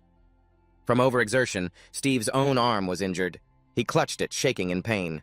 Elena immediately ran over and asked, "Steve, are you okay?" You replied, "Well, at least we're still alive." She pulled out a vial of red potion and said, "Apply this to your wounds, then drink the rest." Hearing this, you did as she said, applying it to your wounds before downing the rest in one go. Motem chimed in, praising, "Not bad, that final bit was quite impressive." Elena couldn't believe it either, adding, "I can't believe you took down that manticore all by yourself. My head is spinning." Steve let out a sigh of relief and replied, "We won, right? It's actually dead, isn't it?" She answered, Yeah, although it's hard to believe." You smiled, glanced toward her, and said, "Good now, let me skin it, and we'll get out of here." Before Steve could even finish his sentence, the creature's tail. The manticore lunged right in front of you, leaving you confused as you gasped, "Huh?" Steve looked at the charred body of the monster and said, "All right, let me skin it so we can get out of here." Just as he spoke, he suddenly froze, brought a hand up to cover his face, and asked, "What the hell is this?" Seeing his expression, Elena and Motem were both surprised and asked, "What is it? Is something wrong?" You replied, "Nothing." Steve continued walking toward the monster's corpse, peering inside to observe it. His expression turned dejected as he said, "It really is empty. There isn't a single corpse that it supposedly devoured." Motem added, "You're right. Check to see how many people it actually ate." It was hard to believe the stomach was completely empty. Even thinking it over, you felt like something wasn't right. You remembered what had happened earlier and thought to yourself, there were so many traces of human remains in this dungeon. And yet its stomach was empty. All that was left was an egg. As soon as that thought crossed your mind, Elena and Motem suddenly remembered as well, their eyes widening as they gasped, "An egg!" Right at that moment. Suddenly, the tail of another manticore appeared, lunging right in front of Steve while you weren't paying attention. The stinger seemed about to touch your eye. With no time to counterattack at the most dangerous moment, Elena managed to rush over and deliver a kick straight to the monster's tail, deflecting it. Steve was sent flying to one side, hitting the ground hard with blood streaming from his head. Looking at her with worried eyes, you called out, "Elena." At the same time on Elena's side, she couldn't avoid this danger as the monster shifted its target toward her. Its tail shot out, wrapping tightly around her neck, leaving her unable to move. She tried to pull it off with her hands, but her strength was limited. The grip only tightened, leaving her unable to breathe, her face twisted in pain. Seeing Elena in danger, Steve struggled to run over, fists clenched, thinking to himself, "Detonation. I'll have to take this hit." The monster was struck with pain and dropped Elena to the ground. The situation was becoming increasingly dire, and you were incredibly worried, thinking, "Damn it. I should have realized there were two of them." Ever since seeing the egg, it was clear. Right in front of you now was another manticore looking even more ferocious than the last. This was the female, and it was larger than the male. Without hesitation, it reared up and stomped hard on the ground, causing the earth to crack and rocks to fly everywhere. It used its rock-hard head to slam into Steve in the blink of an eye. Because the attack was so fast and unexpected, you couldn't react in time and took the full force of the blow. Blood sprayed from your mouth and your entire body went flying backward, right into the tail of the monster that was waiting for you. Steve's body was pierced. A wave of agony washed over you, leaving you in extreme pain. You gritted your teeth, trying to endure it as sweat poured down. A weak moan escaped your lips, and the manticore's venom began to ooze from the wound. Elena, face filled with worry and fear, shouted, "Sid!" You reassured her, saying, "It's dangerous, stay back." In your heart, you thought of the manticore with torn wings from the tavern stories. You wondered if this was the one they talked about. Thinking this, Steve raised his hand to conjure a glowing fireball. You thought fireball. The move hit, engulfing the manticore's body in flames, and the pain caused it to knock you down to the ground. Motem spoke up, "Get up, if you pass out you'll be crushed." "I already told you." "The recovery spell only helps you stand. It doesn't heal you. Its acid is too potent. You won't be able to handle it." Elena ran over, then standing in front of you, saying, "Control yourself." You replied with a shaky voice, "I'm fine, but it's too dangerous for you." You tried to warn her, "We need to retreat now and find a way to—" But just then Elena noticed something. She glanced to the side. Right next to her, the manticore's tail struck, leaving her no time to react. Her bow was shattered into pieces. One hit sent Elena flying to the side, slamming into the ground as smoke and dust filled the air. Steve sat on the ground in agony, blood still gushing out, calling out, "Elena!" Motem added, "At least use the potion to neutralize the acid." You pulled out the recovery bottle from earlier, finished it off, then asked, "What happened to Elena?" Elena was lying still on the ground, not moving. Motem replied, "She's not dead yet, but if you don't take this one down soon before it could finish." You interrupted, gripping your dagger. "I know. At this rate, we're all going to die. I really have no other choice but to take it down." The manticore seemed to understand everything. A glint of rage appeared in its eyes as it growled. Right after that, a toxic dart shot straight from its tail toward Steve without a moment's hesitation.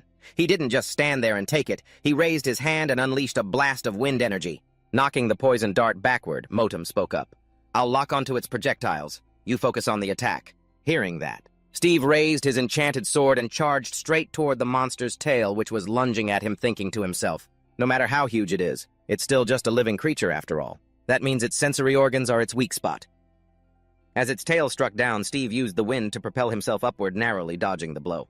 Dust and debris billowed up, obscuring the monster's vision.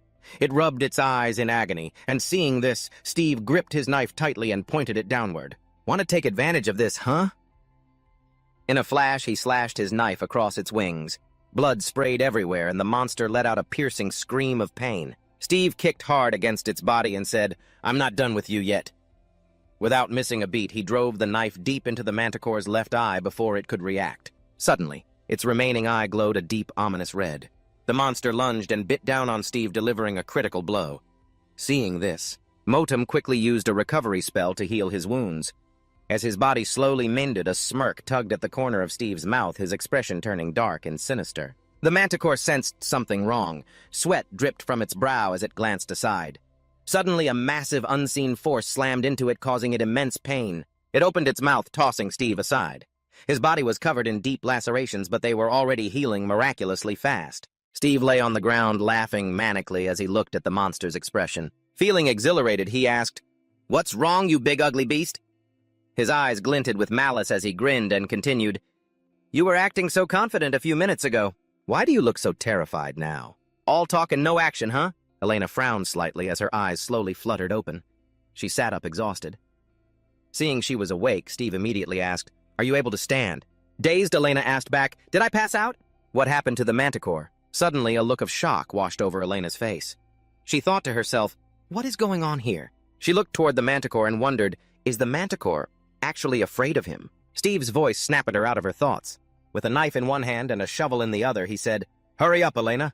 Our prey is still alive." Seeing Steve's bloodlust, Motem warned, "I don't want to ruin your fun, but remember you're almost out of energy.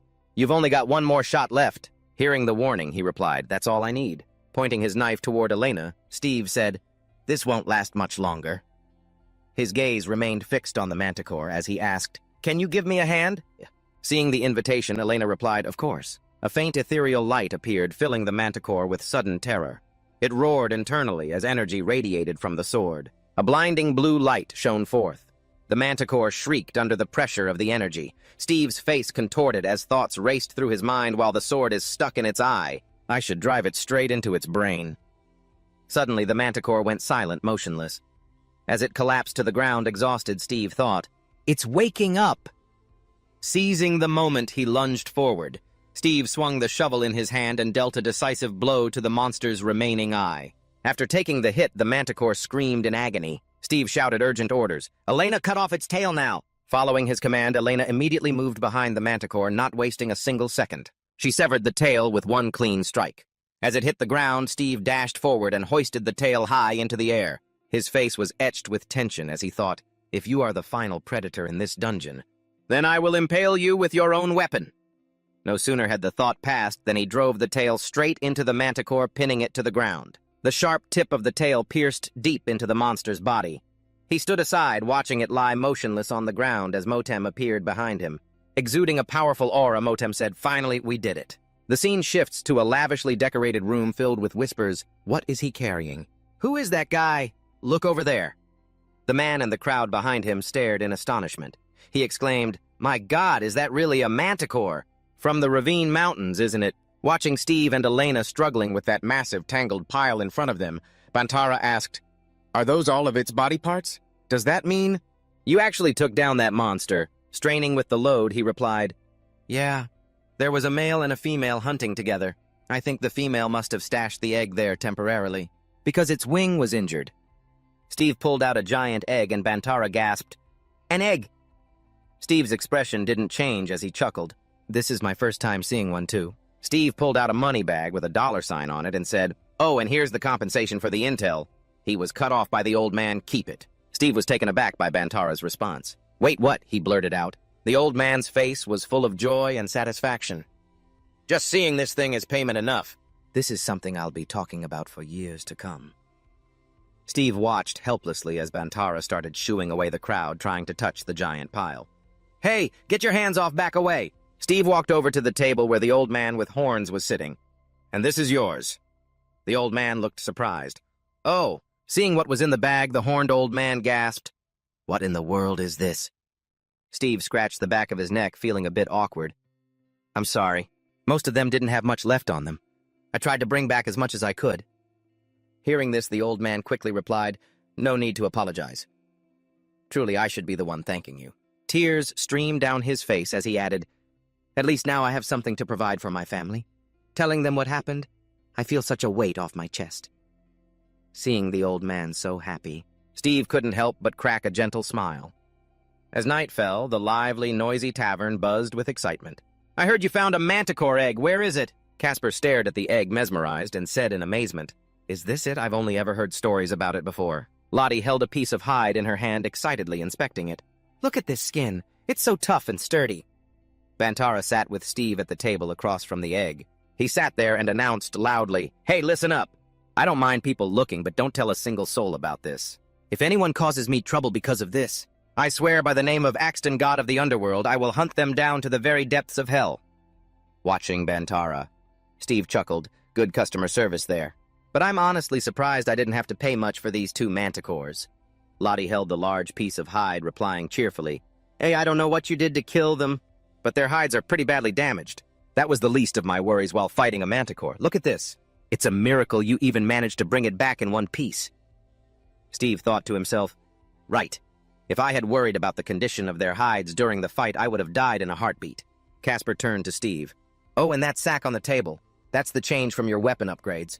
Hearing that, he opened the sack on the table and asked in surprise, "There's this much left over." Lottie said, "I left your sword at the workshop. You can pick it up tomorrow." The armor will take about 3 days if I start today. Steve asked curiously. Doesn't it usually take longer to treat and dry monster hide? Hearing that, she gave him a thumbs up. If you're just an amateur, don't underestimate the craftsmanship of a centigma. Seeing this opening, Steve asked for a favor. I have a problem. Elena was cradling the broken pieces of her bow, looking sad and regretful. Steve asked, Is there any way you can fix my bow? Lottie answered bluntly. As Elena and Steve stared at the shards, not even looking at the rest of the bow, she said, It's way too damaged. We have to make a new one. But this bow was made with such intricate techniques, I'm not sure I can find materials of the same quality. Remembering Elena using that bow to block an attack in battle, Steve felt guilty. I'm sorry, that's my fault. Her face looked sad, but she tried to comfort him. It's okay. It was just an old bow. My grandfather gave it to me. I knew this would happen sooner or later. Steve panicked internally, clutching his head. He asked Motem, Did she just emphasize the word grandfather? Sensing Steve's panic, Motem seized the chance to tease him with a sly grin. That's right. He noticed Elena's ears drooping and whispered, Wait, her ears are drooping. What does that mean? Steve said to her. Let's go find a blacksmith tomorrow morning. I'll help you get a better bow. Elena nodded politely. Thank you. She turned and left. Steve said, Good night, when Motem suddenly called out, Hey! Steve heard it and replied, What is it? Motem stroked his chin. Do you really think we're going to find anything like that around here? Not really caring, Steve replied. Can you just shut up? I'm thinking of a scene transition to the northern front of Venezuela, where countless sharpened wooden stakes are planted. Zero, wearing his armor, stands in the middle of them. He shouts, Hurry up and rebuild the wall! We must be ready for the next wave of monsters! The soldiers carrying heavy wooden stakes shout back in acknowledgement. As he climbs the wooden stairs, he mutters, The monsters keep coming from every direction, but we aren't getting the aid or reinforcements we need. Sitting at a wooden table, Zero says gloomily, Nothing is going according to plan. A loud voice echoes into the castle.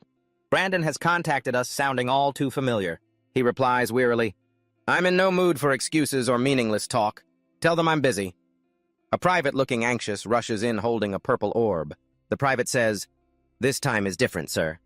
Zero frowns and looks up, asking, Who is it? The purple orb on the table emits a voice. How have you been lately? Prince Zero. Hearing that voice, Zero's tone changes instantly. Vanstock, you called at just the right time. I was wondering if something had happened. On the other end, Vanstock plays back the words Zero had said previously. Take the best of those royal guards and retrieve the artifact as quickly as possible. He hesitates and says, Sir, there is a bit of a problem. Do you remember sending a special ops team to retrieve the artifact from the dungeon a few weeks ago? Zero holds his head in his hands and says, Let me guess. They came back empty-handed. Vanstock replies, Actually, it's even worse than that. His narration reveals a scene of what the soldiers saw in the dungeon. I gathered a team to search for them, and they reported that the dungeon has been destroyed. This news shocks Zero, who blurts out, What? With an angry face. That doesn't mean someone got the artifact. Did the royal guards betray me? Based on Vanstock's deduction, the image of some orphans in ragged clothes appears along with a scroll tied with a very eerie and terrifying seal. He says, Of course not, sir. The royal guards are all selected from orphans with nowhere to go. If they had ever intended to betray the royal family, naturally there has never been a single traitor to this day. Zero clenches his fist while looking at the orb. He says, I know you trust these guards, Vanstock, so I don't doubt their loyalty. But this isn't just about an artifact. My position is being threatened here. An image of Anfet flashes through Zero's mind. He covers his face with his hands and says, There's no telling what my brother will do if he finds out. Find them as soon as possible. He replies, At once, sir.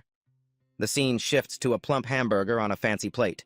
A voice rings out, Hey, boss, how many weapon shops are around here? Bantara asks, Are you looking for a new bow for that young lady? He eats the burger hurriedly and says, Do you think I can find one? He says, I'm not sure. I mean, of course you can find one. But it won't be easy to replace her own. Bantara crosses his arms and says seriously, It seems to hold a lot of sentimental value to her. Besides, elves hate everything that comes from the dungeon, so she probably won't like the kind of weapons we make around here. Steve wipes his mouth quickly and says, All right, I have to go. I'll find a bow for her, even if I have to check every pawn shop and weapon store in this city. Thanks for the meal. Standing at the counter, the old man gestures toward him and says, I'm sorry to tell you this, but it's too late. Your girlfriend has already returned to the surface. Hearing this, Steve is surprised and says, What? When? The man strokes his chin and says, She woke up before you and asked me how to get out of here. I'm sure she'll be fine. But there are a lot of suspicious characters around here, so if you're worried, you'd better follow her. Steve throws his napkin at Bantara's face and says impatiently, "Why didn't you try to stop her?" "And she's not my girlfriend." Watching his hurried back, the man says, "All right. She seems a bit more observant than you." Boys are always the last ones to realize these things. Entering the town where there are various and abundant sales areas, a voice rings out, "Where has she wandered off to?" At this moment, Steve, appearing in a black cloak, says with a worried face, "Wait, I just realized I never explained the value of money here to Elena. I hope she doesn't get scammed." Motem whispers in his ear, "Don't worry about her. At least she's more careful than you." Suddenly, a passerby's voice reaches Steve's ears. "I know a great tavern nearby. Come have a drink with us." Those words catch his attention, and he looks in that direction. Steve sees a group of men surrounding Elena, whispering sweet talk to her. "Come on, I really know a great place. Forget the weapon shop." You watch the figure with suspicion, saying, "That's Elena, isn't it?" Turning to Steve, you whisper, "Aren't you going to follow her?" You duck back to observe, thinking, "There are 3 men there. Will she be okay?" Something catches your attention, and Steve looks up, wondering to himself, "What the?" In the direction of your gaze, Elena stands fierce and full of spirit, bracing herself against the advances of those men. She suddenly slams one of them straight into a wooden crate. As if he knew it would happen, Steve smirks and says, "I should have known there'd be trouble," while Motem adds in, "Those 3 don't stand a chance." Steve steps out of hiding. A thug notices him and sneers, "Who the hell is this guy?" You offer a slight smile gesture to yourself and calmly reply, "Don't worry about me, just ignore me." The thug, infuriated, charges at you, yelling, "What do you want here for the show, huh?" Steve nimbly dodges his attack and delivers a gut-wrenching punch. Not stopping there, he hits the guy with a follow-up, a real buy-one-get-one-free combo. The thug is knocked to the ground, his face a mess of tears and strawberry syrup spraying from his nose and mouth. Another thug looks on, terrified. Trembling with fear, Elena lunges forward and kicks the other thug, demanding, "What are you staring at?" Her kick sends him flying, stirring up a cloud of dust. Steve stands there dumbfounded, then smirks and asks, "Hey, are you all right?" Hearing that, she retorts, "Are you actually worried about me?" A memory from a past battle resurfaces. Elena says, "Back then, during that fight, I couldn't beat those guys. I've been trying to fix my weaknesses." As she speaks, Steve stands by, pulling his hood up to watch, thinking, "Man, those guys were pretty well trained." She says, "Now let's go somewhere else." Walking through the small alley, Steve and Elena talk. She asks, "What are you doing here?" Still puzzled, you reply, "That's exactly what I wanted to ask you." Steve walks ahead of Elena and says, "Obviously I was looking for you. Why did you come here all by yourself and so early in the morning?" She looks slightly melancholy. "We elves believe old objects have great value. So before sunrise, I buried my grandfather's bow in a proper place." Her words hit you hard, grandfather, when bow, buried. Motem whispers to Steve, "It seems she's trying to make you feel guilty." "Elves seem a lot smarter than you?" Clutching his chest, Steve sighs, "Well, I guess that'll take a while." The two walk through the small town, past various shops. Elena continues, No, not really. I just burned it. Although it was hard to find a place quiet enough. Anyway, after that, I decided to look for a new bow in the shops around here, instead of heading back to the inn." Her comment catches you off guard, and you say, "Wait, what?" But when I asked around, they all said nobody had stopped by their shops. She explains, "I was afraid people would find out I'm an elf if I went inside and talked to the shopkeepers." As Elena speaks, the image shows her standing outside looking in. Peering inside, Elena continues, "So, to stay safe, I just watched from the outside. But I didn't see anything I liked. I was just thinking about heading back when those men suddenly approached me." Steve, a look of helplessness on his face, thinks to himself, So that's what happened." He says, "Give me some time. I promise I'll find a bow you like, I give you my word." Motem, hearing Steve say that, asks, "Are you kidding me? Where do you think you're going to find something like that?" Replacing a bow that meant so much to her.